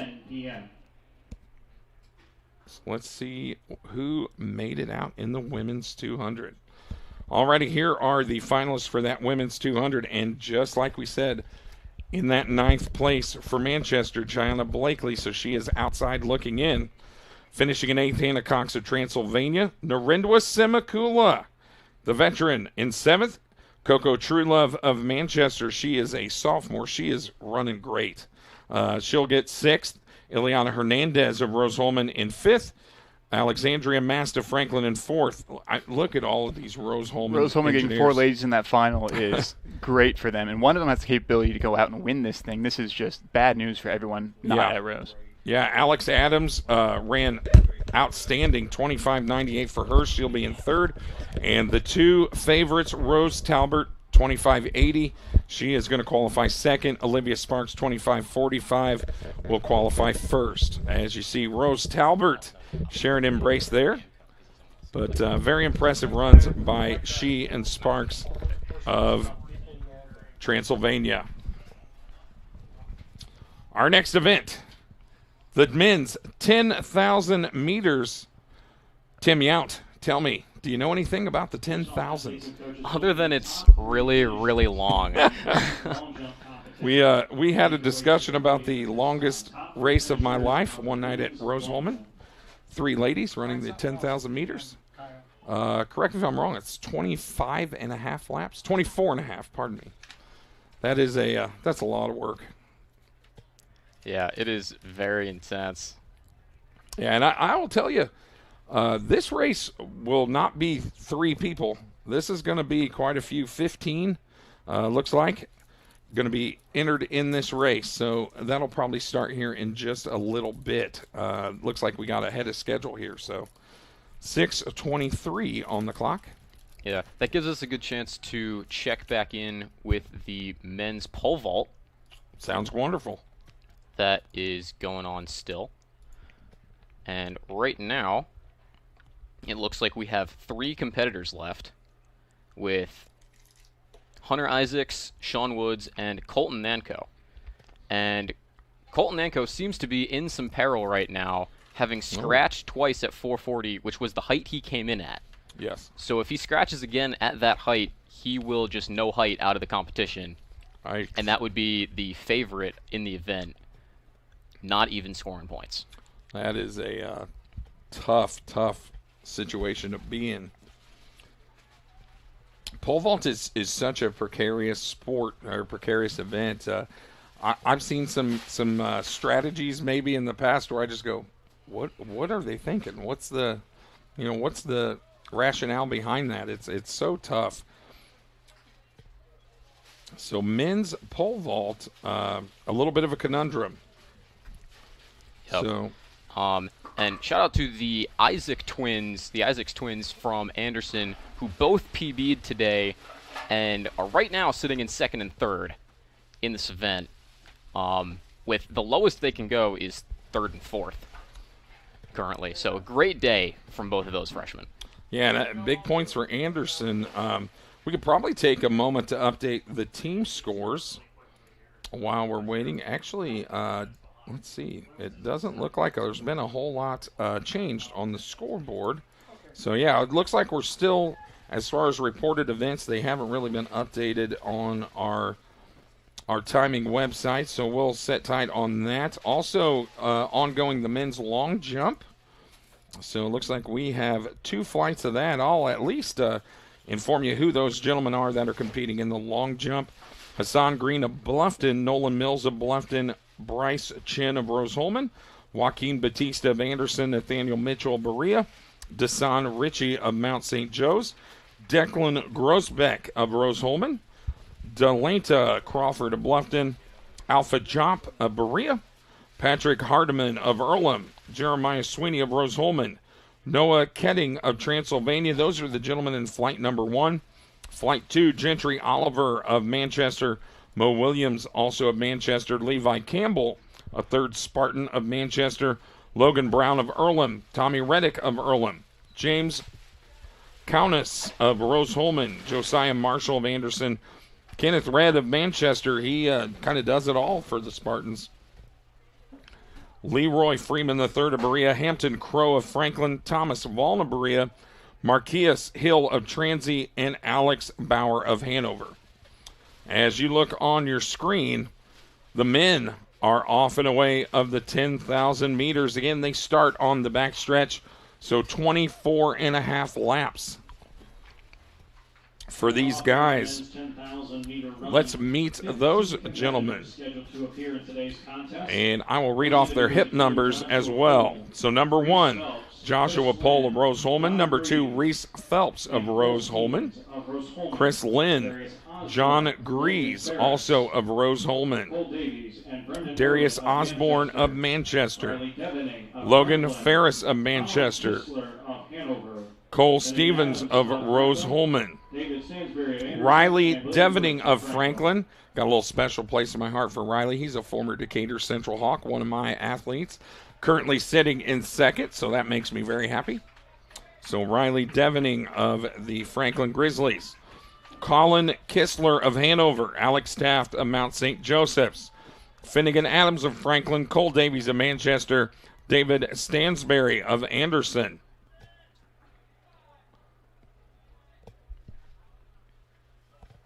So those are the men competing out here in the 10,000. A very, very tough race. Yeah, and right now it looks like Joshua Pohl taking the lead for this one. He was the one that lapped the field in the indoor 5K. Oh my! At one point this year. That's don't expect him to lap the field today in this race, but he is fourth all time in the HCAC with a time of 30:34.71. My goodness. Yeah, that's pretty remarkable. That kind of makes me think of I had a high school teammate that ran in the NCAA indoors, and I got to watch the women's 10,000 there. And she lapped the field multiple times over. Should be an NCAA Hall of Famer, lady named Amy Skirez from Arizona, setting national records in the 10K indoors. Man, if you lap the field in the 10K, you're pretty impressive. Pretty impressive. Looks like Joshua Pohl just content to sit there out in front with Riley Devening on, or excuse me, that is not Riley Devening, that's Will Hirsch on his heels. And again, this is one of those races where you kind of are content with your pace. You run your pace, and then when it's time to go, you go. So it'll be a little bit of a chess match going on in this men's 10,000. Please report to the podium.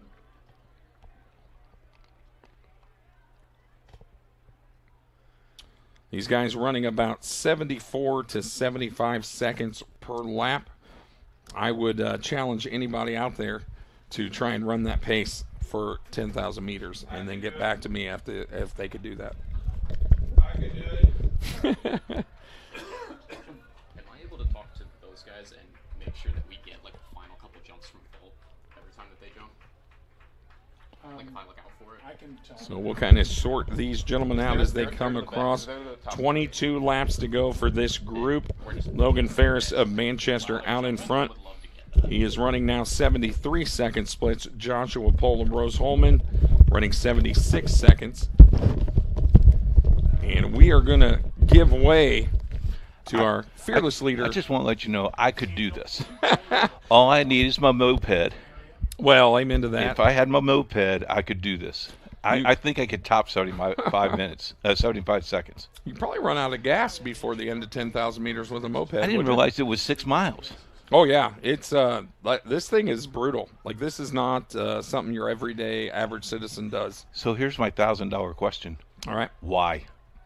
Because you can. Okay. By the way, numbers have been outstanding. We want to thank people that have been tuning in all day long. We've had people checking in and hitting the whole entire Midwest. People are paying really good attention. And I got a compliment on our staff that you guys have done a great job. So congratulations. Good job. Keep up the good work. Hey, we're just up here trying to have fun. I said before, Tim's a fun guy to work with. And just meeting Prescott today, Mr. Brackett. He's been a great time to spend time with and enjoy. We hope to do the same thing tomorrow. If you like what you heard today, it just gets better tomorrow because we hand out ribbons or hand out medals. Yeah, tomorrow is when it really the rubber meets the road, and we're scoring tons of points, and we're going to see how this meet really unfolds. And it starts right in the morning, right away with javelin, and then on the track with the 4x1. Always a great way to start the track events on Saturday. Yeah, today's been impressive, but tomorrow should be where everybody steps up their game. So tomorrow is kind of make it or lose it day. Yeah, we've seen some really good performances today, and like we said, it's just the preliminaries. And so I'm super looking forward to tomorrow, Tim. Yeah, same here. This is only going to get better. And right now they are giving the awards for the women's long jump that we had talked about with Issa Sloan, your conference champion in the women's long jump after a great day from her and an absolutely electric competition. Yeah. That we didn't get results for until it was over. Well, it's crazy. I tell you what's been impressive. I have said and seen this young lady perform at a high level today. Jayana Blakely of Manchester getting third in the long jump. She ran her tail off in the 100 and the 200. Another one, Alex Adams. I mean, golly, how many events do these ladies compete in? You know, I'm used to I do one event. You know, these girls and guys are out here doing 3 and 4 events and excelling at all of them. But yeah, every one of these young ladies, I've said their name and something else already today. Blakely, Abigail Drum, Alex Adams, and Issa Sloan. Tip of the cap to them. What a great event that they competed in. Final results from the women's 400-meter hurdle prelims. These are the 8 qualifiers for tomorrow's finals. So Joshua Pohl out in front for Rose Holman. William Hirsch of Franklin on his tail. They have basically separated themselves from the entire field. At least 25, 30-meter lead, would you say, Tim? Yeah, they have started to separate themselves from that other giant pack, but that pack is sticking together, and down those final couple laps, once we get there, yeah, I mean, barring has potential for something real interesting. Yeah, barring any unforeseen issues, I mean, it's going to be a battle for who's getting that bronze medal. In the men's edition, the top 8 finishers going on. I mean, we're still turning laps out at 75, 76, 78 here out in front. Blaine Eason, Hanover. Diego Young. So, yeah, we will, while we've got time here, we'll check in on some other events. So, see if there's been any changes in the pole vault. And Colton Nanko, clutch vault, clearing 4.4 on his third attempt. And he and Sean Woods have passed up to 4.5 meters. That is 14 feet 9 inches to you and me. They are the last two. Hunter Isaacs, a banner day for him. His best clearance, 4 meters 3. 14-1 and a quarter for Hunter Isaacs of Anderson.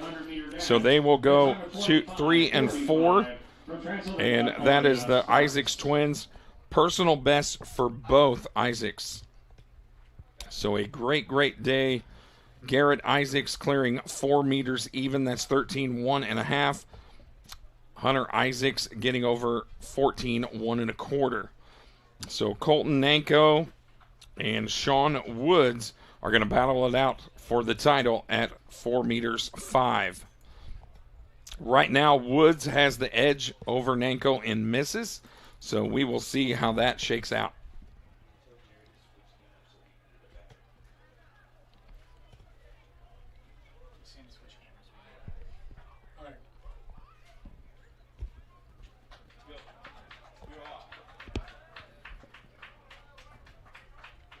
So, still on the track, the men's 10,000. 18 laps to go here. A brutal long race. It's like watching the Ironman triathlon as we got a shot there of the pole vault runway. And it looks like Nanko is about to take his first attempt at 4.5.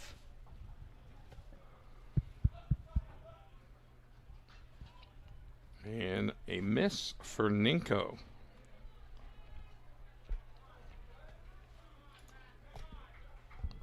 So he has been over 4.9. His season best is 4.9, and that's over 16 feet for him. So trying to get on track and get over this 14.9, which is definitely within his capabilities.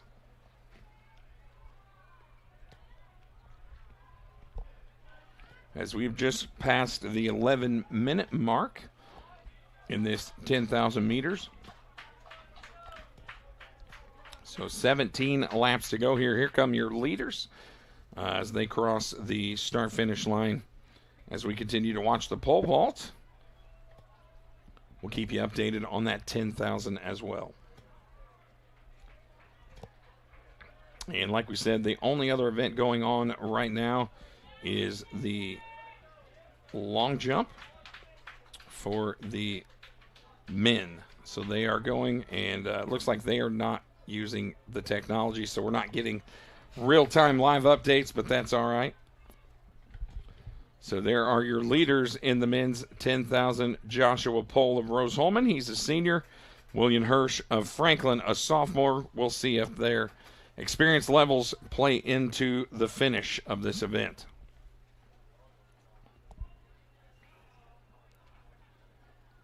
So they have 16 laps to go between those two. The battle for the bronze medal, Logan Ferris of Manchester, John Grease of Rose-Hulman, Cole Stevens of Rose-Hulman. That is your third, fourth, and fifth spots. Presently, Ferris and Grease very close together. Cole Stevens of Rose-Hulman about a second behind them. Yeah, and it looks like they're having issues with the pole fault bar. Well, the odd thing is the wind is going across it, not into it. So it shouldn't really affect it terribly. But you never know. There's always, seems like there's always something, right? Square up, Daniel.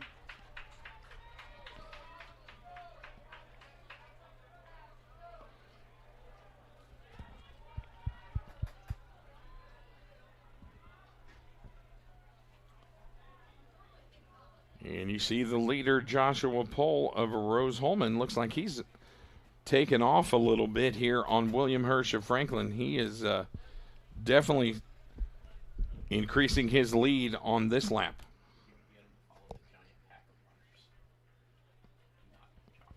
Follow the giant pack of runners in the back. Kaya, jump to the back. So Joshua Pohl still out in front. He is lapping runners now, as well as William Hirsch of Franklin, who's still in striking distance. But a lot of race to go for these guys as they just complete 4,400 meters of that 10,000. So 14 laps to go.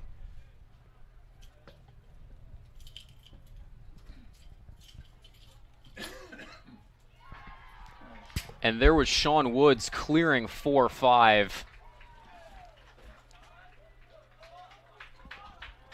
A nice ovation for Sean Woods. He seems like he's kind of had the upper hand in this event thus far. So having a very good day, Sean Woods of Hanover.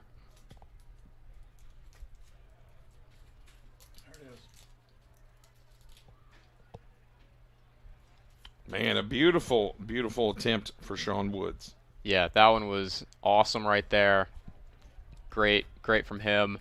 And the way it's looking, that one might be it. Who knows? Yeah, we'll see. Yeah. Based on and if that's a winning jump, there's no better looking one than that. Yeah, that was beautiful. I keep saying it, but track and field is just a beautiful sport. There's just so much beauty, so much just things that people do that are just not easy. So much of that.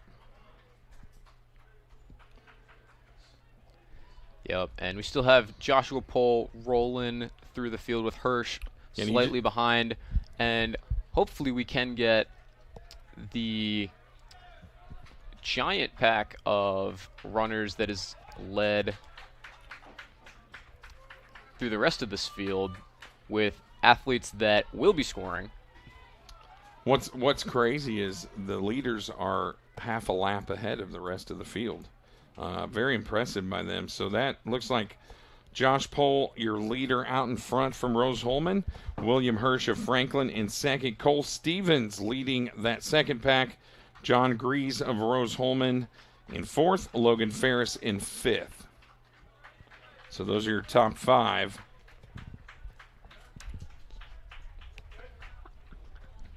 So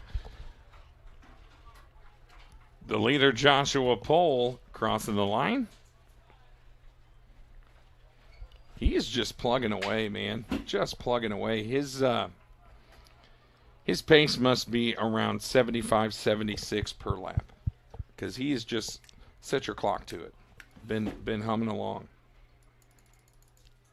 Yeah, it's been really great to watch him do that, and he just doesn't look like he's even tired. Like he just started. Just looks phenomenal. I would be absolutely a miserable wreck.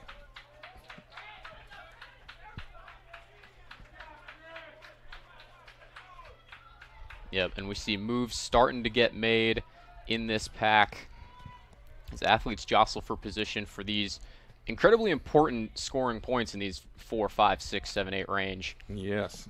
Yeah, I would agree. I would think points are a premium at this point. Man.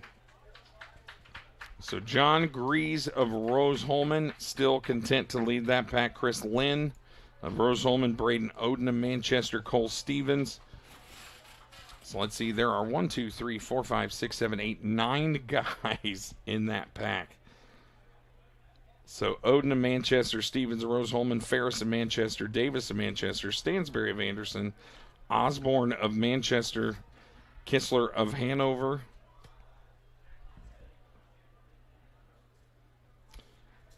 Yeah, and that is your group that are all bundled up together. Riley Devening behind that group in 12th, it looks like.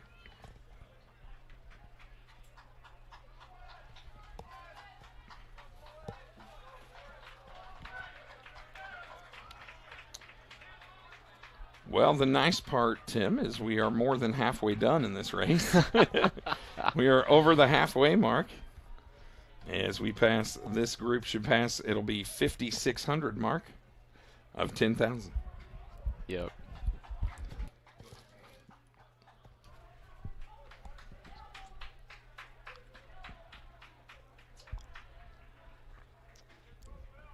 And that was Nanko running out of an attempt. But that'll be another scrap fault for him at 4:55. After it looks like he passed at 4:50. His opportunities are getting slim. Yep, it just seems like it might not be his day. Yeah, for sure. And it does seem like Sean Woods kind of has the upper hand right now. Yeah. Well, and it's one of those things. I mean, I'm sure you can relate as I can. Just because you can doesn't mean you will. You know, just because you're capable of it doesn't mean you're going to do it that day. Yep, and vault is one of these events where consistency is king. Oh, for sure. Yeah. And I would rather have the vaulter that can jump 4.5 every time than someone who's no heighting but might jump 4.7. Yeah, no, for sure. That's 100% accurate. I agree with you. So we're getting spread out here in the lead in the second pack there. As they start to speed up a little bit, it seems like. I think you're spot on. I think this is where we're going to start to see.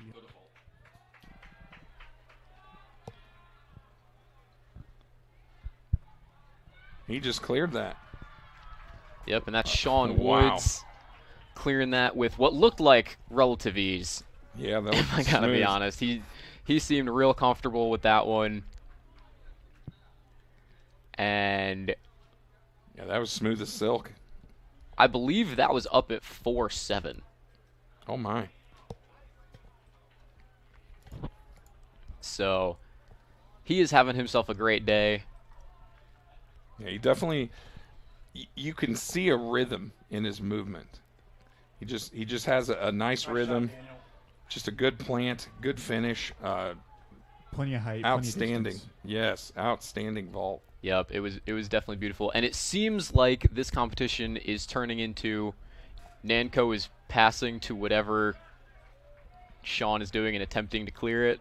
And it's just going to be whoever jumps highest now at this point. That's awesome.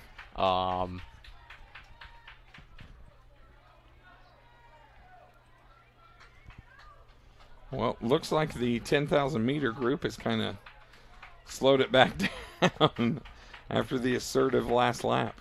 We're still waiting on a big breakaway for any one of the athletes. We'll see that coming up soon, I'm yeah. sure. Well, and it looks like they're down to 8 laps to go now. So here goes Nanko again for his next attempt. And he clears that one. Wow. And Nanko has arrived.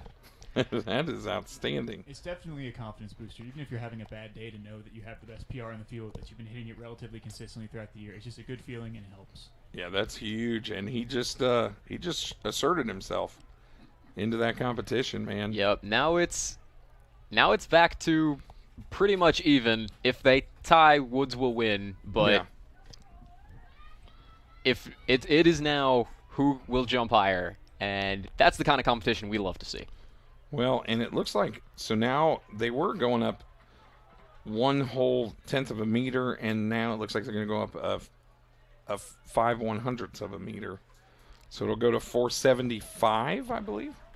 Yep, but that one looked like he could have cleared 4.8 or maybe 4.9 with that jump. Yeah, they right there. They both look smooth. And let's not forget, we still have the women's vault competition after this, which is kind of nuts. But it just shows you how well these guys are vaulting right now. And we also still have the women's 10K. And I think that's our last on-track event for the night, is the women's 10,000 meters.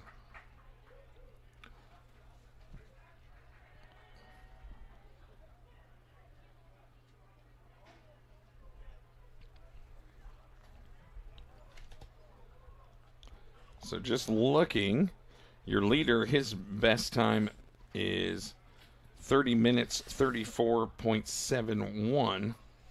So right now we are sitting at 23, so about 7 more minutes on this. And let's see.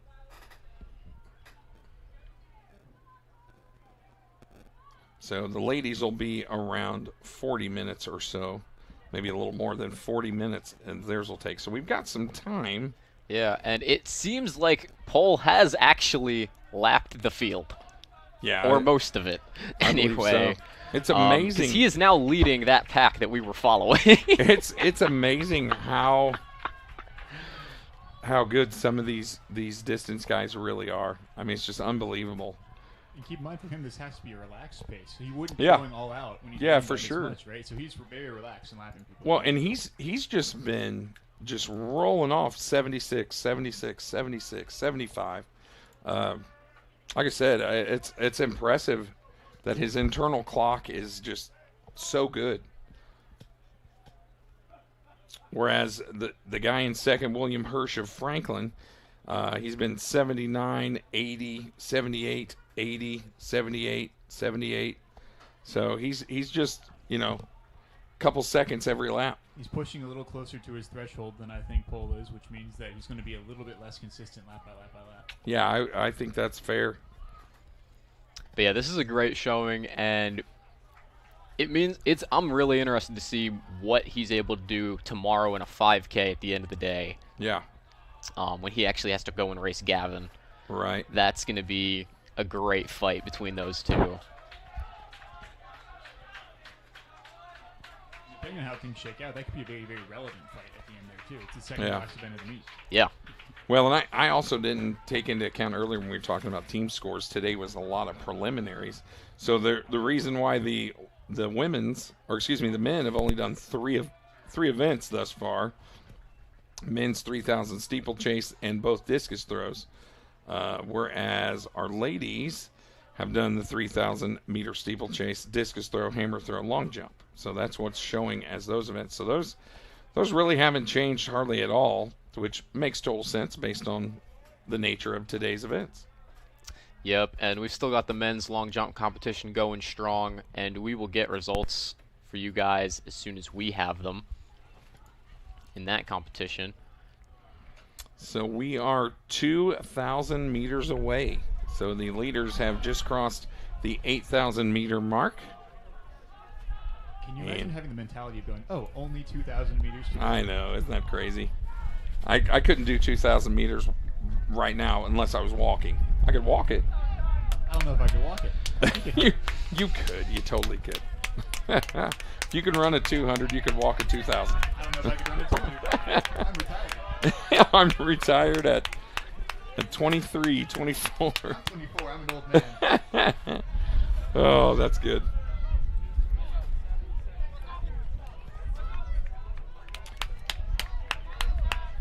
So 1 mile left here in the men's 10,000 for the leaders.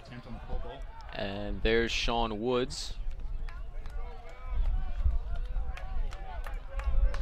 The attempt. So they have both now missed at that height. At 4.75. Which does put Woods at an advantage right now, because that means that if they both fall out, he wins the Woods is your winner. Yep. Yep, but this is the type of vault competition that we love. Two guys just going at it, seeing who can jump the highest. So it looks like Sean Woods now has passed at 4.75. He's going to pass.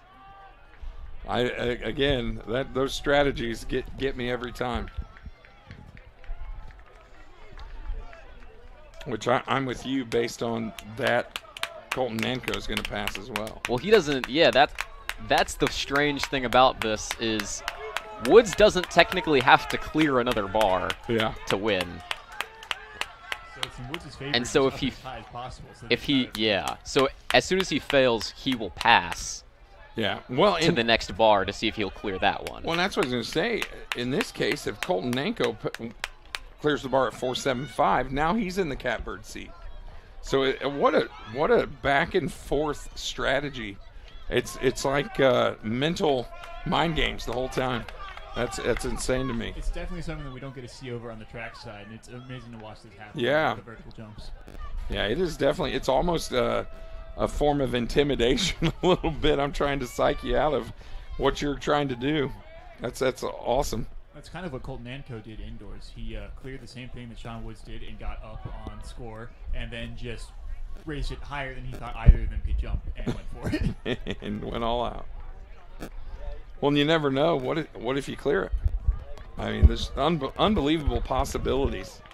Well, we're at the point now where Colton Nanko's already nationals bound or close to it, and if Sean Woods gets up there with them, that's the golden opportunity. It's huge for the conference. Absolutely, 2 vaulters in the conference in the NCAA championship. Well, and especially we talked about, just the conference as a whole raising the bar. I mean that screams it right there. Literally. I mean, it was 2-3 years ago we had a conference where there were men who vaulted high or lower than the high jump because we just didn't have vaulters. Yeah. Well, and I will vouch it is the hardest sport to coach.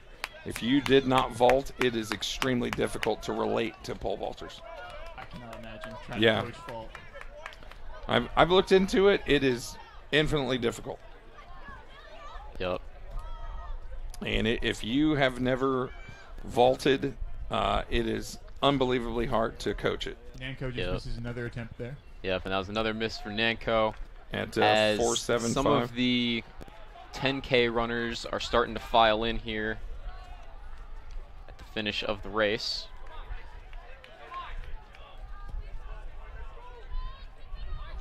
Okay, we got 2 more laps here for the leaders, Pohl and Hirsch. And as I'm looking, it looks like Pohl is over 30 seconds ahead of second place William Hirsch. So Pohl there out in front. He'll be crossing the line. Joshua Pohl. 1 lap to go. You heard the bell for Joshua Pohl of Rose-Hulman in the men's 10,000. He's starting to run slightly negative splits. He ran a 75-72 for his last split. Probably come home at about a 74. And you'll see second place William Hirsch of Franklin going to cross the line here with 1 lap to go for him. So considerably behind, a 31 second difference between first and second place. And it's really funny to get to the end of this 10K and you see Joshua Pohl, who does not need to speed up. He is continuing to do so. And that's because as you get to that point in the race, the extra time that you spend racing is going to impact you more negatively than that little bit of extra effort to go faster. It actually flushes some of the lactic out of your legs and makes it a better recovery experience if you go a little bit faster. Well, and it makes me think, too, I think back to what Swigert, our hammer throw winner, said.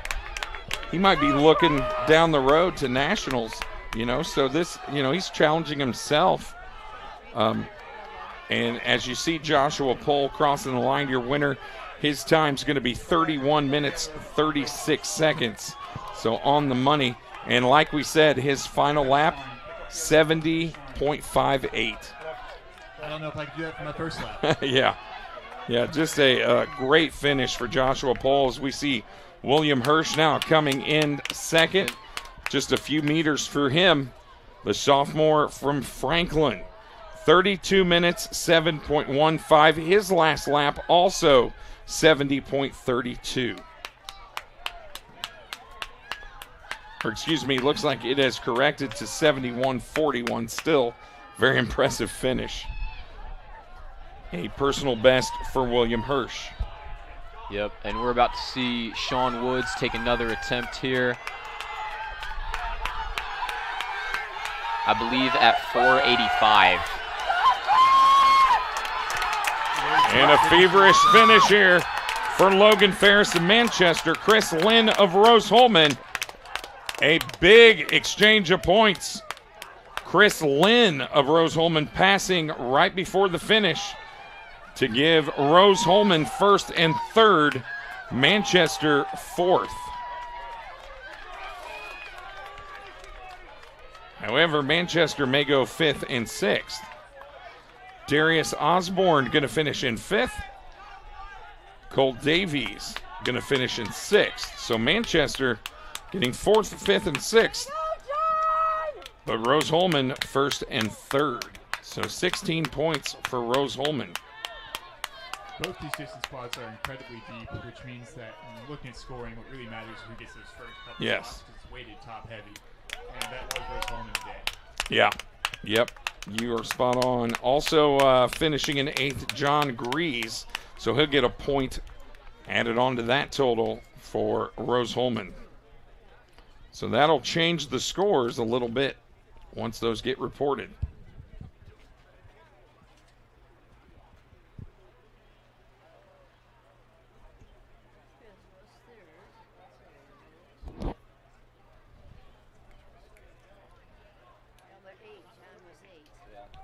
So it looks like Colton Nanko and Sean Woods, one more attempt each here at 4.85. Colton Nanko hits the standard on that jump. Yeah, so that makes me think the crosswind might really be affecting them out there. But that's going to be it for Colton Nanko. Which means that vault competition is effectively over. Sean Woods will most likely continue to raise the bar as high as he can, try and set a new personal best, but he will be your winner today. Yeah, his personal best 4.8 coming in. So if he clears this, he will definitely have a new personal best. Yep, I would imagine the bar probably immediately goes to a potential national caliber mark that could get him into that meet.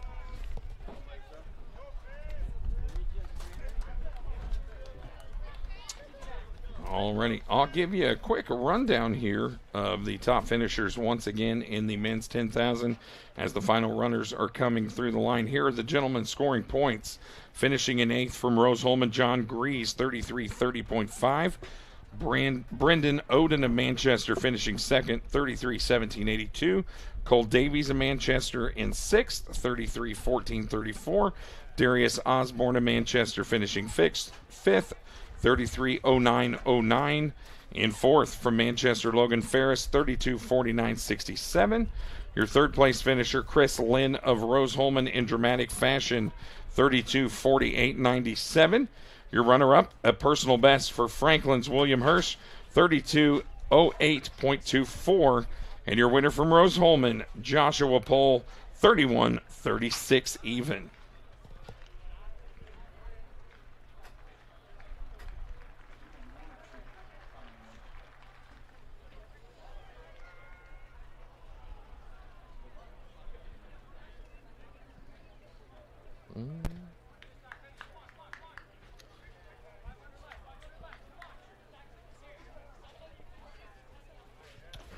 So once we finish up with these men's 10,000, it'll be the ladies' turn.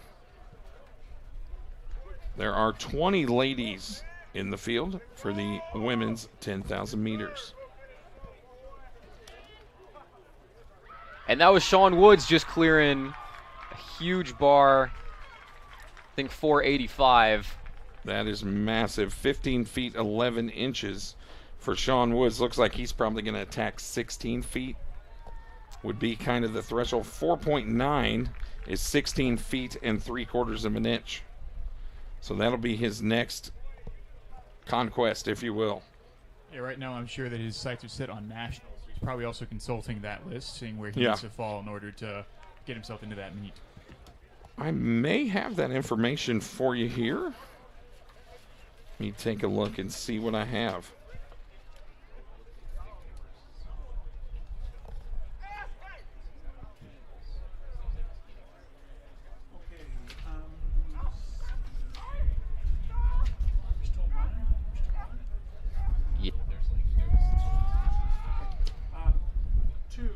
Go over to the long jump, which is on the right-hand side in the pit.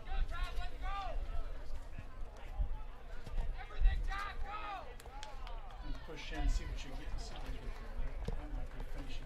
Push way in on the right. Right just a little bit. Push right up. Right there. That's good.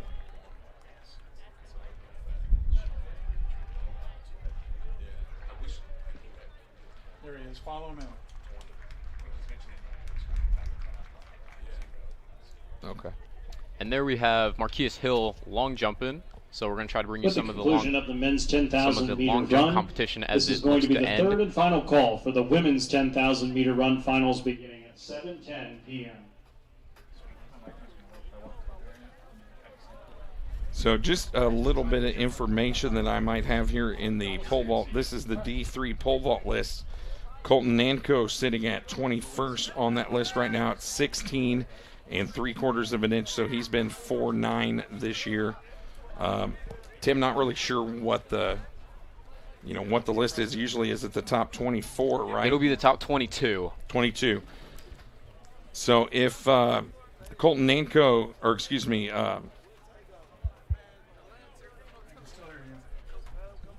if Sean Woods can pass that 4.90 spot, that will put him in the top 22 nationally. Yep. So that's this is a big vault for him.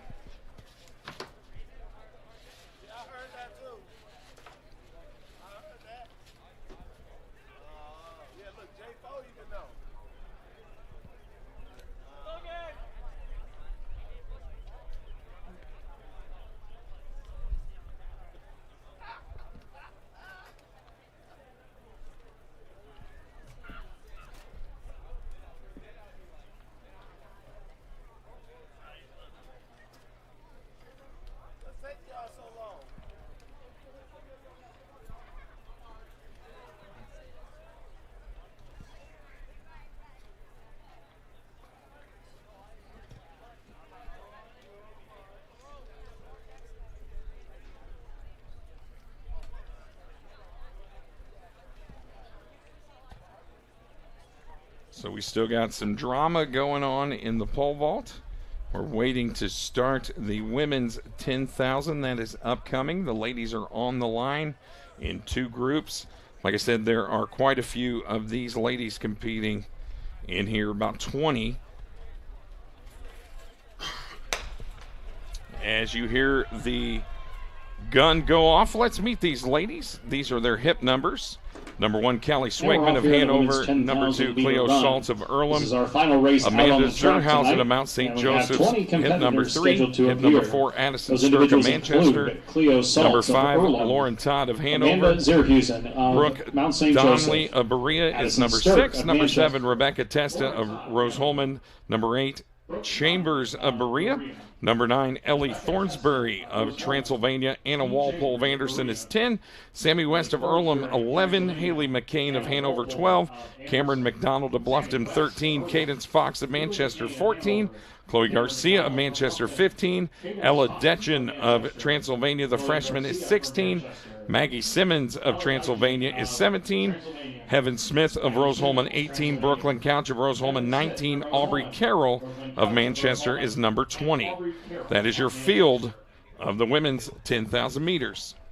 Coming over the top seeded mark of 38-14-94 is Hanover's Kelly Swigman, and that rounds out our 20-person field in the women's 10,000. So it looks like we are moving the bar up to 4.92, gentlemen. That is very impressive for Sean Woods if he were to clear that. Available time here in the women's 10,000 meter run. In the HCAC history books, the HCAC meet record stands at 35:58:34. Yeah, I mean, I would think maybe that would put him around the 15 to 18 mark. It would get him somewhere near there. Yeah. I think that that's impressive if he should clear that. Very, very impressive attempt. The other thing you got to keep in mind is for the national meet, you still have a couple weeks of competition after this before it starts. Yeah. So really this is about building that confidence at those higher heights so we can really push for it in the later weeks. And you guys would know about this. This is, me asking former athletes. So when you try to qualify for the national meet, are there any meets that you could go to compete in between this and nationals, or is that it? Yeah, they have quite a few actually. That got loud. Usually a guy called Last Chance meets. Okay, I know on the professional level, there are some of those. I had a friend qualify for the Olympic trials. She was runner-up in the discus, but her qualifying distance was not enough for her to make the Olympic team. So she had 3 or 4 meets between the Olympic trials and the Olympics. So that makes perfect sense to me. Yeah, but basically there's a month in between now and when the national meet happens. So they have about 3 weeks of competition left to see if they can hit qualifying marks and get in that top 22 for each event.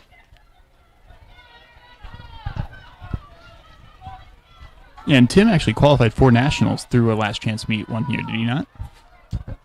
No, I qualified at this meet. Oh, did you?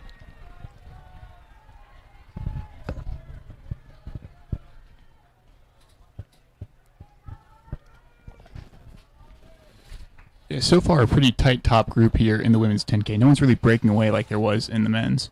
Ladies and gentlemen, we'll now direct your attention to the podium as we have the final results from the men's 10,000 meter run.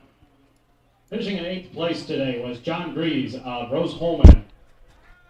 In 7th place from Manchester, Brendan Oden. In 6th place, also from Manchester, Cole Davies.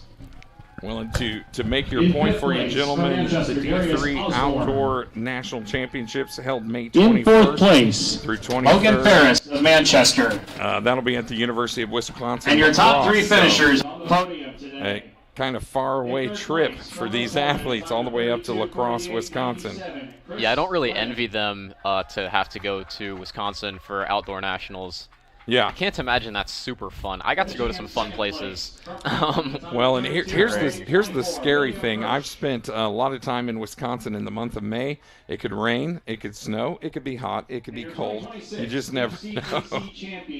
So, unfortunately, if you have a rough go of it, as we hear the 10,000 meter men's awards getting handed out. And again, just a grueling race. As you see, 2 Rose-Hulman Fighting Engineers there. Chris Lynn of Rose-Hulman, going to be your 3rd place finisher in the men's 10K. William Hirsch of Franklin running 2nd. And Josh Pohl of Rose-Hulman, your 2026 men's 10,000 meter HCAC champion.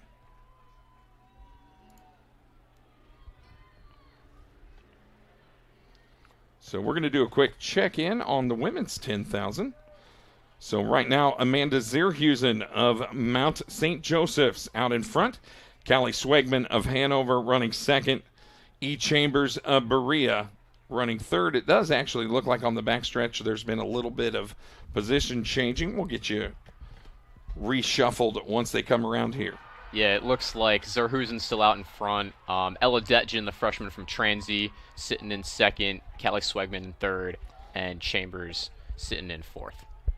And I also just heard a cheer over at the pole vault. But first, we're going to send it down to our third member. Actually, looks like he is having some difficulty, so we may come back to him here shortly.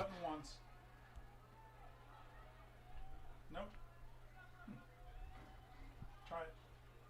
Nope. But let's check in on that pole vault. Sean Woods did wind up clearing 4.92, so that vaults him now into at least the top 20 in Division 3.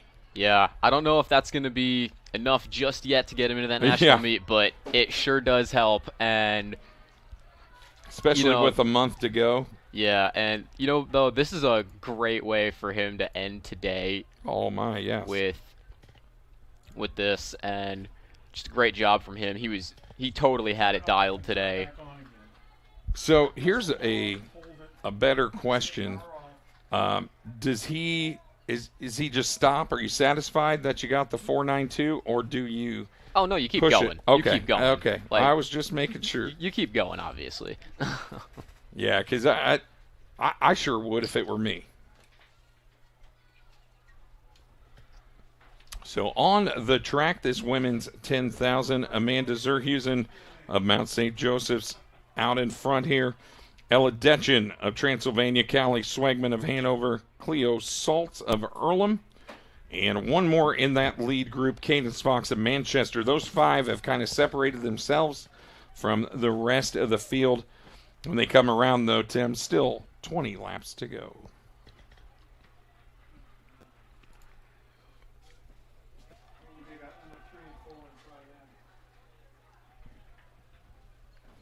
Excuse me, they will have 21 laps to go. Still a long race.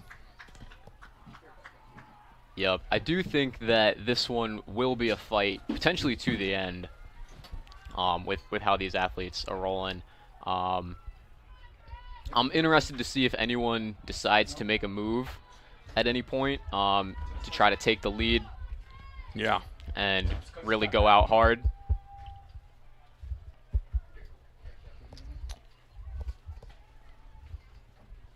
Well, and it's such an odd race where, you've got a pack of 5 out there in the front, then you have another pack behind them of 6 more.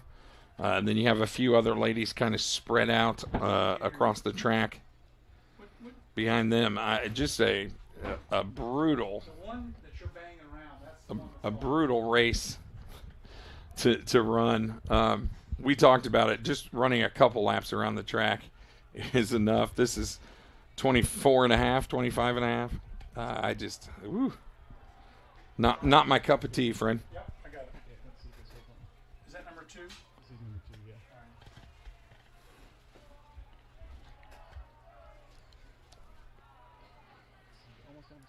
Okay, I'm still good. I couldn't hear you. Oh, there we go. So when our leaders come around, there's going to be about 20 laps to go here. And you should see them coming around turn number 4 to the front stretch. So looks like we are just about ready for Prescott Brackett to make an interview. We're going to send it down to Prescott. He is with the winner of the men's 10,000 meters. Take it away, Prescott. Got Josh Pohl with me, winner of men's 10K. First.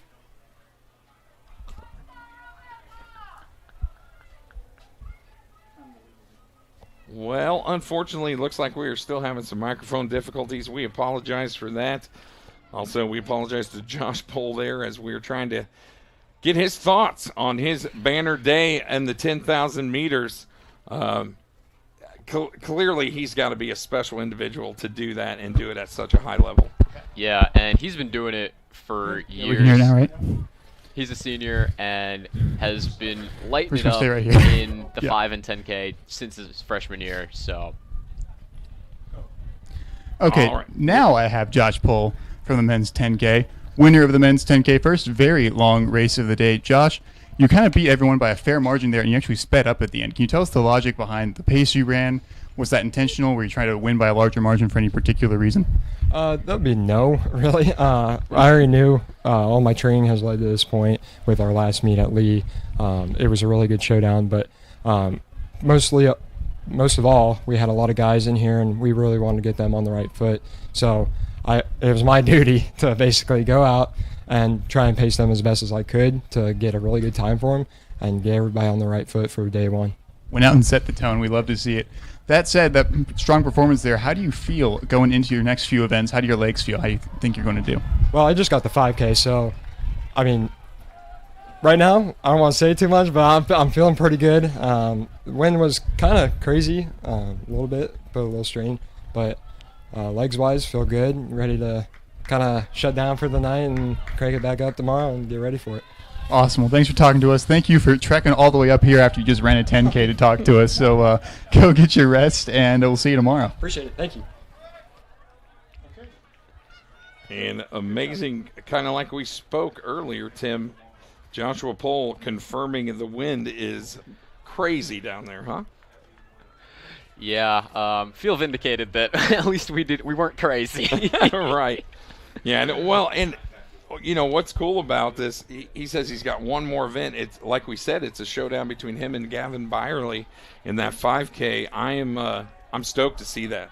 Yeah, he sounds very confident. Yeah, in his ability, awesome. And he should. He should feel very confident. He's beaten Gavin in different races and cross and different things. Yeah. So he should have tons of confidence going into this. And I am really excited for that showdown at the end of the meet tomorrow. Yeah, he definitely sounds like he is ready for the challenge. So we are still 18 laps to go here in the women's 10,000. And it is still this lead pack led by Amanda Zerhusen with Ella Detjen, Callie Swegman, Cleo Schultz as well. Well, I think I identified Detjen as kind of a newcomer of the year type athlete. You know, she's only a freshman and already making impacts for Transylvania, the indoor 5K champ. So she's no stranger to these long distances. But, you know, we'll see if these things change over time. It's still a lot of race to go here. Yeah, but I think that's a great call out with Detjen. She's done a great job this season, and I think we're just seeing it. She hasn't run a 10K all year. Oh no. So we're seeing kind of what she can throw down in this event. And obviously this is more of a strategy thing, and not necessarily trying to run crazy fast. So another hot off the presses update on the Sean Woods tour in the pole vault. So Sean Woods of Hanover has jumped 492 today, cleared it on his second attempt. So he is past now, looking to clear 5 meters even. If he were to do so, that would put him at 16 meters 16 feet 4.75 inches. So that would be something if he were to do it. Very nice. That 492 already puts him in the national meet, and he will continue to get better as he goes on here. Yeah, he just having a day. Just very impressed with what he's done. Yep, I am a little on the other side of it sometimes, just thinking like, I imagine the women want him to be done so they can start vaulting. There have not been very truer words spoken today. So let's see. If he were to clear 5 even, that would put him in tied for 11th at 492 presently. That puts him in the top 20. That would tie him for 18th. So that's where he's at currently. Now, generally in these post-conference meets over the next few weeks, you will see those distances and times improve. So I would not count on being in if you're currently 18th. Really anything above 15th, I would say, is dangerous territory. Yeah. But obviously, always good to be on the right side of that threshold, no matter when it is. No doubt about it. Yeah, you definitely, if 492 is good enough, 5's better, let's go for 5. I totally am with you. So it'll be interesting to see how that withstands time here. Like you said, you got till the 21st before that meet goes off. up in La Crosse, Wisconsin. I don't know if either of you gentlemen have ever been up there and made that trip. But, we have not been there, but they are arguably the best sprint school in the nation for Division III. So even though you might not want to go to Wisconsin, if you're a sprinter, you want to compete. That might be the spot for you. For sure. Yep, and Zerhusen, Detjen, Swegman, and Saltz, not necessarily spreading out, but maybe we're getting the hints of them starting to spread out a little bit. Well, and they're starting to get bunched up and lapping other competitors, so that's, I don't know, it kind of makes you think of a NASCAR race. As you start getting into traffic ahead of you, you got to navigate those positions. So. Looks like Zerhusen of Mount St. Joseph's, Cleo Saltz of Earlham right there with her. Kelly Swegman now looks like has bumped up to third. That is Ella Detjen. Cleo Saltz of Earlham, and then Callie Swegman. So still a good pack there, all within a couple meters of each other.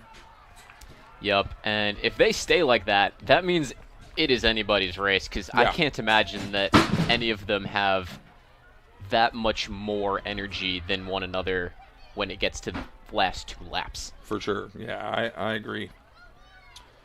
That's brutal. And when they come to the line, they will be at 4,400 meters, so not quite halfway done with this race.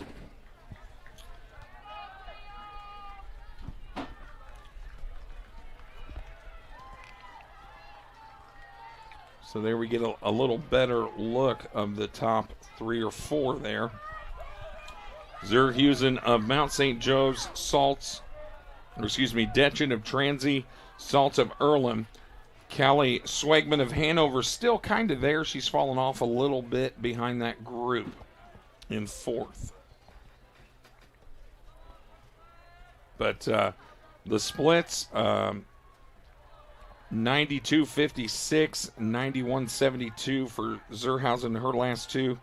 92.23, 91.97 for Detjen.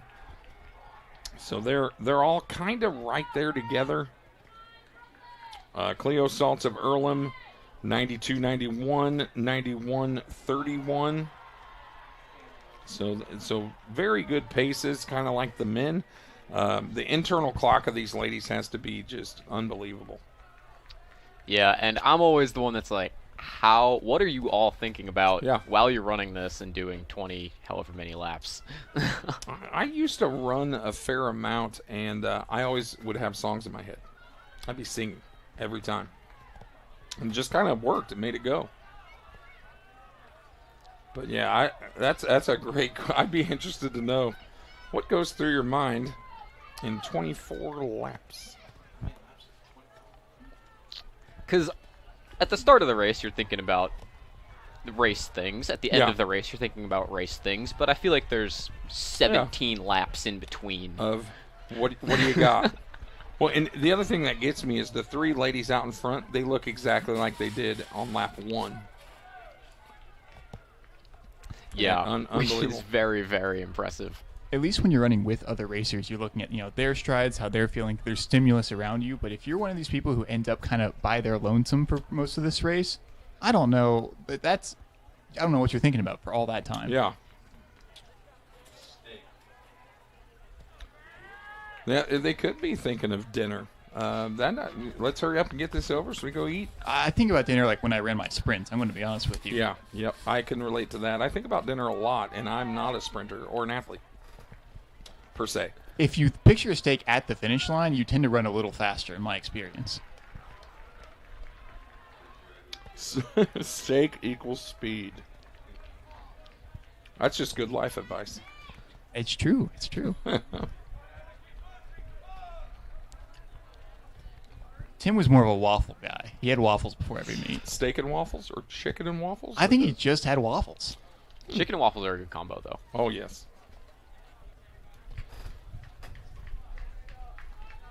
There used to be a wonderful chicken and waffle place on East Street in Indianapolis called Maxine's Chicken and Waffles. Absolutely one of the best meals of food I've ever had in my life. if you're ever in Louisville, Kentucky, Joella's Chicken is... Yes, sir. Could not agree more. He knows ball. Yeah, I mean, if these folks could see me, they would know that I probably know where all the good restaurants are. I'm a connoisseur of fine restaurants.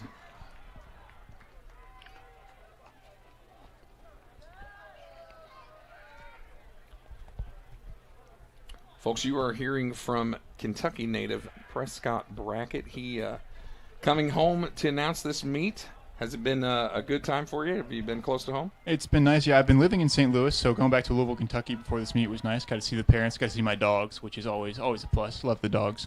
Very nice. And they're always happy to see you, I'm sure. There's never been a sad dog, I don't think. I don't think so either. I know my dog literally has a small fit every time I come home. So I love that feeling. We should all be more like dogs. I would agree with that. Be a better place. I believe that the men's pole vault has now officially ended. 2 days. Yeah. And your champion, Sean Woods, jumping 492. Great day from him. They haven't yet lowered the bar, which makes me think they can't reach it anymore. Well, according to the timing company, he has done 2 of 3 attempts. It has not updated, so maybe he does have 1. No, he's done. He just shook somebody's hand. I'm fairly certain he's Tim is officially declaring the completion of the pole vault. I'll take your word for it, and I trust you. Wouldn't that be a rough rule if, like, the announcer got it wrong and said you've taken all 3 attempts, and that was just it? Mm-hmm. You couldn't take your 3rd? I believe there's time for a protest, right? I think there is. Always... what do you have? It's a 30-minute timer from the completion of your event to put in a protest. So I always feel that those are interesting to me. Have you guys ever seen a protest like upheld? I've never seen one actually make a difference. I'm sure it does. I just haven't seen it.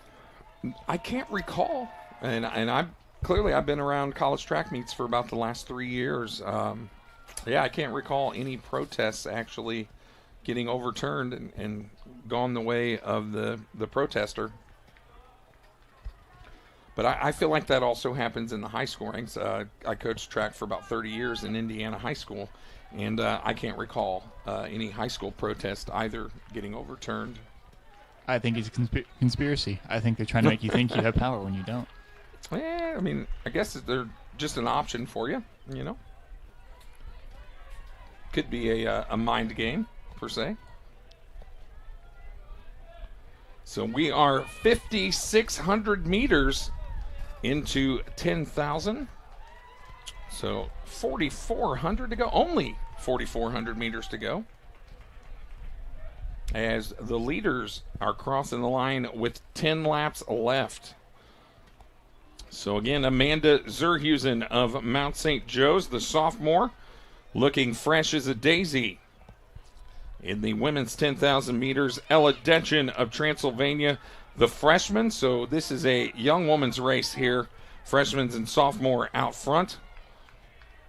Both ladies, 92-second splits. 92 even for Zerhusen, 92-19 for Detchen. Man, just continue to impress these ladies. Cleo Saltz of Earlham. She's running 93-second split. Callie Swegman, a 98.83, sitting in 4th place. So again, those 3 ladies, now Zerhusen of Mount St. Joe's, Detchen of Transy, and Saltz of Earlham have separated themselves from Callie Swegman. She will settle into 4th place.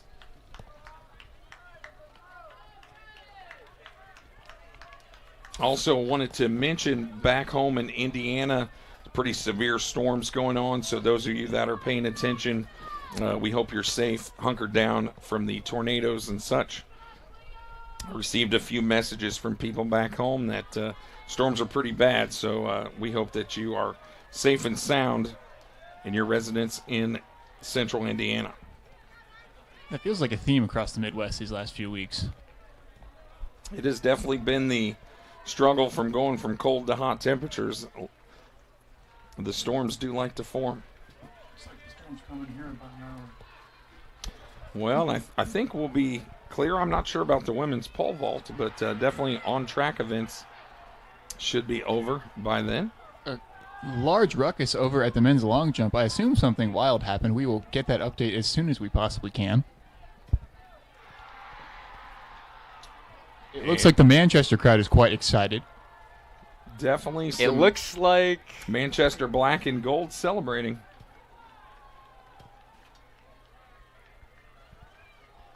potentially Kenneth Red. The wily veteran just Kenneth dropped Red. something huge. Well, after in his this 21-7 men's into long a headwind earlier, it does not surprise me at all. Yeah, he's on a tear today, isn't he? Prescott, do you want to go find out what happened? Yeah, I mean, I won't be able to say anything to you until I run all the way back, but I can definitely walk down there and see. Use that 200 speed one last time. Prescott Brackett, the man on the scene. I will be back momentarily. Good man. We appreciate you, sir. Time him, folks. Doing all the legwork so that we can look better than we are.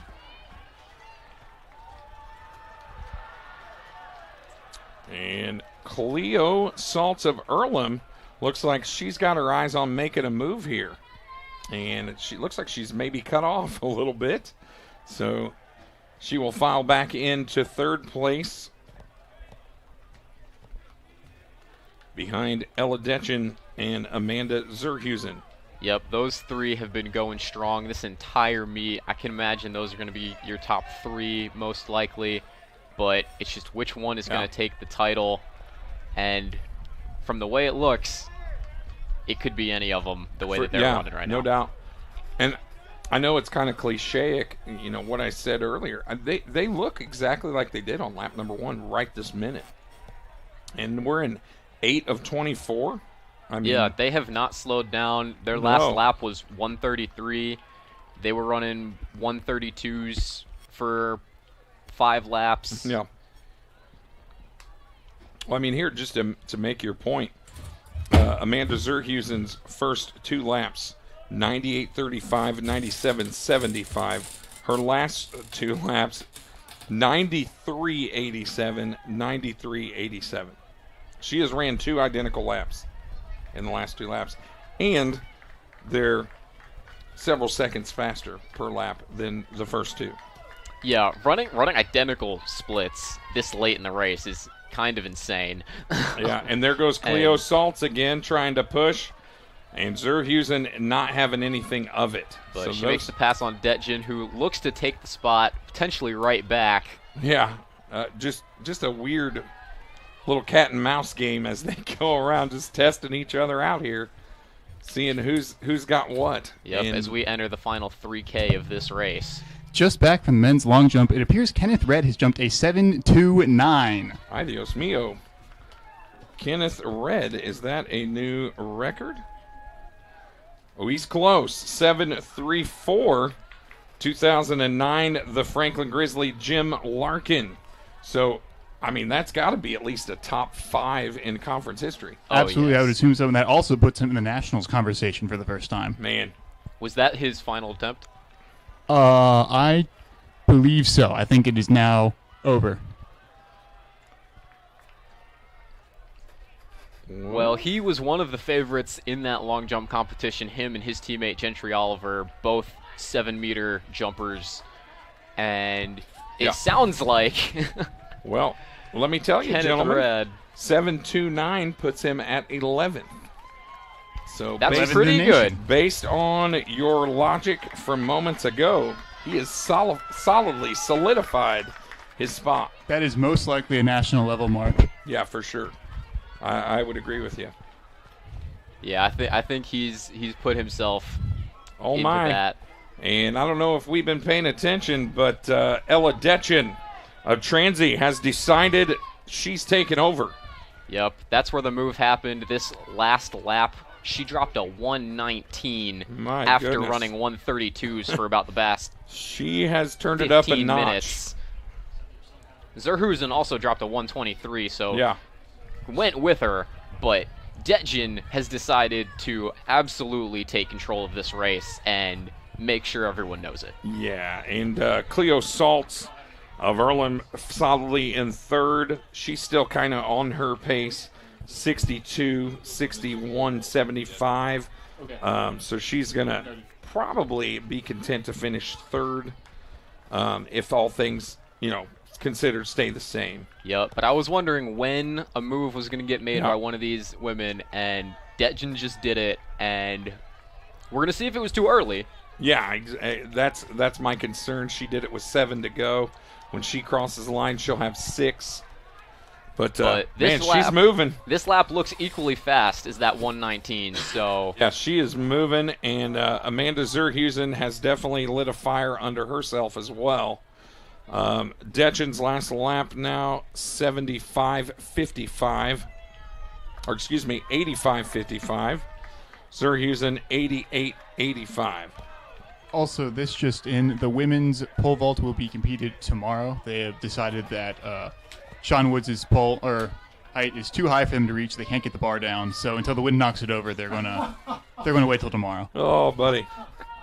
Well, we're thankful for natural disasters. Yeah, you just said a storm was coming, so hopefully we'll come here tomorrow and that pole will be on the ground. I would like to say that an official came to their senses and made an executive decision, and we support them on that. I'd like to thank that person. Shout out to the games committee. Yes.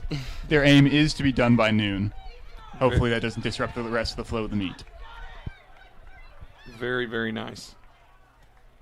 Well, you could compete that at the same time you're doing other things, so I don't think it will. You could slide it in, could you not? Are they starting it at 9 with javelin? I believe so, yes. Okay, that is the plan. So they are starting women's pole vault tomorrow morning when javelin is also competing. So, hope you are a morning person, javelin throwers and pole vaulters, lady pole vaulters. And the issue isn't so much that the pole vault would get in the way of other events as it would be that if you are a multiple event athlete. Oh, it'll interfere with your contesting others. That makes perfect sense. Right, if you and your coach had a game plan for the day where you were to go to pole vault and then this and that. See, folks, this is the kind of insight you get with 2 former college athletes that I could not provide to you. So you were a college athlete, were you not? I don't know. We That's count it. exactly right. Yes, I got a T-shirt.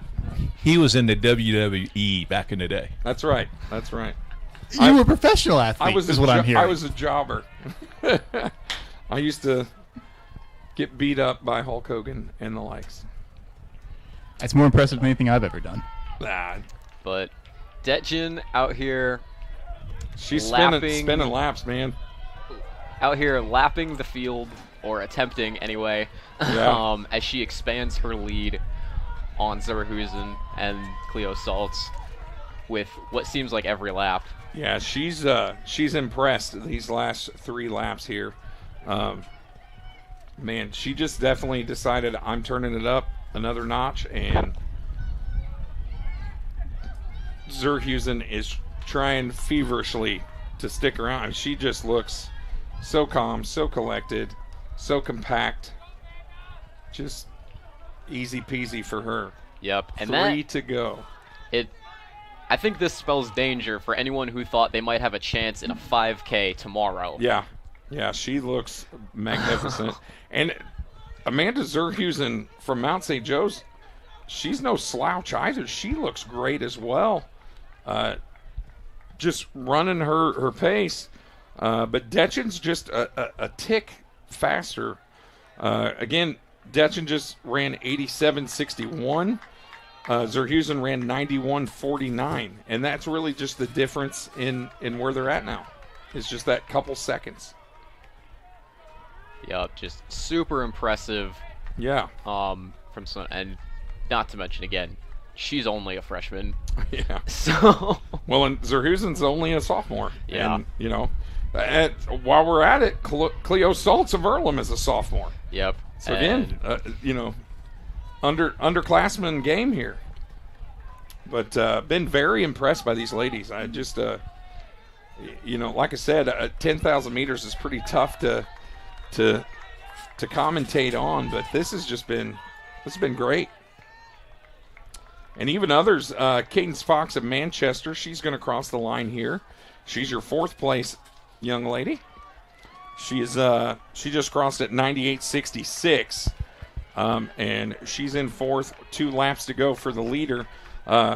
Like you said, what's ironic, though, Ella Detchen is maybe 25 meters behind Cadence Fox in Manchester in fourth. Exactly. Yeah, that makes her performance that much more impressive.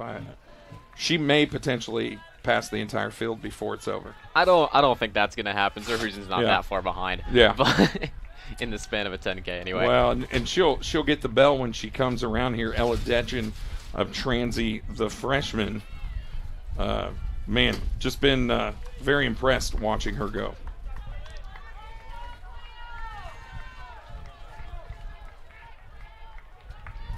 And here comes Cleo Saltz of Earlham, the third place runner here. 2 laps to go for Cleo.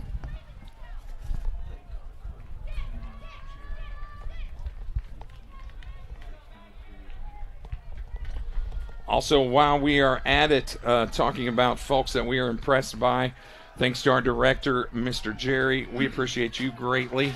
Also, our camera crew that have been working and giving you these great shots all day. We're going to be back at it tomorrow with the same folks. Also, my 2 sidekicks. I call Robin. I don't know what that makes you, Tim, but I call Robin. Robin with the tool belt. Tim, you want to be the Joker? I'll be Nightwing, and you can be a different Robin. But the whole point of Nightwing is he's not a sidekick anymore. That's like his whole character arc, Tim.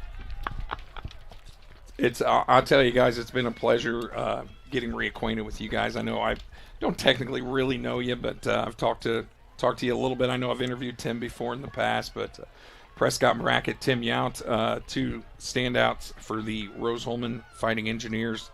Now they're out there living the engineer life. So thankful you guys took the time out of your busy schedules to come back and do this. It's been a blast today. Yep, and we live the HCAC track and field life all the time too, with the podcast that we have, and it's super fun to get to do this with you guys, and we're so glad that you guys allowed us to help out with this. And yeah, you can just go on to Spotify, and it is Off the Mark Podcast. It's also on Apple Music, should you be so inclined. Oh, yep. And the plug with Prescott Brackett and Tim Yount, and we do weekly episodes during the season for the HCAC track and field, as well as a few other things that we like to do. Occasionally other sports topics spark our interest, and we'll do a little side tangent. We are primarily an HCAC coverage. And there it is on the track. Ella Detchen, the Transy freshman, finishing out in front. And here comes the runner-up, Amanda Zerhusen of Mount St. Joe's. Again, I don't know how someone accomplishes such consistency for such a long time on the track. Just absolutely through the moon impressed with all these men and women here in the 10,000 meters. Ella Detchen's time, 38 minutes, 30.7 seconds. Her last lap, 87.16. Just impressed with that. Amanda Zerhusen of Mount St. Joe's. Her last lap, 84.62. Her time total, 38 minutes, 42.93. And Chloe Saltz is going to finish in third. And she's been impressive as well to watch.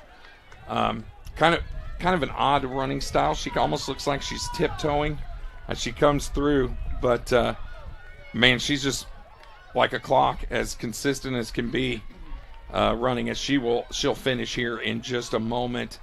Looks like she's going to break 39 minutes for the Earlham sophomore. Just really impressed with all these ladies. Cadence Fox of Manchester, she should be around here any moment. And there she is. She's striding it out, giving it all she's got. She's also a freshman, Tim, from Manchester, Cadence Fox. She's going to finish under 39 as well. Yeah, super great to see that this event specifically has so much freshman and sophomore talent. Yeah, it's been very impressive. And here comes Callie Swegman. She is a senior, so she's got the experience here in this group. She'll be good enough for 5th place.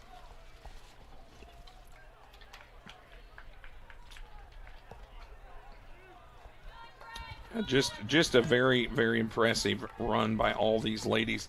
I'll be honest, if you just finish this event, I mean, how impressive is that? Fans will encourage you to stick around following the conclusion. So just a quick recap. Ella Detjen of Transylvania, 38:30.7 her time. Amanda Zerhus and Mount St. Joe's, 38:42.93 for second. Chloe Saltz of Earlham, 39:46.65, good enough for the bronze. We're going to go to the podium at some point. Cadence Fox of Manchester, just over 40 minutes. 40 minutes, 8.88 seconds for her. And looks like Jerry, our director, says we're going to go to the podium here shortly for a few awards presentations. We still have that pole vault, those pole vault medals to hand out, and then we'll also hand out this women's 10,000 meters. Yeah, we'll also have men's the long jump as men's well. long jump. And men's long jump. And maybe we'll get results for that. Well, we know one result Yeah, already. I feel like we may get other results, but that one kind of overshadows some of them. Thanks to our on-the-scene reporter, Prescott Brackett. That was all the running you can expect from me this weekend. I will give you all the credit in the world. You were very fast. Thank you, sir. You I were tried. there and back. Maybe you're not Robin. Maybe you're the Flash. I'd take it. I'd Yeah. take it. I mean, would I be the Hulk then? Maybe. I think the problem with calling me the Flash is there's at least 10 other athletes here who would smoke me right now. Yeah, but you're, I'm over the hill. I'm washed. they're still, they're still doing it, and the fact that you would beat 10 others right now is probably the more impressive thought. I might be giving myself too much credit when I say that. Tim would still win the triple jump, though. I don't know about that. I'm not going to claim that. I feel like the triple jump would break down faster than sprinting. I agree. I feel like you lose it as a skill faster. Yeah, that just sounds brutal.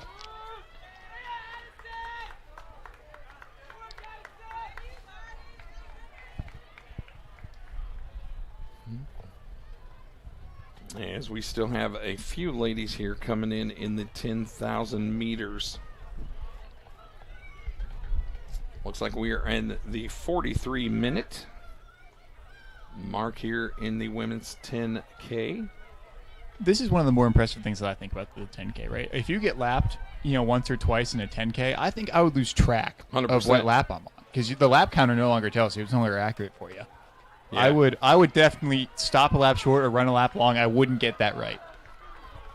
Yeah, hopefully their coaches are helping them with that a little bit. Yeah, and there's usually a couple of people at the finish line that are calling out laps. But yeah, I would think this would be more a coach's responsibility. Yeah, and we've got a couple more athletes sprinting to the finish, which is incredibly impressive. Also, much respect to the other athletes down here on the infield cheering these guys on. They know how tough of a race this is, and they're cheering on their teammates, trying to give them a little bit of juice here late. A couple of these ladies still have a lap to go, and it would make me feel a lot better if I heard people cheering me on. Absolutely. And if you know any cross-country friends, you know they need support. Just 100%. It's a hard thing they do. 100%. We had a conversation this week about how track and field and cross-country, especially in 5K, are two drastically different things. The only thing that's the same is you run. They are, and you wear spikes a little bit, but they're not the same. Very different.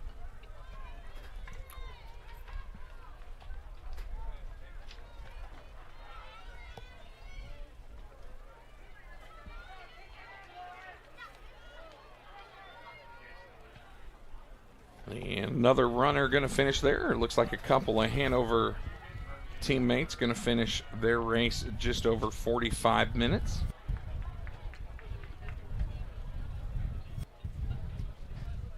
I believe, though, once these ladies that are out on the course, once they finish the lap, they'll be done for the race. I believe that is correct here.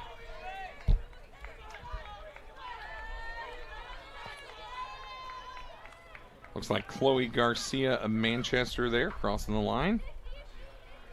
Brooke Donnelly, or excuse me, that looks like E. Chambers of Berea. She'll be finishing, and Brooke Donnelly also a Berea.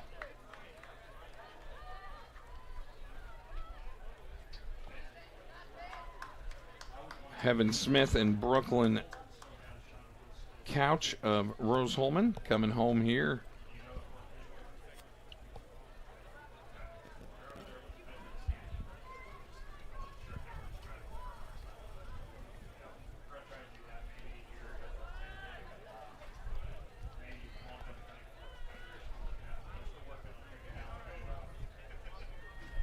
No, one of the rough things to watch in this 10K is when you see these athletes cross the line and they just fall down and they have to be dragged out of the finish line by their coaches and friends.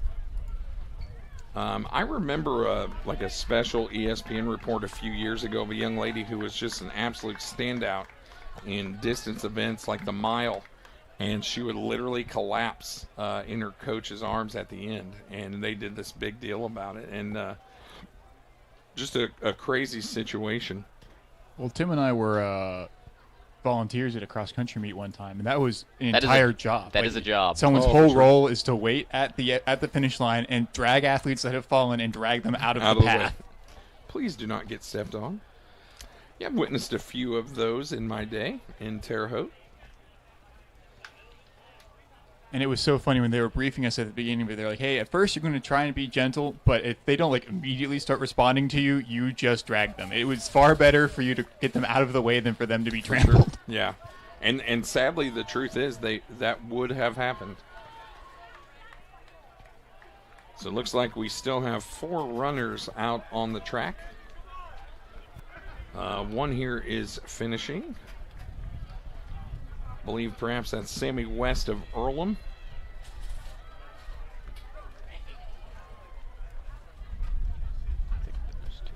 Two more here. I think we're in the final 200 for our last 2 competitors.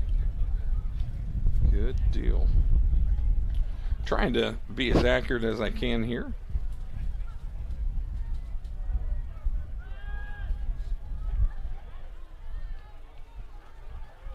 Yep, and then we can go down to the podium and potentially find out who actually placed in the men's long jump, because we don't know that. That is Aubrey Carroll of Manchester coming in, and Brooklyn Couch of Rose Holman. So the finisher before these ladies I misidentified, that's Heaven Smith of Rose Holman. That finish looks like Sammy West of Earlham and Cameron McDonald of Bluffton did not start this race, so my apologies. And we are done with the track. The conclusion of the but we've got a couple awards to come up. Events on the track for tonight. We'll ask you to stick around for a few moments as we'll have some hardware to pass out before we call it quits here on day number 2 of the HCAC Championships. Well, gentlemen, I'd say it was a banner day. Yeah, this was great day 1 for this meet. Lot of great performances today. So tomorrow, we've got some very interesting day. Tomorrow is finals Saturday. All finals, all action. Yes. So tomorrow's field events starting at 9:30 a.m. That'll be before us. I believe we go on the air at 11. So, but you'll get that information from us once we get going and get live. The men's. So 12:15. My apologies, folks. 12:15 is when we will go on the air. Prior to that, the men's javelin throw, the women's javelin throw. We also just learned the women's pole vault will go on at that time. Women's high jump, men's high jump, men's and women's triple jump, and men's and women's shot put. So a full day of field events. Sounds like we're going to have quite the interview line before we even start.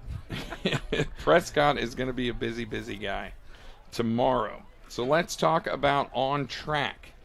So tomorrow, lots of finals. Men's and all women's. Yes, every single one of these is a final. Men's and women's 4x100 meter relay. Men's 1500, women's 1500. Men's 110 meter hurdles. Women's 100 meter hurdles. Men's and women's 400. Men's and women's 100. Men's and women's 800. Men's and women's 400. Men's and women's 200. the men's and women's 5,000. And our final event, the men's and women's 4x400, always a fun time, the final field or track event. Yep, always the best way to end a track meet, with the best event in track and field with the 4x4. Can't wait for that. We've got some great teams in the HCAC this year. Super excited to see them compete. Both of the indoor 4x4s ended in spectacular fashion, so we can only hope for the same kind of result this year. Yeah, we've got some interesting times here. Probably your top seed coming in here is Franklin. Looks like they've been 323.56. They seem to be a little bit head and shoulders above everybody, but again, you never know. Berea at 327, Rose-Hulman 328, Manchester also 328, Hanover 330. Man, that should be a race and a half. Yeah. The heat number 2 of the 4x4. It's also one of the most variable events in track and field just because it's the very end of the meet, and most people who run a 4x4 are multi-event athletes, so fatigue plays such a huge factor. You never really know who's going to come in at top form.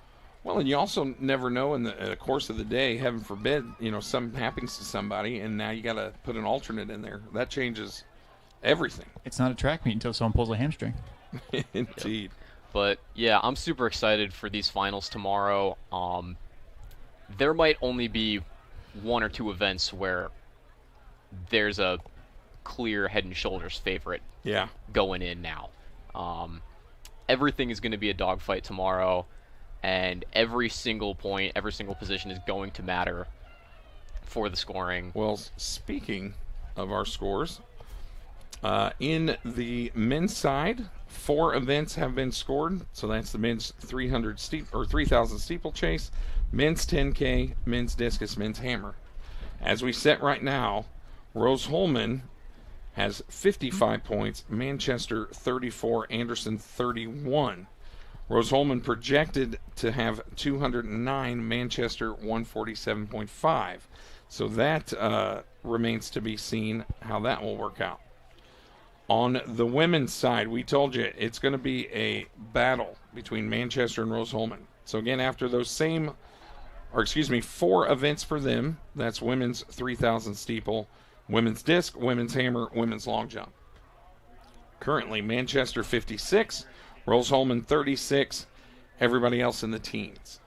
So the projection, though, Rose-Hulman projected to get 203, Manchester 183. So very interesting set of dynamics there on the women's side. The top 3 finishers. And I imagine that is going to close up even more than the 20 points that is projected there.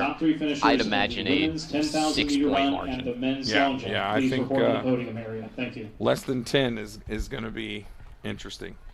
I'd definitely put my money on less than 10. Well, it just makes for a more compelling track and field meet/television.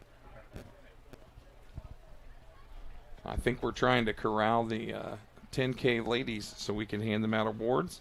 What do we also say, the pole vault and the men's long jump? Yes. Still waiting on those.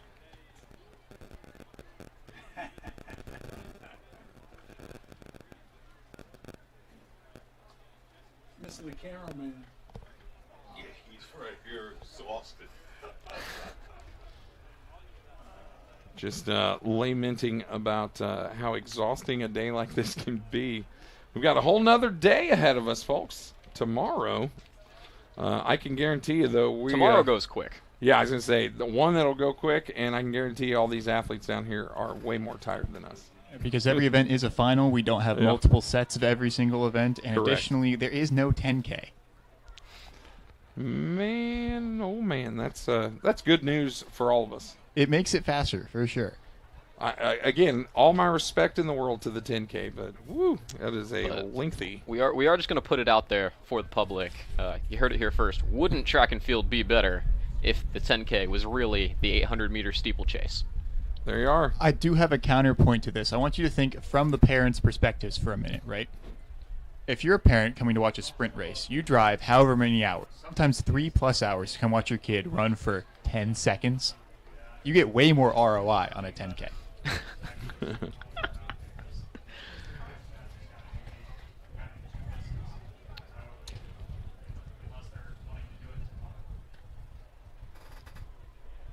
Well, I think another thought is most of the 10K people run the 5K already, so we're just taking 25 laps off their table. That's what I'm saying. Yeah, they're going to be able to still have that long distance. I always think it's kind of interesting in the state of Indiana, at least. They only run the 1600 and the 3200. Then when you get to college, it's 15, 3, 5, 10. So it always is interesting to me. Yeah. I also wish Indiana would throw the hammer. I think that would be pretty cool. I don't know that they throw hammer anywhere in high school, Really? to be fair. And I'm not sure. Yeah. I'm pretty sure they threw hammer at my high school. I think it's a Kentucky thing. That's psychotic. We threw javelin too. I was going to say, we threw javelin in Pennsylvania. in the state of Indiana, at one point they outlawed throwing discus, and then it came back in the late 70s, and we've thrown discus ever since. Never thrown javelin, never thrown hammer that I'm aware of. So it should be it'd be interesting. I understand the javelin, obviously very dangerous. The funny thing is with the javelin, you see more injuries when it's in the ground than when it's thrown, because people don't realize it's there and they will walk into them. And it's a We also need the top three finishers. I still will say, and I believe this is from the 1984 Olympics in LA. Person threw a javelin and it struck a judge in the upper chest. Yeah. The gentleman pulled it out and marked it, and I'm like, that's a man right there. Well, one of the better 400 runners in the world, isn't it Elijah Godwin? Didn't he have an issue where he got stuck with the javelin and had to take a couple years off? Yeah. He's one of the best 400-meter athletes on the planet, and as he was running his race, they threw it out on the track, huh? Sounds like it. Oh my! No, I think it was one of those instances where it was stuck in the ground. He was not looking. He walked into it. Oh my! Yep, so make sure you're all careful tomorrow morning. Yeah, look out for javelins stuck in the ground. The worst part with that kind of injury is you can't even blame somebody else. You walked into it. That's on you. Keith and I played javelins when we were kids. They were called jarts. I'd say lawn darts. Remember those things you throw up in the air like this? I believe those were outlawed as well. Along with BB guns. We still have BB guns. And you still have jarts if you're dedicated enough. That's why nobody knows who Red Ryder is anymore. I had one of those, Red Ryder BB gun. I grew up with that thing. It was fun.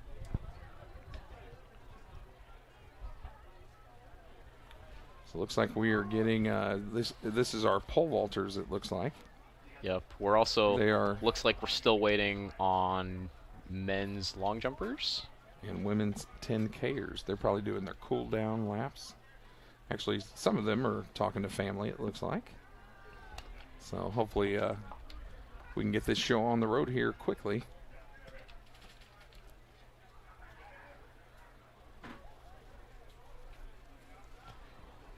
Ladies and gentlemen, at this time we'll now direct your attention down to the podium area as we have the results of the men's pole vault competition. Finishing in 8th place today from Rose Holman is Renner Barnes. In 7th place, also from Rose Holman, Quinn Johnson. In 6th place, from Hanover, Alex Howard. In 5th place, from Rose Holman, Andrew Wendt. In 4th place, from Anderson, Garrett Isaacs.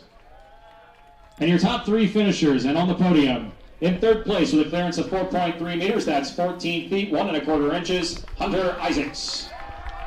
So as you hear the pole vault awards being in 2nd place out. with a jump of 4.7 meters, that's 15 feet and 5 inches. From Rose Holman, Colton Nanko. So Hunter Isaacs of Anderson going to get your bronze. Colton Nanko of Rose Holman, your silver medalist.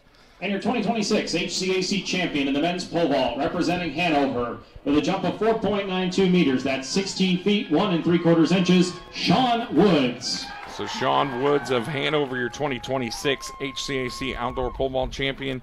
Again, we talked about the importance of his jump 4.92, what that does for him. Puts him up in the rankings nationally for Division III at 4.92. Still remains to be seen whether that'll be good enough to stick and allow him to make it to nationals. Yep, but equally impressive performance either way. Agree. And way to just go from him. And, him and Nanko are going to get to keep competing. And Yeah. We're gonna get to see those two face off a couple more times throughout their careers, and it's always fun when those two go at it. Tim, should we spoil the long jump award ceremony since now we have that information? I think we have to. Okay. That I'm looking at it right now. It's pretty wild what they have going on. Tim, let it go. Let's hear it. What happened over in the men's long jump pit? If we thought we'll continue rolling with the hardware as we now have the results of the men's long jump we'll competition. let them announce it. Alrighty. We'll let them announce it, and then we can talk about it. Finishing in 8th place today from Franklin, Hampton Crow. Oh my. Finishing in 7th place from Berea, Thomas Vaughn.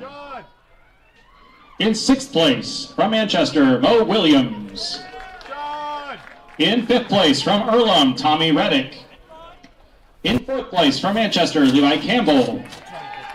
And your top 3 finishers. In 3rd place from Anderson with a jump of 7.02 meters. That's 23 feet and a half an inch. Josiah Marshall. Folks, for those of you that are not high jump aficionados, in 2nd place 23 from Manchester feet University is out. with a jump of 7.08 Kangaroos meters. jump That's 25. 23 feet, Yeah, 2 and 3/4 inches. Josiah Gentry Marshall of Oliver. Anderson jumped 23 feet, got 3rd. I And mean, your 2026 unbelievable. HCAC champion in the men's long jump with a jump of 7.29 meters. That's And the 23 team feet, standings, 11 this inches, is and a huge new for top 10 Manchester in to the go NCAA 1-2 in this. Division III. 18 points out. 1, 2, 4, and 6. 1, 2, 4, 6. I mean, That's event of the year right there. yeah, what an event for Manchester. So Josiah Marshall of Anderson going to finish 3rd. His best jump 23 feet and 1/2 inch. Gentry Oliver of Manchester, his best jump 23 2 3/4. And we mentioned it earlier, a major celebration and a huge pop for Kenneth Redd of Manchester, your 2026 outdoor HCAC champion. 23 feet 11, 1 inch off of 24. You're in rare air at 24. He's in spectacular form in general. This might have been the best long jump competition, like Top to bottom. Yeah. we've seen in this conference. I mean, 21 feet gets you 10th. I mean, that's 21 feet. You're a pretty good jumper, and you're coming in 10th place. The other thing I noticed, if you look down our list, of the top 10, only one guy didn't jump a personal best or season best today in the top 10. I mean, if that isn't competing and showing up, I don't know what is. And just think about how close this was too. Levi Campbell's in 4th with a 683. Tommy Reddick's in 5th with a 679. Mo Williams is in 6th with 674. Thomas Vaughn in 7th, 672. Yeah, I mean, just an impressive display of athletes. That is nuts. Yeah, and agreed. Want to shout out Josiah Marshall, by the way, basketball player, so he doesn't compete indoor. He only jumps for 2.5 months out of the year. Man. And he's doing Went this. over 7 meters. He's a great triple jumper as well. Gee whiz. I really want to see him As we are finalizing do track full time. Also, the only non-senior in the top 3. So when he comes back next year, I mean, it's wide open for him. Official start time for you here soon. And I can't imagine he's already over 7 meters or 23 feet. I mean, it's not crazy to think he could be around 24 by this time next year. Yep. And over 24 his senior year. Yep. And with Kenneth Redd being being able to jump 729 on his final jump when he was in 2nd place going into the 6th and final jump. We have 6 events scored That's out of 20. crazy pressure to jump under. What a great day for him. To put your best when your best is needed is the definition of a great athlete, and he just proved that he was today. Yeah, well, and I feel like, so he's going to qualify in the 100. Let's see, I believe he also qualified in the 200 as well. Yeah, he ran a top 21.7 qualifier in the 200. By the way, he ran a 21.7. I went back and checked the wind reading into a negative 2.3 wind. He ran that. Yikes. So in reality, we're talking 21.5. Very possible faster. Yeah. He is, in my opinion, he won the prelims day. He had the best first day of anyone here. Yeah, what an impressive day. It's really hard to argue with that. Yes. And as we hear the public address announcer talking about the women's 10,000, which I don't know if you guys were, but I was impressed with these ladies. Man, the picture of consistency here. Currently leading on the women's side with 4 events scored is Manchester University. So yeah, so now we've upped our number of events from 4 to 6. So the men now, Rose-Hulman, Manchester. Rose-Hulman is vaulted out in front of Manchester, leading 70 to 60. Anderson has a respectable 48 in third. They've had a good day as well. Yeah, and I think that, yeah, you look at Anderson, they had a great day in the throwing events, also a great day in the vault. Yes. And they've still got another couple throwing events left that they are very strong in, and they've got some other athletes in some other events that are going to get them points. They have a legitimate shot at third place in this meet, which is something that I thought they might have at the beginning of the weekend, but wasn't super confident in that. But things have really broken their way this weekend. Yeah, and I've got a little special place in my heart for Anderson. I'm doing my transition to teach program through them, so I am currently officially unofficial in Anderson Raven myself right now. So I'm very thankful to them for the opportunity to do that. So I appreciate that. So actually now it looks like we are announcing the women's 10,000. And your top 3 finishers in the women's 10,000 meters. In third place with a time of 39:46. And I tell you, to have 5 ladies under 40 minutes and 32 seconds or faster, I don't know. I couldn't do it. No chance I could do anything close to that. 93, Amanda Zerhusen. So there's Cleo Saltz of Earlham in third on the podium. Amanda Zerhusen of Mount St. Joe's in second. Again, these ladies, man, just a picture of consistency. And Ella Detchen, the freshman from Transylvania, just a dominant performance as she took off with, about 6 laps to go? Yeah. And just closed the door. I mean, it wasn't even in question.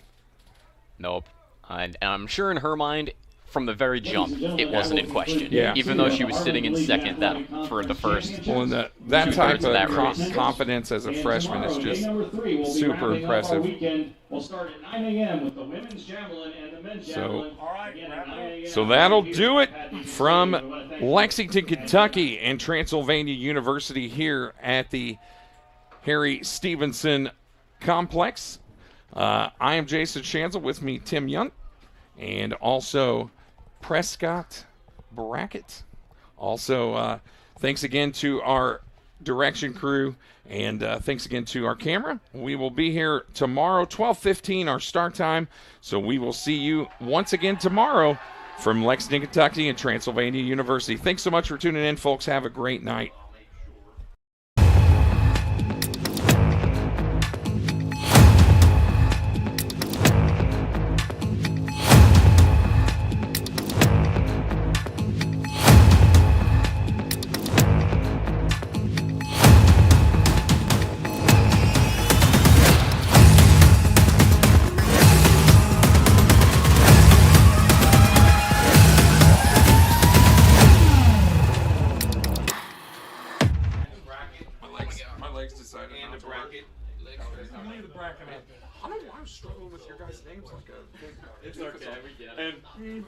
That guy, and then the other guy that was talking. Trust me, we've done so many people dirty at this podcast. We're not at all in a position to talk about names. We were talking about it earlier, how many of these names that we've butchered.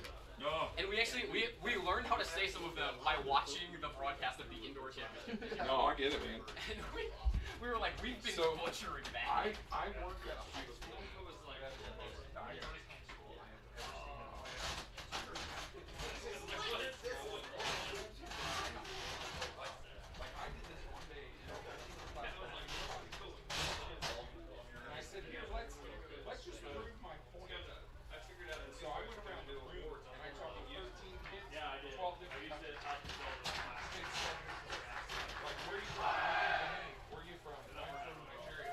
Good on your end today? Yeah, good. Yeah, everything's good. How are the numbers? A lot of people tuning in? I haven't looked yet, but I will. No problem. So, good. Thanks, Jay. Yeah, we're doing some schedule adjustments tomorrow, but that won't impact you guys. Okay. Thanks, guys. See you tomorrow. I mean, it's just crazy. Have a good night, Jay. Yeah, thank you. Yeah, it's impressive.